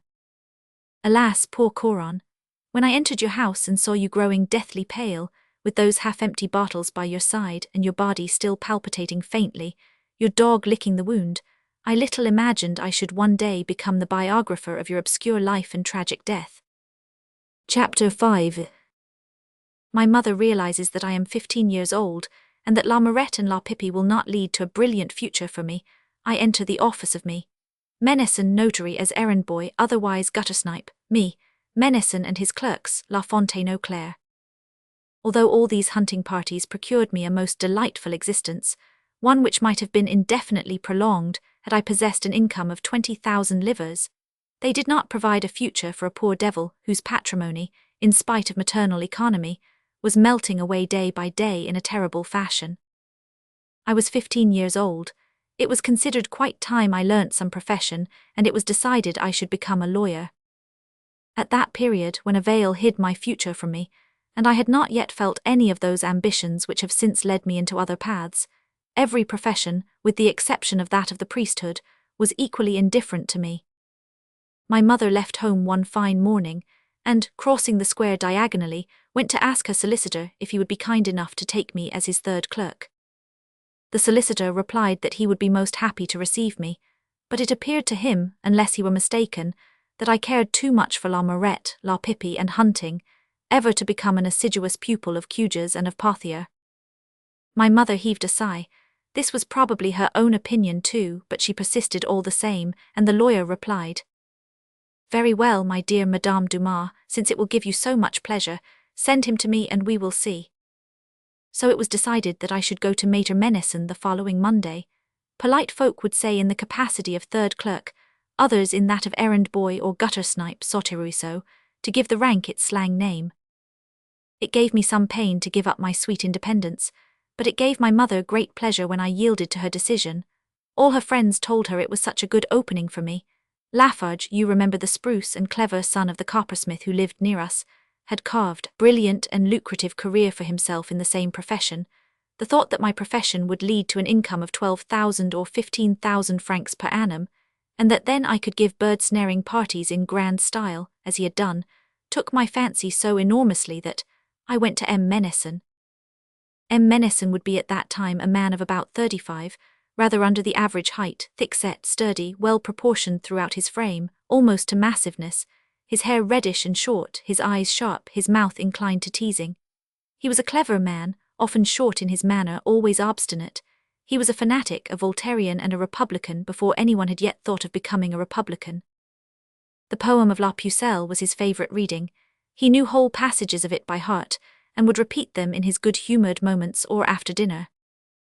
Of course he selected the most impious and licentious passages. I am told that he has since, without renouncing republicanism, become extravagantly religious, and that he now takes part in processions, taper in hand, whereas previously he would keep his head covered when they passed. May God have mercy on his soul. Two members of that legal hierarchy stand out in my memory, the head and second clerks. The first was called Nigit. He was a young man of 26 or 28, the son of a lawyer, grandson of a lawyer, nephew of a lawyer, one of those individuals who come into this world possessed of the equipment of spidery handwriting, an illegible signature, and a tremendous flourish after it. The second was a lad of about my own age. He was fat and yellow-skinned, he had a pointed nose, he studied 10 years to become a lawyer and ended by being a forest keeper. I never heard whether he ever raised himself above the grade of a common keeper, although he had influential connections in the administration of the forest lands, and 3,000 or 4,000 livres income from his mother's family. He was called cousin. My apprenticeship to the law was agreeable enough. M. Menesson was not a bad sort of fellow, provided one did not in his presence say anything good concerning priests, or pronounce a panegyric upon the Bourbons. If anybody did, his little grey eyes would flash. He would seize hold of an Old Testament or a history of France, open the Old Testament at the book of Ezekiel, the history of France at the reign of Henry Roman III, and begin commenting on either after the fashion of the citateur of Pigault Lebrun. I have said that I entered M. Menesson's as errand boy. At first the title caused me some feeling of shame, but I soon saw, on the contrary, that quite the pleasantest side of the profession of a lawyer's clerk fell to my share. M. Menesson drew up many deeds for the peasants of neighbouring villages. When these peasants could not make it convenient to come to him, I was commissioned to go and get their signatures to the deeds in their homes. I was told overnight of the direction I was to be sent next day, and I made my plans accordingly. If it was in the shooting season, I took an excellent companion for the wayside in the shape of my gun. If the season was over, I would go overnight and set bird snares at all the pools which lay along my route. In the first instance, it was very seldom that I did not bring back a hare or a couple of rabbits. In the second, half a dozen thrushes, blackbirds or jays, and a score of robins and other small birds. One day my employer gave me notice that I was to go to Crespi on the day following to collect information about a deed from his confrere, Leroux. As the distance was rather longer than usual, it is 3.5 leagues from Villers-Cotterets to Crespi, I engaged a baker who was a client of M. Menesson, and who was concerned in the business I was going about, to lend me his horse. It was always a treat to me to be on horseback, even though only astride a baker's steed.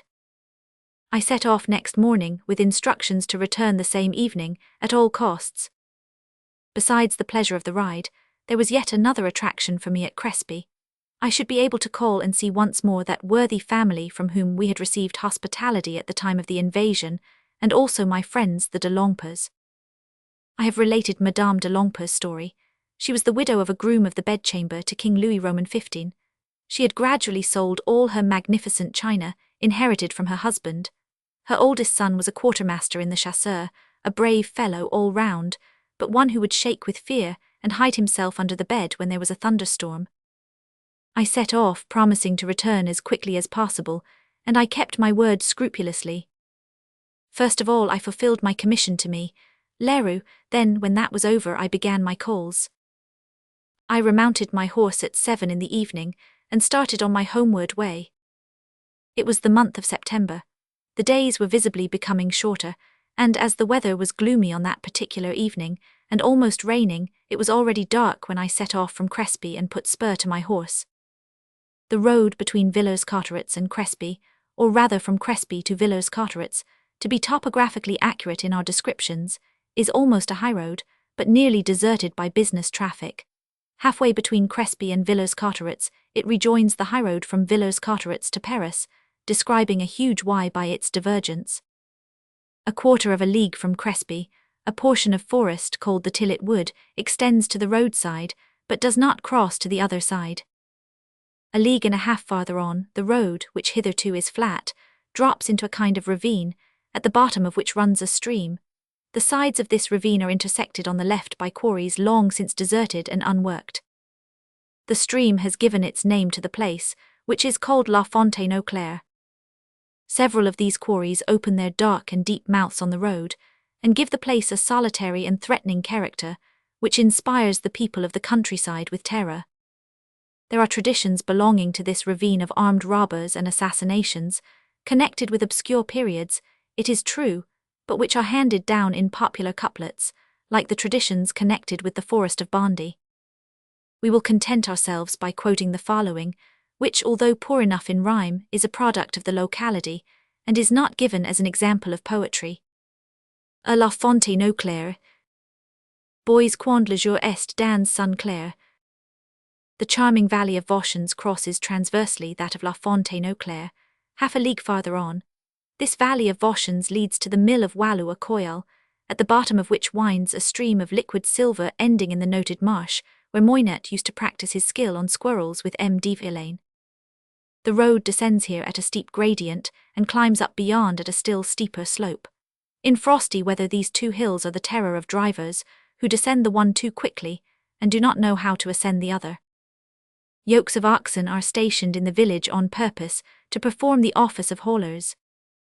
The summit of the second hill, from which Villers-Cotterets can be seen at about a league's distance, is crowned by a windmill belonging to M. Picot, who owes, moreover, also part of the plain of Nau, of Coyal, and of Largny.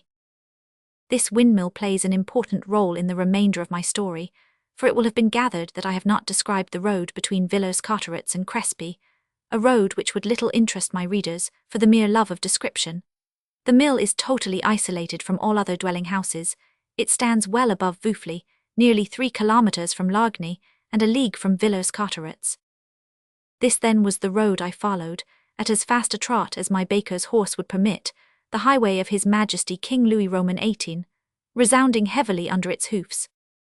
Towards about 8 o'clock, I reached the neighbourhood of La Fontaine aux Clairs. I have already pointed out that the weather was gloomy. The moon in its first quarter was shrouded in large clouds, which sped rapidly across the sky, ending off in flecks of greyish, foam-like scud. I had money about me, I was unarmed, I was barely 15 years old. The traditions of Fontaine-Au-Clair were vividly present to my mind, therefore my heart was beating slightly. Halfway down the hill I urged my horse into a trot, and by the help of an oak branch that I had gathered in Tillet Wood, I succeeded in making him pass from a trot to a gallop.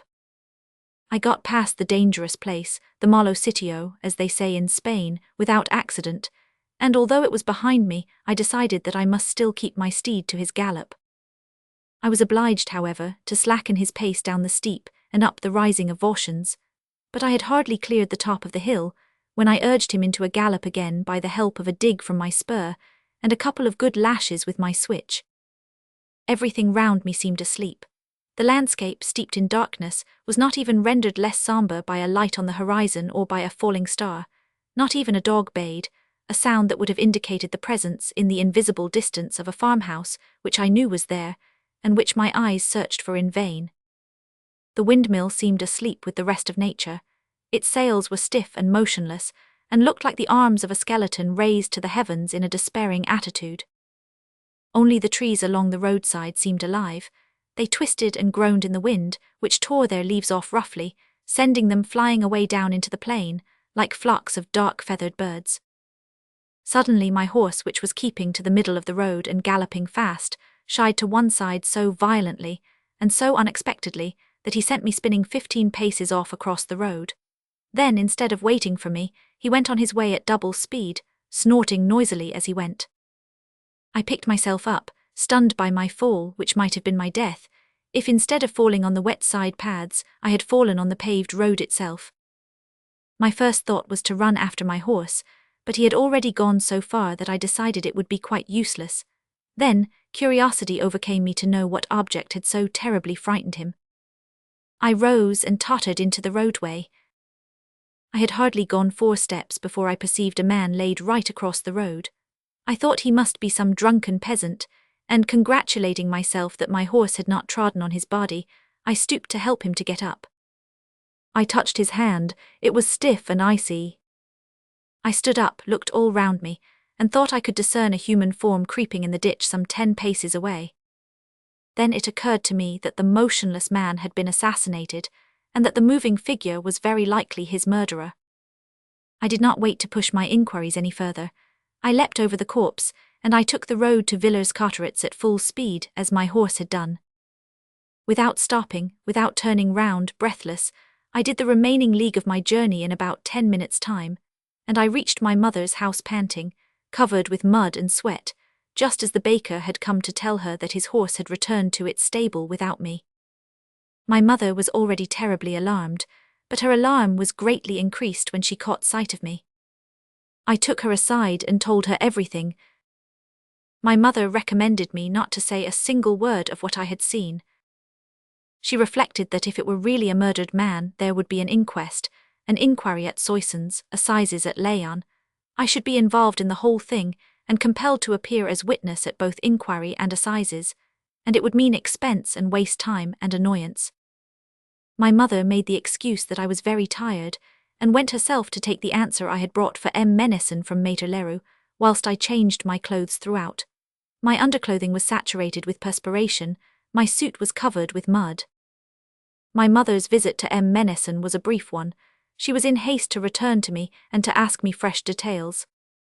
The return of the horse without its rider was put down to an ordinary fall, and as there was nothing unusual in such an occurrence, the baker's suspicions were not roused. We spent half the night without closing our eyes. My mother and I still slept in the same room, and even our beds were in the same recess. She did not give over asking questions, and I did not weary of repeating the same details over and over again, so profound was the impression they had left upon me.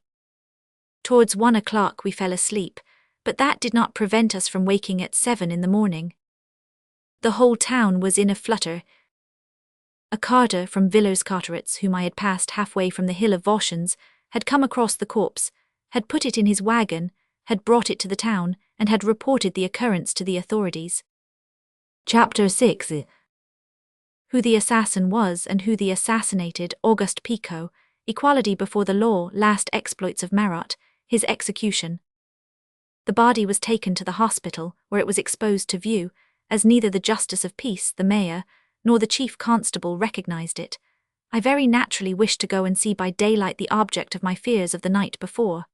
My mother made me promise not to say a word, for she knew that if I promised I should keep my word. The body was sheltered under a shed and laid on a table. It was that of a young man of 15 or 16 years of age. He was dressed in a poor suit of blue cotton, and a coarse shirt torn open down to his waist, leaving his chest bare.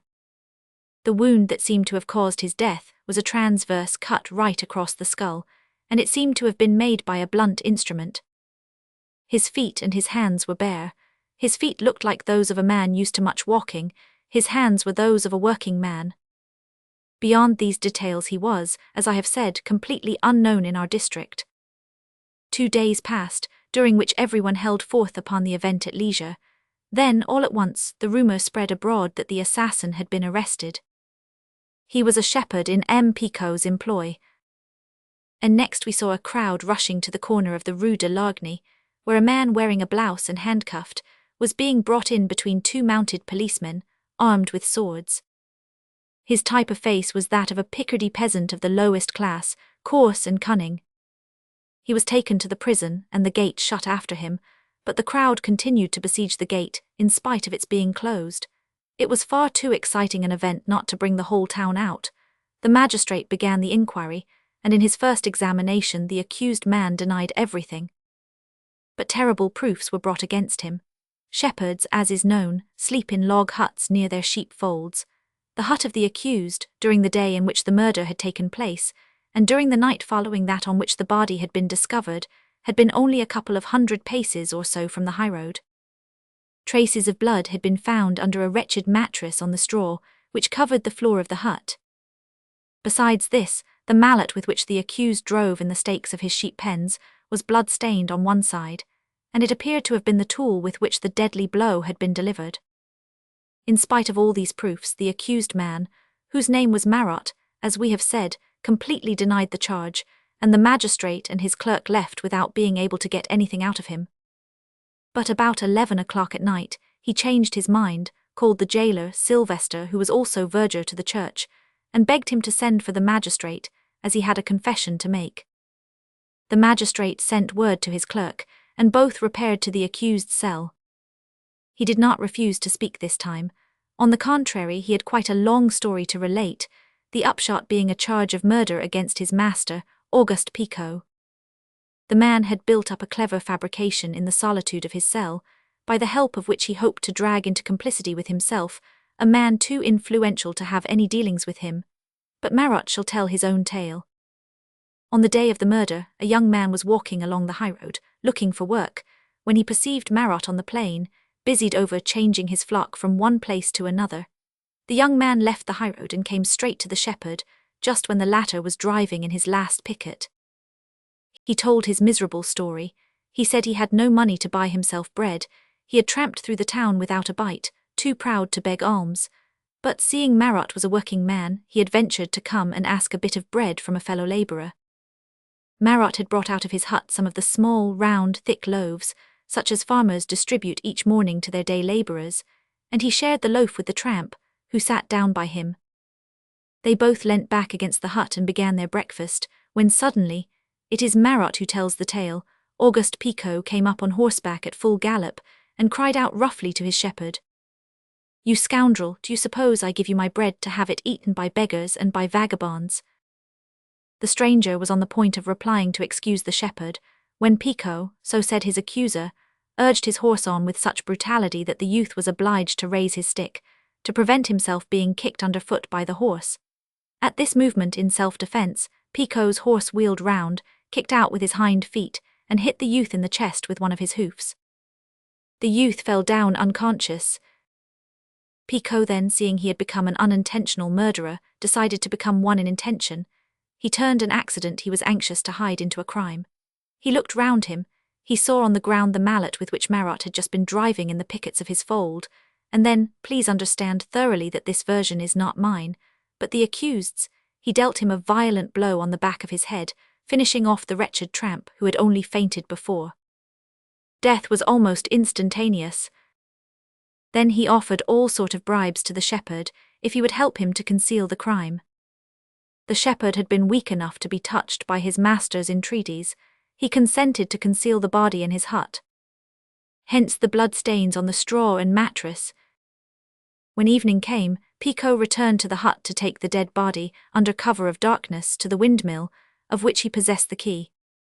The two accomplices intended to go in, shut the door upon themselves and the body, dig a pit, and there bury the unfortunate tramp.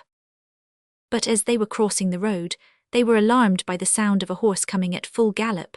They let the body fall out of their hands, and both ran off to hide themselves. They returned 10 minutes later, but the wagoner with his cart appeared on the top of the hill of Vorians, and they were obliged again to abandon their ghastly work. The wagoner had taken up the corpse and had carried it, as we have seen, to Villers-Cotterets. All hope of hiding the crime had gone, and all their thoughts had to be given to attending to their own safety. Marat had been captured, and had at first attempted to deny the charge, but on reflection, he preferred to confess his passive part in the crime than to risk his life by a complete denial of all complicity in it. We shall soon see that the fable was sufficiently skillfully conceived to necessitate the arrest of Picot, even if it did not carry conviction to the judge's mind. So when morning came, everybody heard of the shepherd's accusation and of his master's arrest.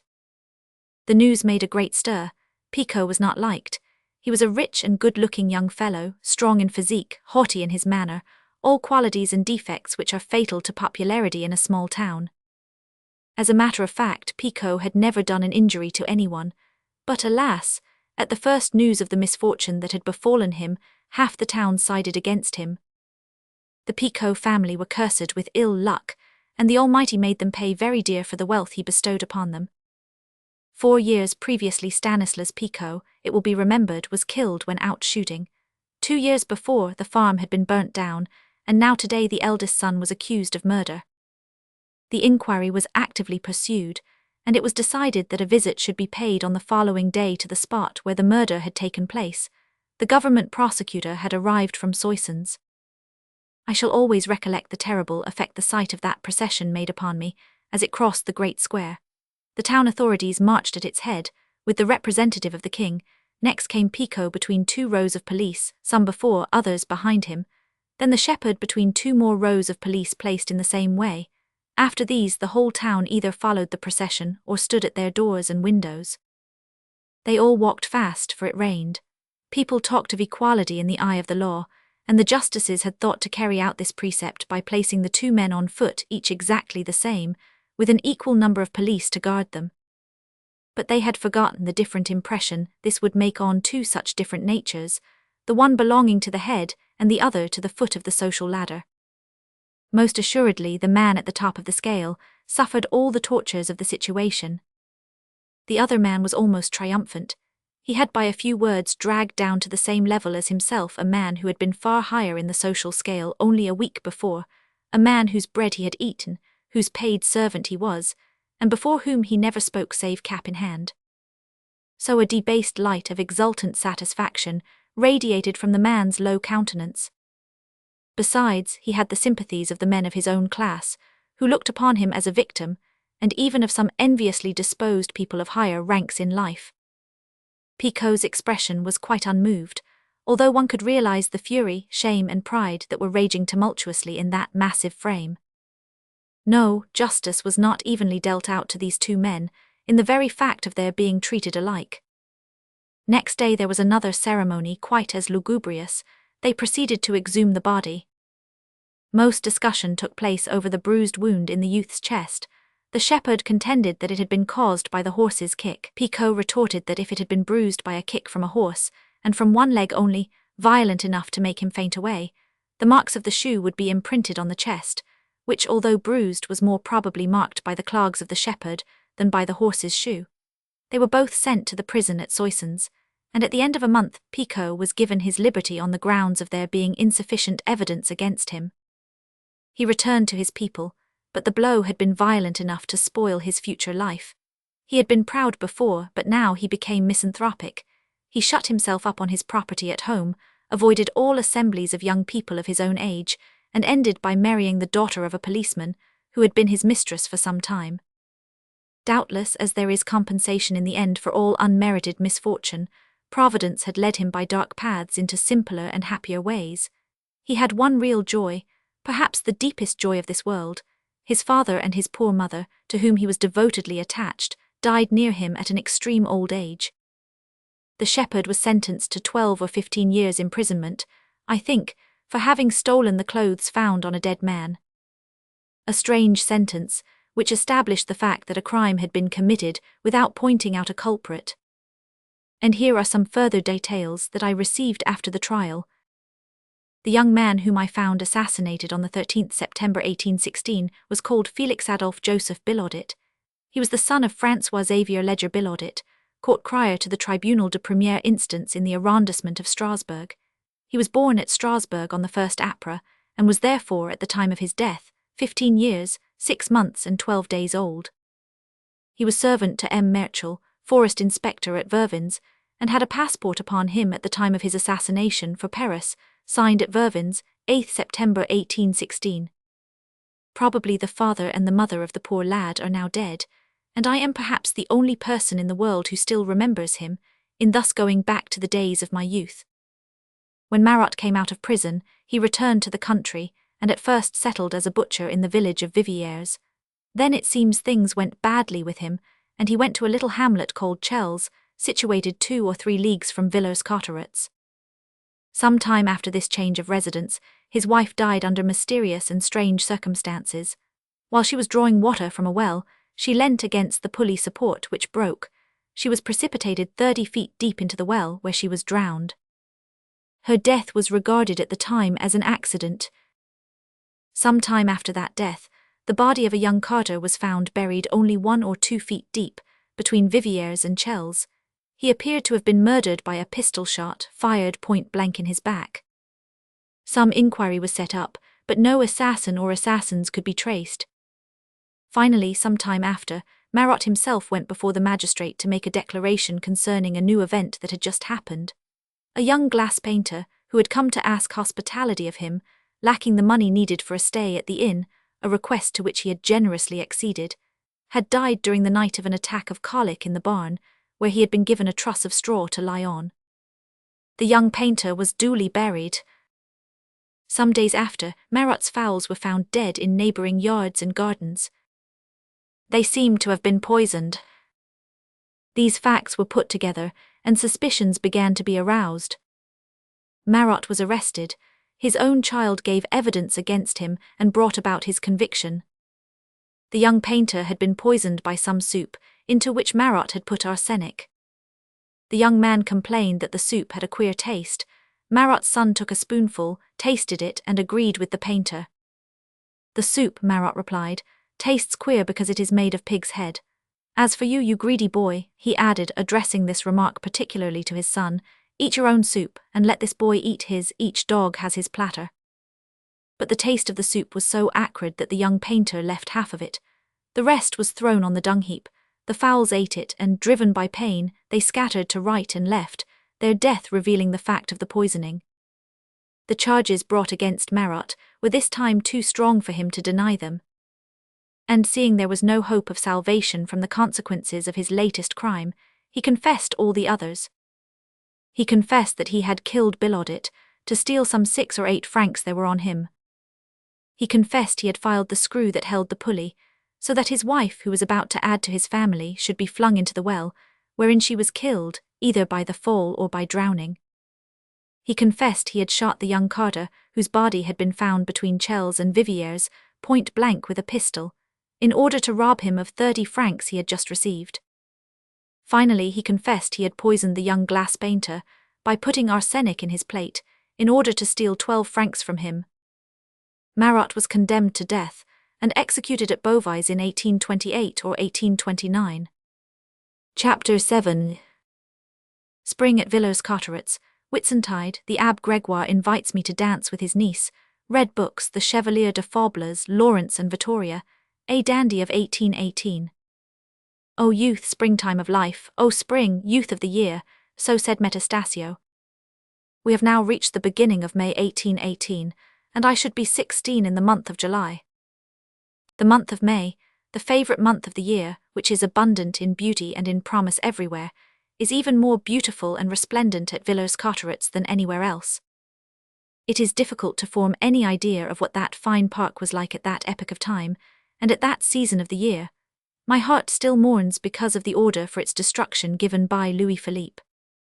The park was simple and yet great in its design. 2 splendid stretches of grass, rather longer than they were broad, were attached like 2 wings to the immense castle which overlooked the green sward. One end touched the castle walls, and the other joined 2 avenues of gigantic Spanish chestnut trees, which first formed laterally the 2 sides of a great square, then approached one another diagonally till they nearly met, then continued right out of sight, leaving between their 2 lines a large open space until within a league of the mountain of Viviers, which stood out on the distant horizon, with its crumbling red sides tufted with yellow blossoming gorse. It was all lifeless, sad, lonely, and silent in winter. The birds had migrated to more cheerful climes, only the rooks' nests remained, sole and persistent proprietors of the highest trees about that magnificent domain. It seemed as though hordes of savages had spoiled the grounds and laid waste the forests. This state of desolation lasted 4 months of the year, but with the beginning of April the grass began to spring up, braving the hoar frost, which spread a silvery carpet over it every morning.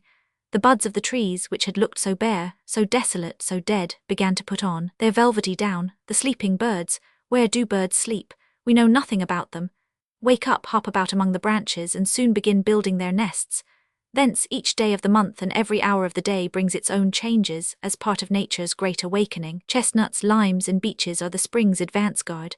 Daisies star the lawn, buttercups glow richly, and grasshoppers chirp in the long grass. Butterflies, flying flowers that blow in the air, come and kiss the flowers of earth. Pretty children come out of the town in their white frocks and their pink ribbons, and play on the grass. Everything moves and revives and lives. Spring comes with the first breath of May, and we think we feel her touch as she passes in the morning mists, shaking her rose-filled hair and reviving the world with her sweet-scented breath. It was at this joyous time of Renaissance that our town held its feast, a feast ever lavish and charming, for nature took upon herself to defray its costs. The feast, as I believe I have already said, lasted 3 days and fell at Whitsuntide. For 3 days the park was filled with pleasant sounds and happy murmurs, which began at early morning and did not die away until far on in the night. For 3 days the poor forgot their misery, and much more extraordinary still, the rich forgot their riches.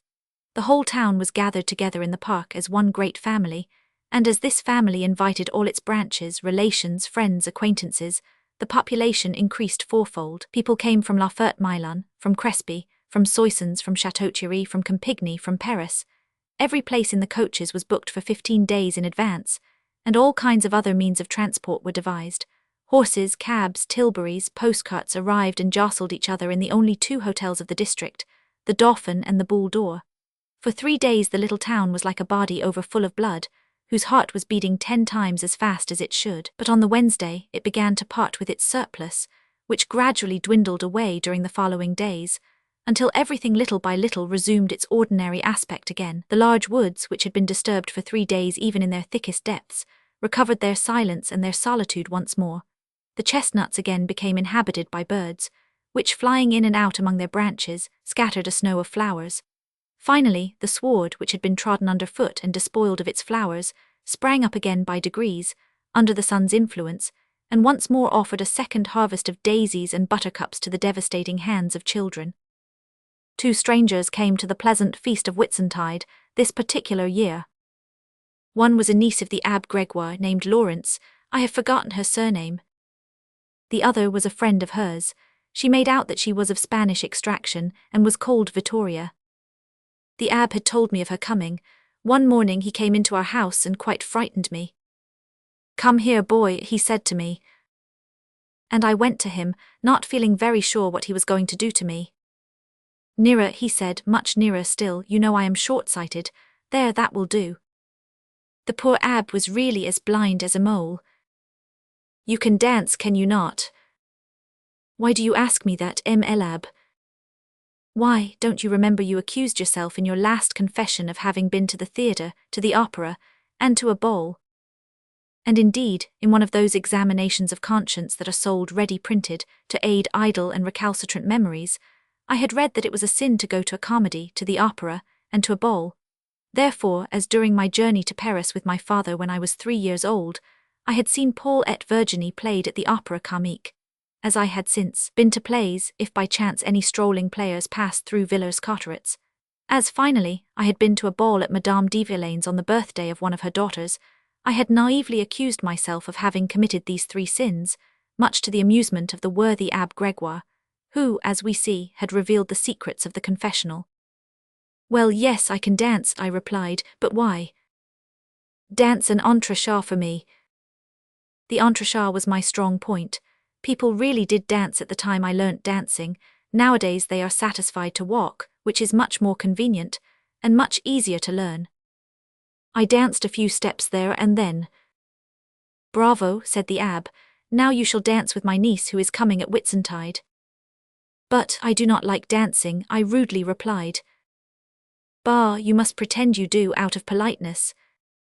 "It is no wonder your cousin Cecile says you are a bear in manners," added my mother with a shrug of her shoulders.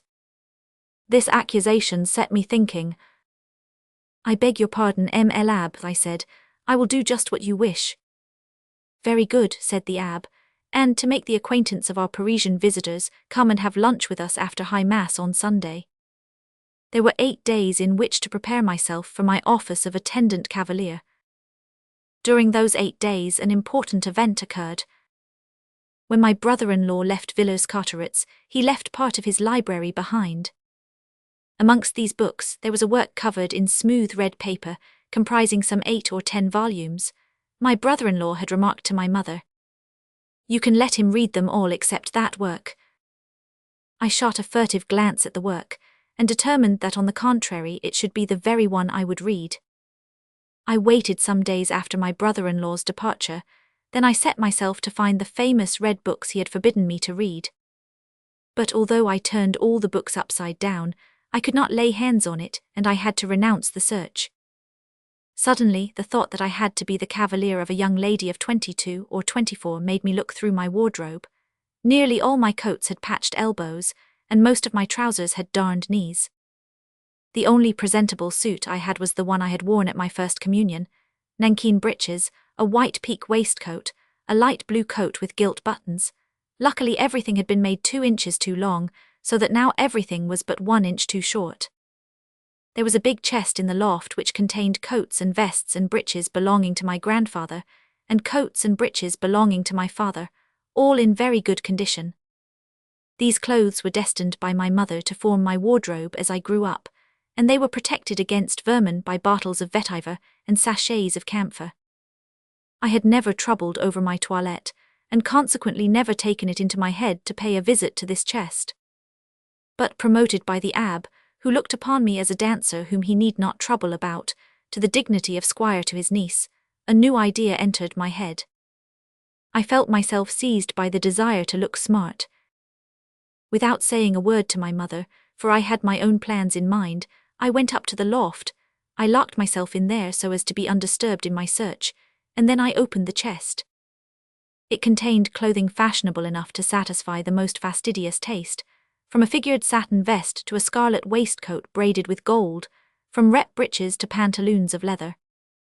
But of more importance still, at the bottom of that mysterious press, under all these clothes, were the famous red paper-covered volumes which I had been so expressly forbidden to read.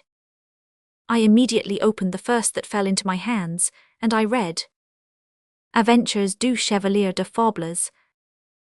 The title did not convey much to my mind, but the engravings taught me rather more. A score of lines, which I devoured, taught me more than the engravings.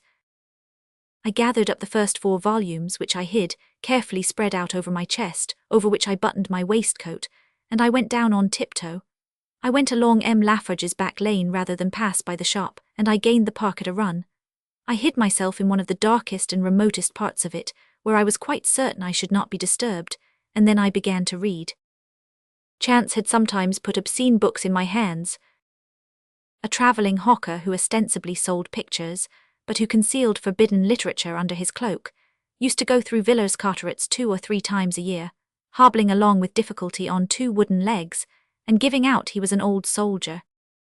The money that I had managed to extort from my poor mother had more than once been spent in these clandestine purchases, but a feeling of delicacy which was innate in me, and by reason of which there are not 4 out of the 600 volumes I have written that the most scrupulous of mothers need hide from her daughter, this sentiment of delicacy, for which I give thanks to God, always caused me to throw far away from me such books at the 10th page or at the 2nd picture.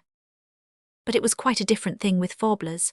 Faublers is, without gainsaying, a bad book from the point of view of morality, a delightful romance from the point of view of fancy, a romance full of originality, depicting a variety of types, somewhat exaggerated, no doubt, but which had their counterparts in the days of Louis Roman XV.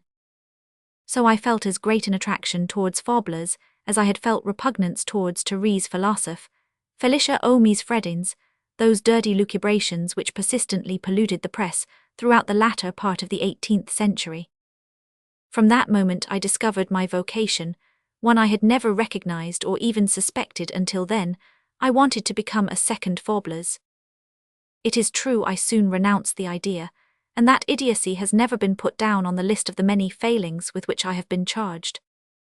I had prepared a magnificent theory, all cut and dried, of seductiveness, by the time Sunday in Whitsuntide came, and I was introduced, clad in my light blue coat and nankeen breeches, to the 2 charming Parisian girls. Mademoiselle Laurence was tall, thin, willowy in figure, and in character she was of a bantering and indolent disposition. She was fair-haired, clear-skinned, and possessed the graceful taste of a Parisian woman. She, as I have said, was the good abbé's niece. Mademoiselle Vittoria was pale, stout, slightly pitted with smallpox, broad-bosomed, wide-hipped, bold in her looks, representing exactly the Spanish type from Madrid, with her dead-white complexion, her velvety eyes, and her supple figure. Although I knew it to be my duty, from M. Gregoire's previous choice of me, to give my special attention first to his niece, and although the expression of gentle candour on her face had won me from the very outset, it was to Mademoiselle Laurence that I first paid court. It was to her I offered my arm for a walk in the park after dinner. I will not hide the fact that I was dreadfully bored, and that I must therefore have behaved very awkwardly and very ridiculously. My appearance, besides, which was all right for a child attending his first communion in 1816, was slightly eccentric in the case of a young man making his first debut into society in 1818. Breeches at that time were only worn by old-fashioned people, who almost all belonged to the previous century, so it came about that I, almost a child still, whom no one would have been surprised to see in a turn-down collar, a round waistcoat and fancy knickerbockers, was dressed like an old man, an anachronism that made the charms of the coquettish young lady on my arm stand out to still greater advantage. She knew well enough that the ridicule that was being poured on her cavalier could not affect her, so she kept as calm a demeanour in the midst of the smiles we met, and the curious looks that followed us, as Virgil's divinities, who passed in the midst of men unmoved by the looks of men, because they did not deign to notice them. But it was a different matter to me. I could feel myself blushing all the time, and when anyone I knew came by, instead of meeting his glance proudly, I simply turned my head away. Like the stag in the fable, I discovered that I had very poor legs. My poor mother imagined that because I was heir to my father's breeches, I had also inherited his calves. They have developed since, it is true, but they are a superfluous luxury at a time when short breeches are no longer worn. Worse than this was the fact that the presence of the 2 strangers made me a centre of curiosity. Mademoiselle Vittoria walked immediately after us, giving her arm to the abbé's sister, who was a little hunchback, a most excellent housekeeper to her brother, but whose plain dress and deformity of figure stood out most conspicuously against the elegant dress and ample voluptuous figure of the Spanish woman. Every now and again the 2 young girls exchanged looks, and although I did not catch them, I could feel, so to speak, the smiles that passed between them, smiles which sent the blood rushing up to my temples with shame, for they seemed to say, "Oh, my dear friend, what a bare garden have we stumbled upon." A word I heard increased my confusion and turned it to anger. A young Parisian who had been employed for 2 or 3 years at the castle, and who was gifted with all the qualities I lacked, that is to say, he was fair, pink, plump, and dressed in the latest fashion, crossed our path, and gazed after us through an eyeglass hung from a little steel chain. Ah, he said, there is Dumas going to his first communion again, only he has changed his taper. This epigram hit me straight to the heart. I went white and almost dropped my companion's arm. She saw what was my trouble, no doubt, for she said, pretending she had not heard, "Who is the young man who has just passed us?" "He is a certain Memoirs," I replied, "who is employed at the workhouse." I must confess I dwelt on these last words with delight, hoping they might modify the good opinion my lovely companion seemed immediately to have formed of this dandy. "Ah, how strange," she said. "I should have taken him for a Parisian." "By what?" I asked. "By his style of dress." I am sure the arrow was not shot intentionally, but like Parthian barbed arrows, it went right to the depths of my heart none the less. His style of dress. So dress was a most important matter. By its means and in proportion to its good or bad taste, people could at the first glance at a man form an idea of his intelligence, his mind, or his heart. This expression, his style of dress, illuminated my ignorance at a flash. He was indeed perfectly dressed in the fashion of 1818. He wore tight-fitting, light coffee-coloured trousers, with boots folded in the shape of a heart over his instep, a waistcoat of chamois leather with carved gilt buttons, a brown coat with a high collar. In his waistcoat pocket was a gold eyeglass fastened to a fine steel chain, and a host of tiny charms and seals dangled coquettishly from the fob of his pantaloons. I heaved a sigh and vowed to dress like that some day, no matter what it cost me. Chapter 8. I leap the ha-ha, a slit follows the 2 pairs of gloves, the quadrille, fourcades triumph, I pick up the crumbs, the waltz, the child becomes a man. We went along the promenade taken by all the townsfolk, and by every stranger who came to visit the town. We walked under the grand, magnificent avenue of Spanish chestnut trees, all laden with flowers, as full as they could hold, right down to a tremendous wolf-leap, hollowed out of the ground, called the ha-ha. No doubt the word was derived from the exclamation it produces from walkers ignorant of its position when they suddenly come upon it. I felt the moment had come to regain something of my lost dignity. I was, it will be remembered, pretty clever at all kinds of physical exercise, and I could jump best of all. "Do you see that ditch?" I said to my companion, pointing it out to her as something amazing. "Well, I can jump across it." "Really," she said with an indifferent air, "it looks very wide."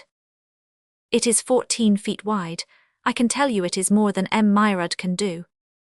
"He would be right not to try," she said. "What is the use of jumping it?" I was struck dumb at the reply. When Pizarro was conquering Peru, one of his lieutenants, so I had read when pursued by the natives, had leapt over a little river, which was 22 feet wide, by the help of his lance, which he stuck in the bottom. I thought it a wonderful feat, and I had long dreamt of the possibility of doing a similar exploit if ever in great peril. Now I had got as far as to be able to jump a distance of 14 feet, with my own unaided strength, and without the aid of any lance. This accomplishment of agility astonished my comrades, 2 or 3 only offering to compete with me. How was it, then, that the suggestion did not excite any enthusiasm in my fair Parisian? I took it that her indifference arose from her incredulity. "You shall see," I said to her, and without waiting for further remarks from her, with one bound that Oriol himself might have envied, I reached the other side. But Oriol performed his feats in wide trousers, whilst I did mine in tight breeches. When I alighted with doubled-up knees, I heard an ominous crack, and there seemed an airy feeling about my hind quarters. I had burst open the seat of my trousers. This stroke was decisive. I could not take back my beautiful Parisian to the dancing hall, or give myself up to the least choregraphic exercise with her in the teeth of such a catastrophe.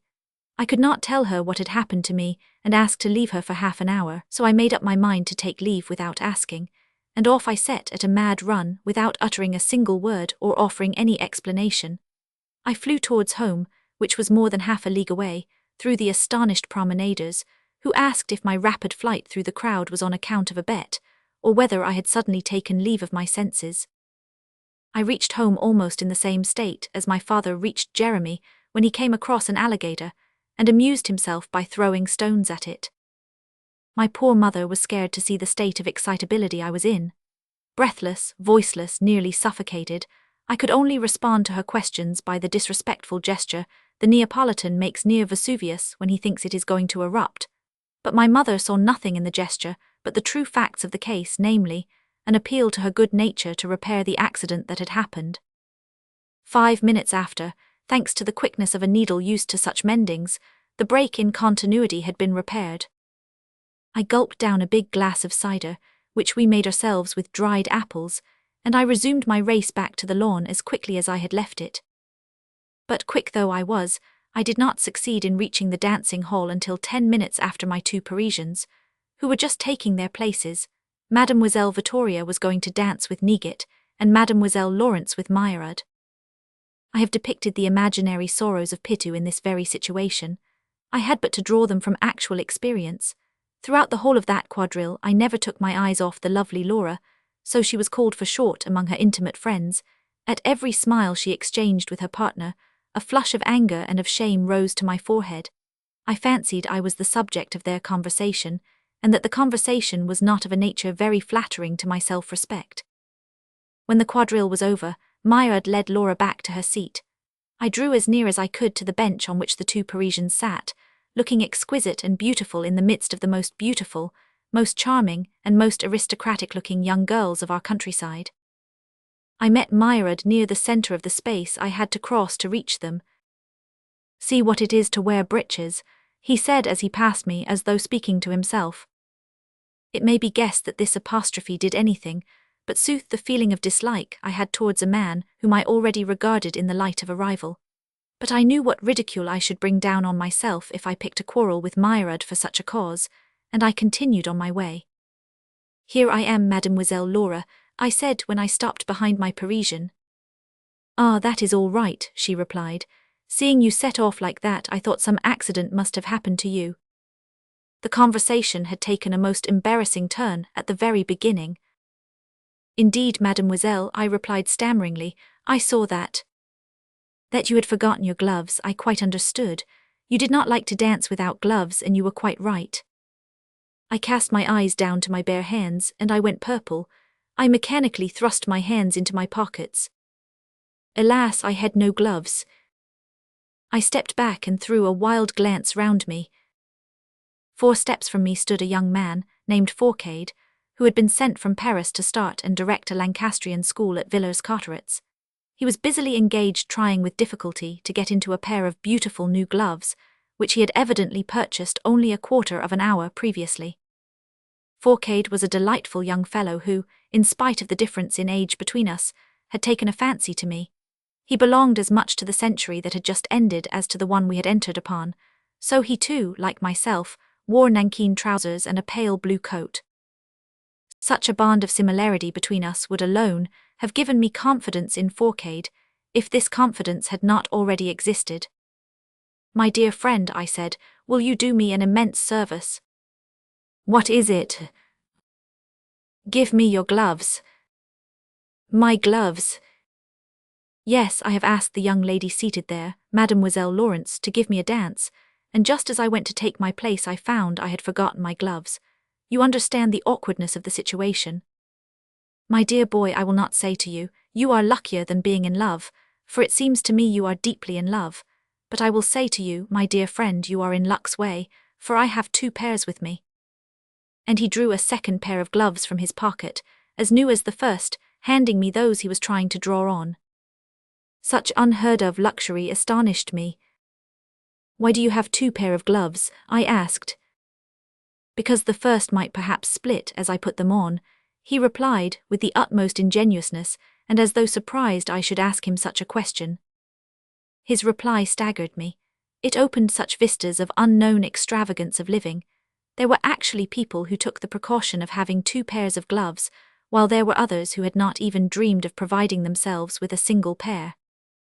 "Have you a vis-a-vis?" I asked Portrayed. "No, I have only just come." "Will you be mine?"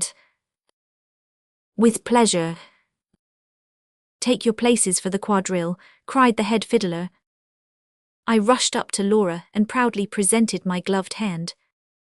Portrayed invited her neighbour Vittoria, and we took our places.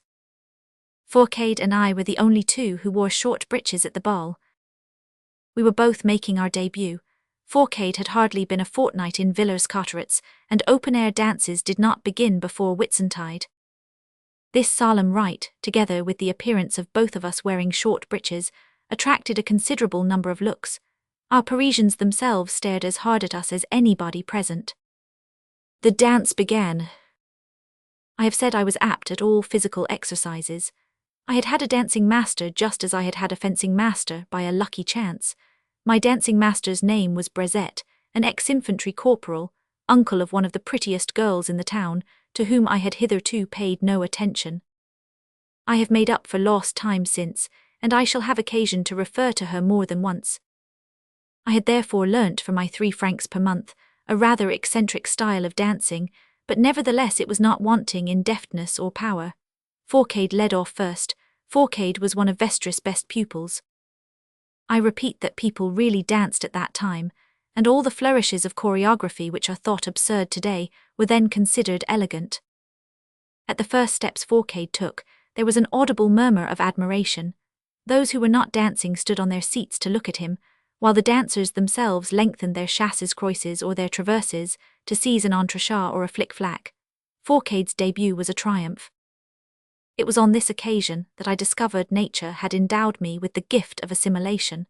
During the short avant-deux made by my vis-à-vis, I realized the superiority of such dancing over my own. I picked out from among the complicated twinklings of his ankles, and the crossing and uncrossing of his legs those evolutions which were within my compass if simply performed. And when my turn came to take the lead, a kindly rumour reached me, in the wake of my partner's immense success, that I was doing better than had been expected of me. From that moment I became crazy on dancing, and the frenzy lasted until it became the fashion for young men of 24 or 25 to declare that they were too bored or too busy thinking of other things to take part in such a pleasure as dancing. I have begun by revealing the follies of my childhood. The reader need not be uneasy, for I am not going to hide those of my youth. I will be more courageous than Rousseau, who only confessed his vices. As I conducted my partner back to her seat, I reaped the fruits of my triumph. "Do you know you dance very well?" my Parisian said to me. "Where did you learn?" "Here." "What, here in Villers-Cotterets?" I had a great mind to reply as did the Baroness in La Fosse Agnes, my pride in my native town being so deeply wounded. "Do you take us provincials for simpletons, then?"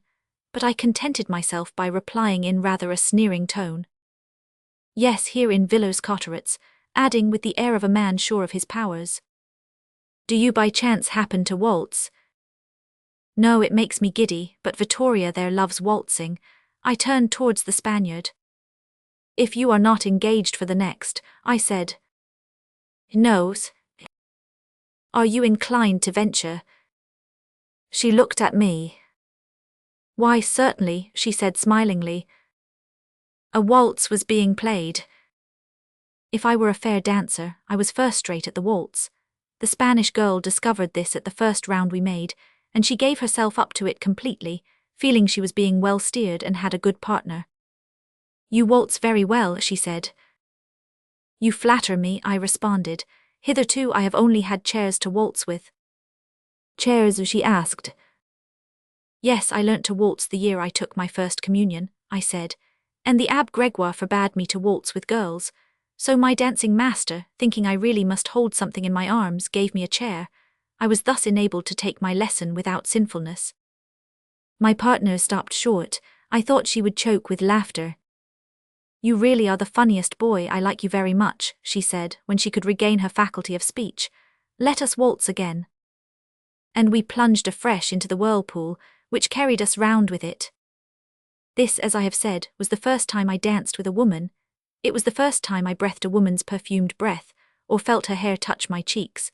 The first time my eyes had been riveted on bare shoulders or my arm had clasped a round, full, supple waist. I heaved a shuddering sigh of delight. "Well, what is the matter with you?" my partner asked, looking at me with her Spanish eyes, which shone even through her lace mantilla. I replied, while we waltzed on unceasingly, "It is far nicer to waltz with you than with a chair." She escaped out of my arms this time, and went to sit near her friend. "Well, what is the matter?" asked Lawrence. "Oh, my dear, he is so comic." "It is strange he did not strike me in that light." "That is because you did not waltz with him," she whispered. "I assure you I think him fascinating. Come on," she continued, placing herself of her own accord on my arm, "just one more turn." I asked nothing better, and we resumed our places. I will say no more of my own success, but my partner made quite a sensation. Her supple, quivering figure, accustomed to such dances as the cachucha and fandango, managed to put some of the voluptuous energy, which is such an essential characteristic of Spanish dancing, into French waltzing. Some electric influence seemed to radiate from her lithe, snake-like body. She had acquired that faculty from the Andalusians, who love the waltz for its own sake, who are so graceful because they let themselves go with complete abandon, and who are so beautiful because they do not think of their beauty. The music stopped. We still stuck to our places, I with brow contracted, my teeth showing through my open lips with a rapt expression on my face, she graceful, panting, excited. An immense change was coming over me. The womanly breath and hair and perfume had made a man of me in a few short minutes. "Shall we have another waltz together?" I asked her. "As many as you like," she replied, as she went and seated herself by her friend, who leant over and whispered something in her ear. I both listened and watched them. "Come," said Laura with a smile that indicated some amusement in her remonstrance, "do not take my schoolboy away from me. My uncle gave him to me, you know." "No," the Spaniard replied, showing her white teeth, which looked quite as ready to bite as to kiss. "But you must lend him to me for the waltzes. I will return him to you for the other dances." Behind all this I could detect a spirit of raillery. It was evident I was but a trivial plaything in the hands of these two beautiful creatures, both so different in their style of beauty. I was but a shuttlecock which they flung from battledore to battledore as they chose, caring little if the violence of their blows broke some of its feathers. I had grown much older within the last 10 minutes, for it was no longer shame that I felt. This time it was a feeling of sadness. It was not a moist blush of confusion that mounted to my temples, but a sharp sting of pain that made my heart bleed. I had stepped into the second circle of human life. I suffered. And yet, in spite of this pain, a mysterious hymn, an unknown song, rose from the depths of my soul. That hymn extolled pain, and for the first time cried out to the child, "Courage, you are a man." The boon I craved above aught else was solitude. The musicians were playing the first bars of a quadrille. Everyone sprang up to take his partner's hand. Forcade made an interrogative sign with his head, which signified, "Will you be my vis-a-vis again?" I replied with a negative sign, and as the two Parisian girls were going to take their places with two new dancers, I went away. I could not possibly describe what passed through my mind. During the hour I spent dreaming by myself, the whole of my childhood disappeared. Just as towns and villages, valleys and mountains, lakes and rivers disappear in an earthquake. The present alone remained with me, an immense chaos, lit up by intermittent flashes which neither showed up the whole void nor its details. Nothing seemed definite enough to get hold of, either with regard to my body or my mind. The only definite, incontestably real, actual thing was that during the last quarter of an hour I had fallen in love. With whom? With no one as yet, but with love. I returned at the end of an hour. "You are polite," Vittoria said to me. "You ask me to waltz with you and then you go away." "Quite true," I replied. "I beg your pardon, I had forgotten." "You are indeed polite." I smiled. "I assure you," I said, "it was not intended for rudeness." "Where did you go then?" "Do you wish to know?" "It seems to me I have a right to know." "Look there," I said. "Do you see that beautiful dark avenue?" "Yes, well. It is called the Avenue of Sighs. I came from there." I had replied out of the simplicity of my heart. I had no intention of being clever or sentimental. Those two failings came to me later. "Did I not tell you how charming he was?" said Vittoria to Laura. I did not understand how or why I was charming, so instead of thanking the Spaniard for the compliment she had paid me, I made a face, which was greeted with shouts of laughter from both the two young girls. I wanted to return to my Avenue of Sighs, but I had not the courage. I was already in the condition of Molière's lovers who always get as far as the door, but who never make up their minds to cross the threshold. People were again preparing for the quadrille. "Come," said Laura, "do not pout, young scholar, I invite you to dance this time. Will you accept?" "Alas, yes," I replied. "Why alas?" "Yes, I hear." And I gave her my hand. The rest of the evening and part of the night passed in dancing and in waltzing. We returned home at 1 o'clock in the morning. Nigit, who was above me in the lawyer's office, conducted Mademoiselle Vittoria home. I conducted Mademoiselle Lawrence. The hours that followed during the rest of that night were the most agitated I had ever spent in my previous life. End of vol. I.